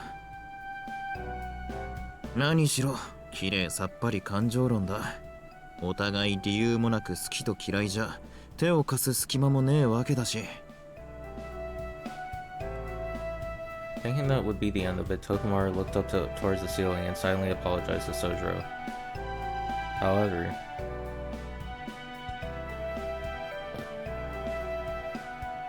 his final sentence appeared to have piqued Aoko's interest. 待って、今のどういう意味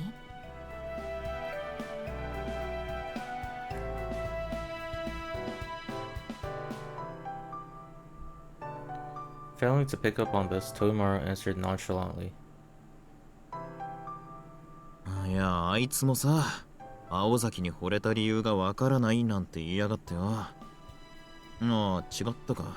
理由なんてないなんて意味だったかな。Tokumaru was still in disbelief that Sojiro had been charmed by Aoko's appearance, so he purposely left that part out. 理由はないですって。ああ、なんで俺がいくらお前の噂話をしても無駄だった。天津さえなんて言ってたかな。あ、そうそう。理由はどうあれ、青崎の心配は本物なんだ He と just か won't stop ratting 自分 him は out. それで助かってるとか俺なんかには言えないセリフだったのは確かだね。どうにもはっきりしてんのは他の野郎どもと違って噂を聞いても手を引く素振りなんざみじんもなかったってことだけ。 Tonemara finally noticed the shift in Toko's demeanor. She was scowling at the wall. She glared at it in silence like it was her worst enemy, then this continued for several minutes. 何それ。さっきといいそれといいどこかで聞いたようなことばっかり。 So great was her ear that the gnashing of her teeth was audible. The irritation seethed until it reached the point that Aoko forgot Tonemara was even in the room.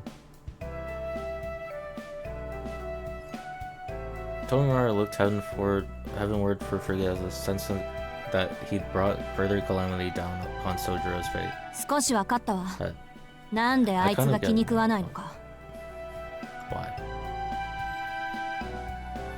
Tonemara looked away as if to indicate that he'd rather not know, but Aoko ignored him and began to grumble venomously. あいつ、私が嫌いなやつと言動が似てるのよ。Ire. Sorry. 誰彼構わずいい人扱いされるところとか、妙にふ Where わ does ふわ the してる okay? とこ This ろ is と what I か。 don't understand about English. Where can someone explain where the your sound from? Like I, R E. Where does the your sound come from? It's just the silent like Y. Like how does that make any sense? Hello? Like English just makes no sense, man.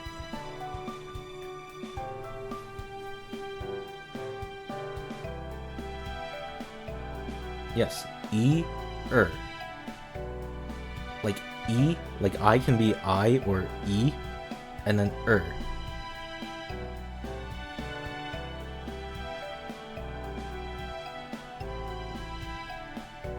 You said ear. Okay, so ire, okay.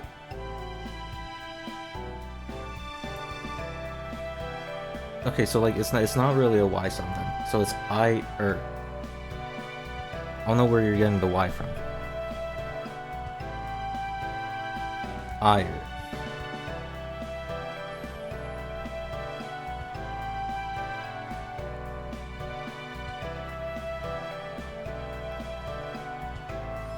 Anyways.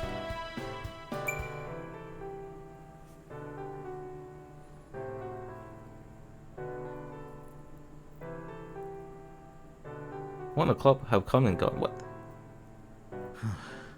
わかった。もういい。この話をした俺が悪かった。で、俺に用ってのはなんだよ。言っとくけど、もう授業始まってるぜ。え？授業ってなんで？いつ？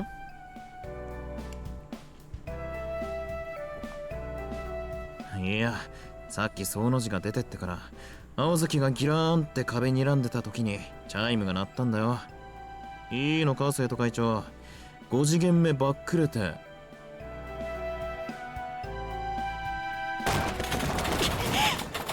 けないでしょ。なんで黙ってんのよあんたは。 So angry.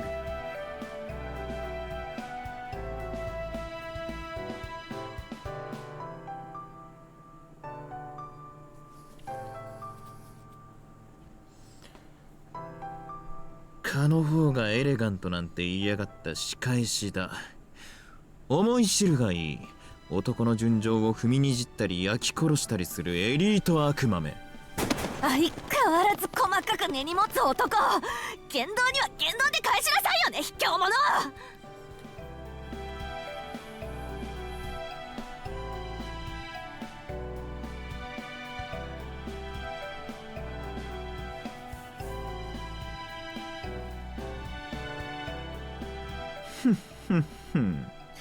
お前の古典が破滅に向かっているのは周知の事実。そして A 組の5次元目は言うまでもない。藤代のばあさん、青崎のこと嫌ってるしな。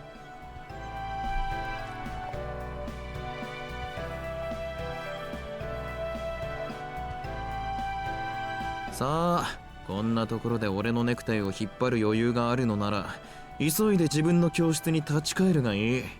情けだ。別に止めはしねえよ。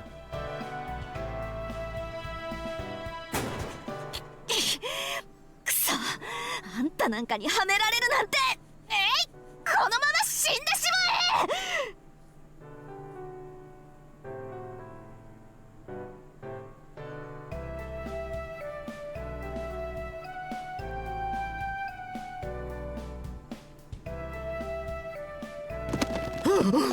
いや、待て待て、本当に死んじまうだろうが。今ならまだ間に合う。10分過ぎたら遅刻から欠席扱いだぞ。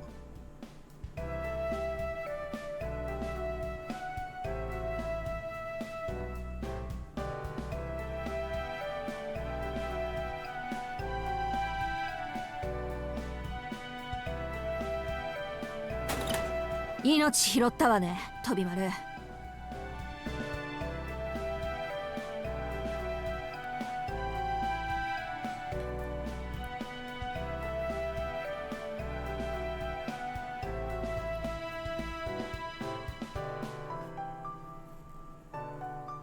あと放課後ここにいて。頼みたいことがあるのは本当なんだから。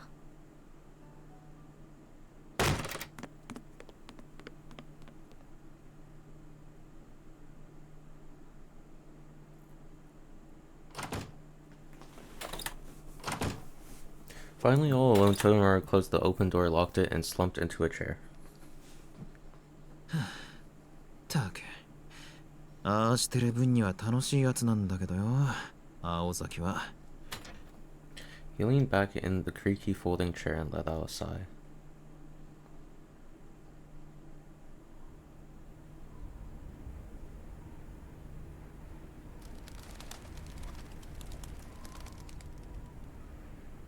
But the sunlight waned early in the winter.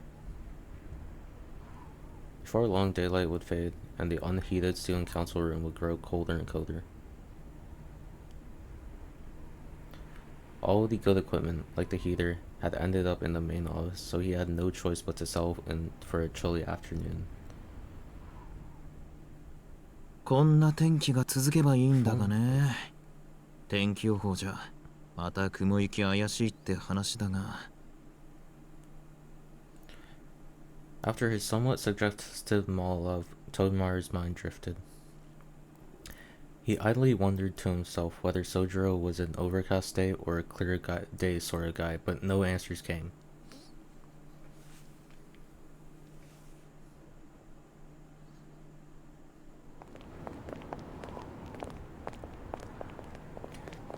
The school day over, Sojiro headed straight to his job. While the school had approved his jobs at the Chinese restaurant and fish market in Misaki's shopping district, there is other work he hadn't mentioned to them. Uh-oh. And it was not because he knew that they would complain at him working too many, but rather because of the illicit nature of one job in particular.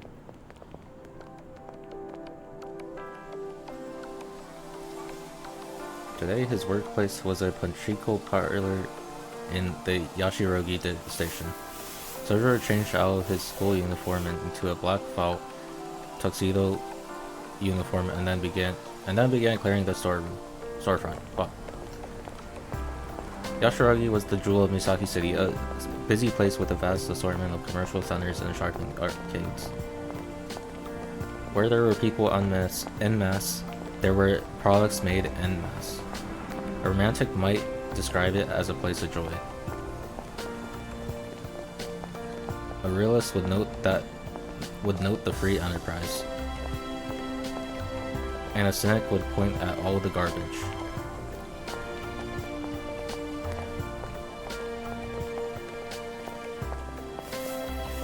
Local authorities had attempted to beautify Yashirogi, but there was one basic tenet of society they could not overcome. This establishment was the embodiment of that rule. Business such as this attracted the dregs of society, and as such, the front of the parlor had to be cleaned several times a day. Sojiro stood outside in the really cold, sweeping up used up cigarette butts, picking up discarded flyers and tossing empty cans into the trash. Something about it must have reminded him of mountain life, because he cheerfully finished the job with ease. After making sure the storefront was acceptably clean, he returned to the inside of the parlor where it was nice and warm. Blinding lights, deafening sounds.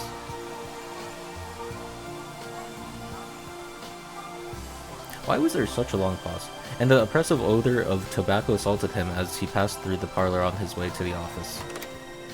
店長、外回りの掃除終わりました。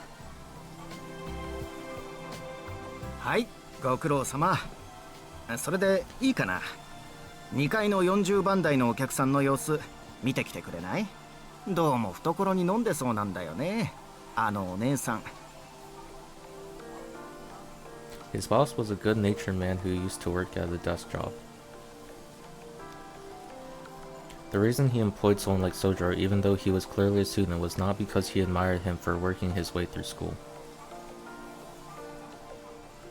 It was because all the other employees were scary and intimidating, and he wanted at least one employee who was not. いいんですか？トイレの掃除まだですけど。いいのいいの。なんかね、カメラの死角にいるんでいまいち確証取れないの。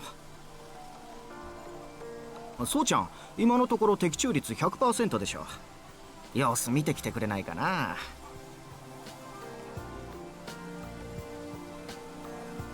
Hearing that, Sojiro put away his cleaning equipment and headed upstairs.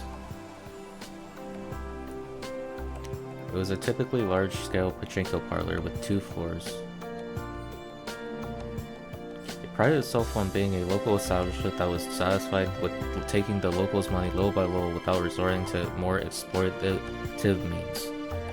But regardless of the parlor's intentions, its customers were not so scrupulous. Among them were casual players, professional gamblers, and cheaters looking to profit by exploiting whatever loopholes they could find. Of particular prevalence was a device developed in the mid-80s that could disrupt the machine circuitry from the outside and make it look much easier to get. As much as the parlor wanted to deny these cheaters entry, it needed to present hard evidence of cheating or risk losing customers. Particularly in the service industry, innocent until proven guilty was not a role taken lightly. As a result, they could only punish the customers they caught in the act. Such cheaters were known as gotoshi, a slice of society which Sojiro knew nothing about. What he did know was that they were inconveniencing his employer and violating their rules. He went upstairs.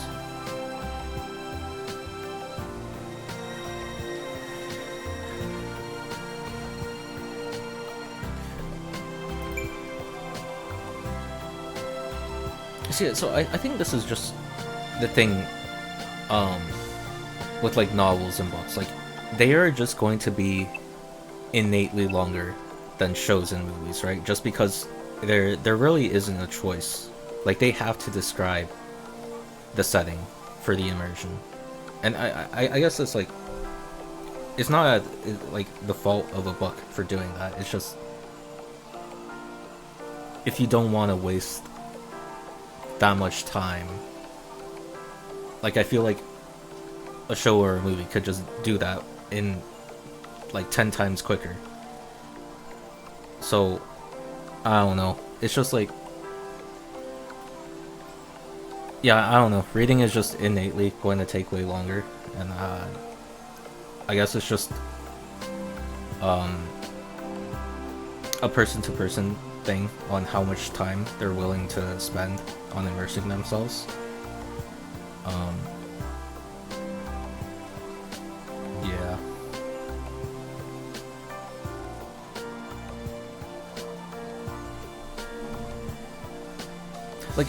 But like my point is like writing like this, I understand for like why it takes so long. It's just I don't know. Never mind.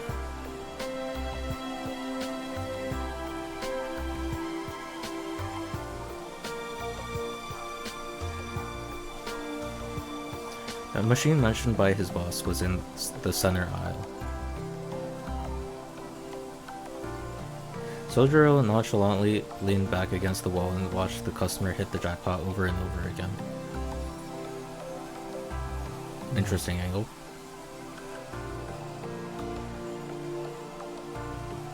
The second he saw her, his gut told him that she was not cheating. So she's just a beast. He's still not sure what made someone a master swindler, but if it meant they were special, this woman certainly fit that description. It was almost as if he could feel the luck emanating from her. As the customers looked on, she silently turned the handle again and again. She appeared older than Sojiro. She wore a green, form-fitting one-piece dress. A pair of stockings covered her legs. Her slender legs were gracefully crossed, and her elegance suited a painting better than a casino. Her dark reddish hair was cut short in a bob, perfectly framing her stylish spectacles and crimson lips. Truth be told, something was off about this picturesque beauty ringing the jackpot over and over again. 4 boxes worth of pachinko balls sat at her feet, and her winning streak showed no sign of abating. She looked bored as her slender porcelain fingers lifted a long cigarette to her lips. Where? Just as the thought crossed his mind, her gaze turned toward the wall and Sojiro.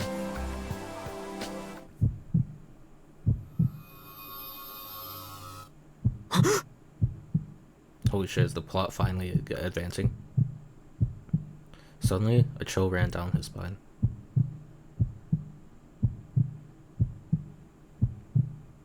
He reflexively covered his mouth to keep from shrieking. Oh shit.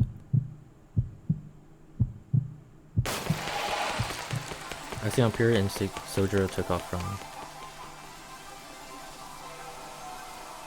He headed straight downstairs, desperate to not be on the same floor as her. He would have run straight out the door, but for his obligation to his job. 店長、早退します。それと、2階の人は問題ないです。 He tried to keep his composure as he spoke, jamming his school uniform into a paper bag as he ran out of the parlor.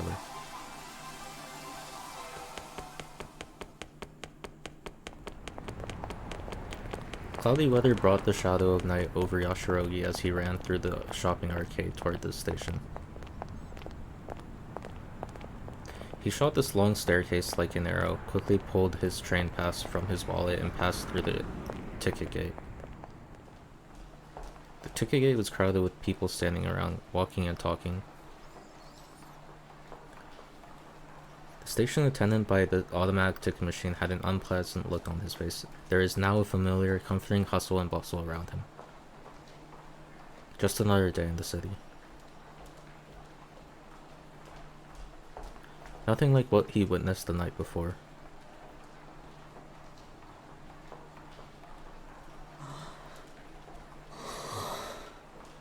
I bet she followed him. He could finally breathe again. The momentary rush of relief brought him to an abrupt stop. He nervously turned around.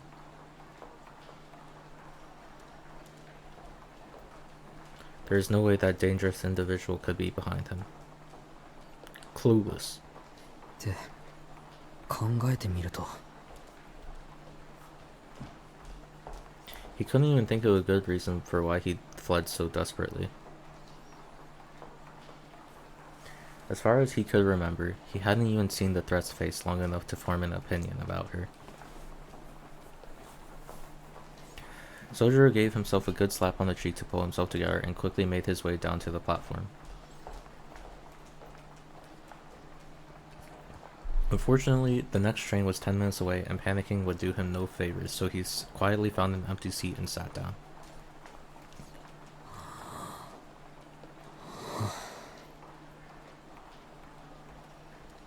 He took another deep breath. He was surrounded by people waiting for the train just like he was. And no sign of anyone pursuing him. His head finally cleared up and he assured himself that he was overthinking things. Though he was surprised at how heavy his shoulders felt. 疲れてるのは分かってる。自分の体のことだし。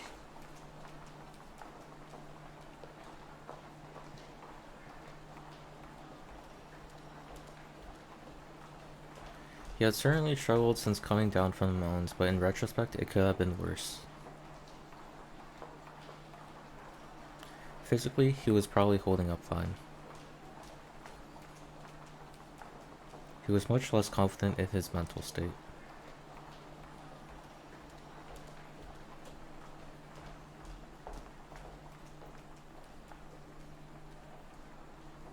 The city and the mountains could not have been more different. He had been slow to recognize the differences and adapt. Acclimation was simple enough. Humans were nothing if not adaptable. Even without any effort, one would learn to adjust over time. Recognizing the challenges had been the hard part. そりゃとにかく難しいことだらけだし。Sojiro grumbled a complaint he'd never uttered before. To be honest, he was still afraid to wander around town. There were so many things city people took for granted that Sojiro had yet to grasp. It was little wonder that this never-ending chain of surprises would wear on him. そっか。疲れてるのは体じゃないのか。だからあんな幻を見る。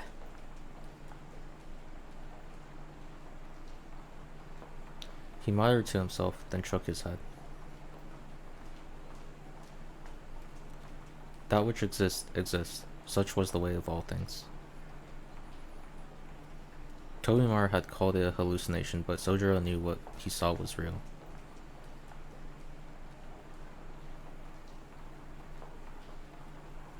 The city was a magical kingdom compared to the mountains. If there were real magicians secretly living here, that should have been no surprise at all. The thought alone made his legs tremble. It took him a moment longer to realize that they were quivering out of fear. He had feared the unnatural ever since he encountered a wild bear on the mountain path as a child.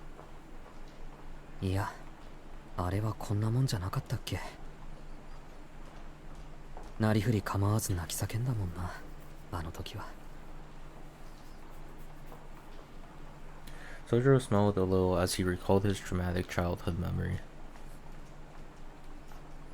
Anyone would have fainted at the sudden appearance of a growling beast that had towered over 6 feet tall.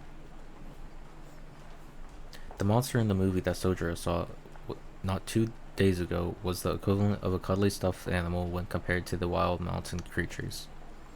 He was reminded that he'd faced far worse before, and his ordeal now was something he could endure. そうだよな。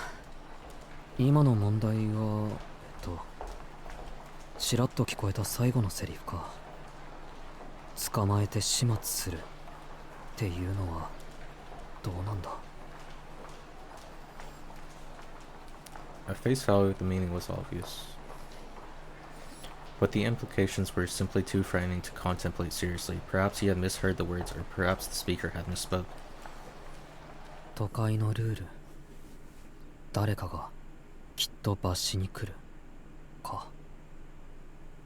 Even as he said it, the idea didn't feel quite real. It was hard to imagine that it applied to him.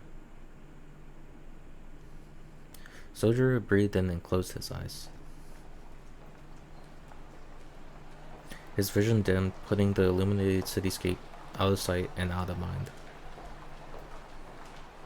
For now, he resolved to put last night's events behind him. When he opened his eyes, his breathing had calmed. それでさ、青崎を殴りつけようとして What happened? Oh. 結局どうなったんだ飛び丸。 The question suddenly popped into Sojiro's head. He decided he would ask next time and stood up from his chair. A long streak of light blazed by, announcing the arrival of the next train.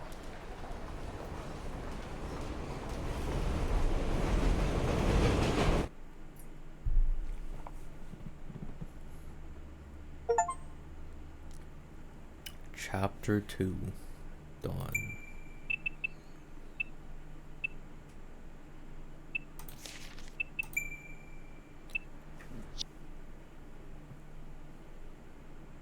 Jesus Christ. Okay.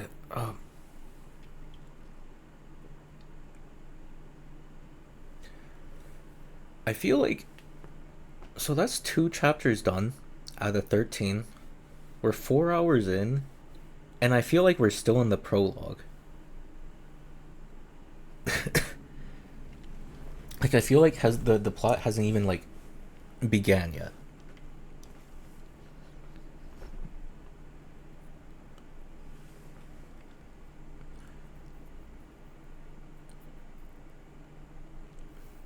I mean, I guess it's just like a preference of like mediums. Like 4 hours to get to this point would probably take like, in a visual novel, 4 hours would probably take like, what, I don't know, 30 minutes in a movie or something, probably even less. To get to the same point across, you can infer things like, because you aren't have like, you can just infer things in the backgrounds and like the animation and stuff like that.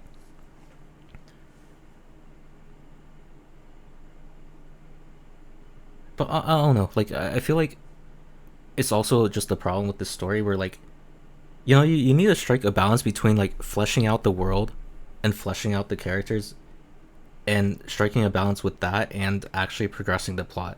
Like, I feel like all this story has done so far, though, and these are all exact. Well, I don't know what a.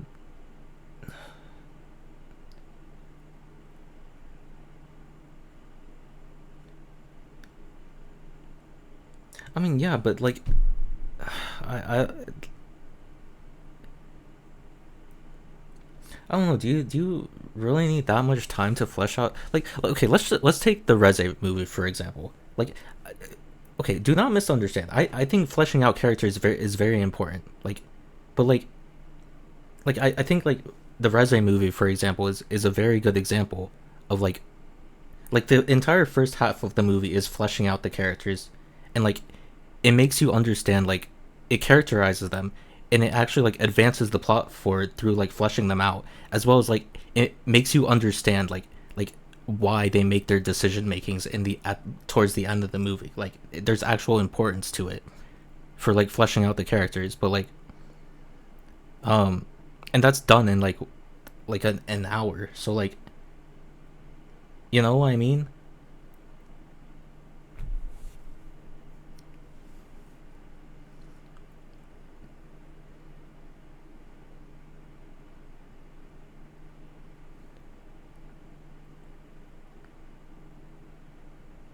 It's just like, I guess, just like your preference on how much you feel needs to be fleshed out. Because I think for the Resident movie, for example, like, yeah, it fleshed out the characters perfectly for when it needed to flesh out. But like, again, this goes back to me, like, I need to fully experience the story to really like feel and to form an opinion on like, was it overly fleshed out? And was there a lot of bloat, or like, I don't know.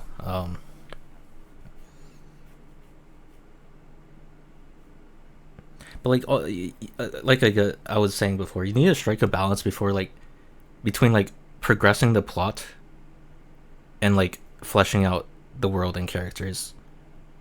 Because it's been 4 hours, the plot hasn't like there hasn't been a hook or anything at all yet.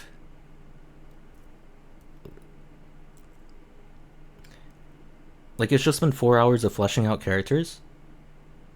Like there's maybe like there should have been something like to flesh out the, like, yeah, you know what I mean? It's like would you say that, like, if you had 20 hours of nonstop of this, of like just like regular dialogue, I don't know how to explain it, but like of like what we had so far, if we had like 20 hours of that until we actually got to like the plot actually advancing, is that a good story? Like does it need to be that long? It's just trying to like strike a balance. In my opinion, 4 hours is a lot for fleshing out a character, or like characters. Like there should have been like some point already where like the plot advances and then we go back to fleshing out characters after that. I don't know, maybe I'm just not used to visual novels, but like, I mean, even then, like I played Danganronpa, and like at its core, I think Danganronpa is a like a visual novel, right? It does a good job between fleshing out the world and like what's going on, making you intrigued, fleshing out the characters, as well as like moving the trials. Like someone dies, and the trials advance, you know? Right? It struck a good balance between that.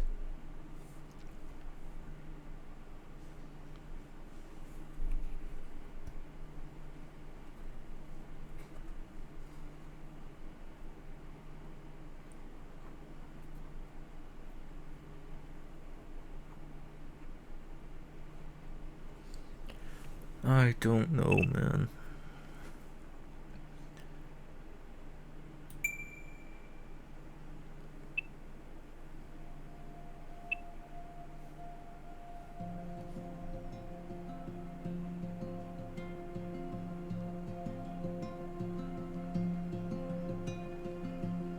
Again, though, I just don't want people to misunderstand. I do not think fleshing out characters is bad.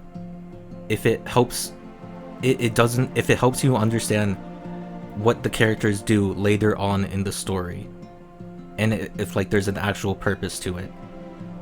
Like I think chapter 2 of what I played, like I think I was much more engaged with chapter 2, like than chapter 1. So yeah.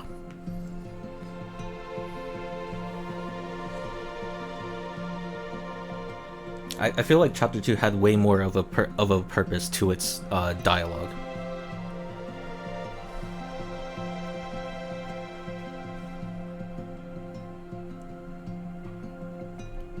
Okay, anyways, it's bedtime.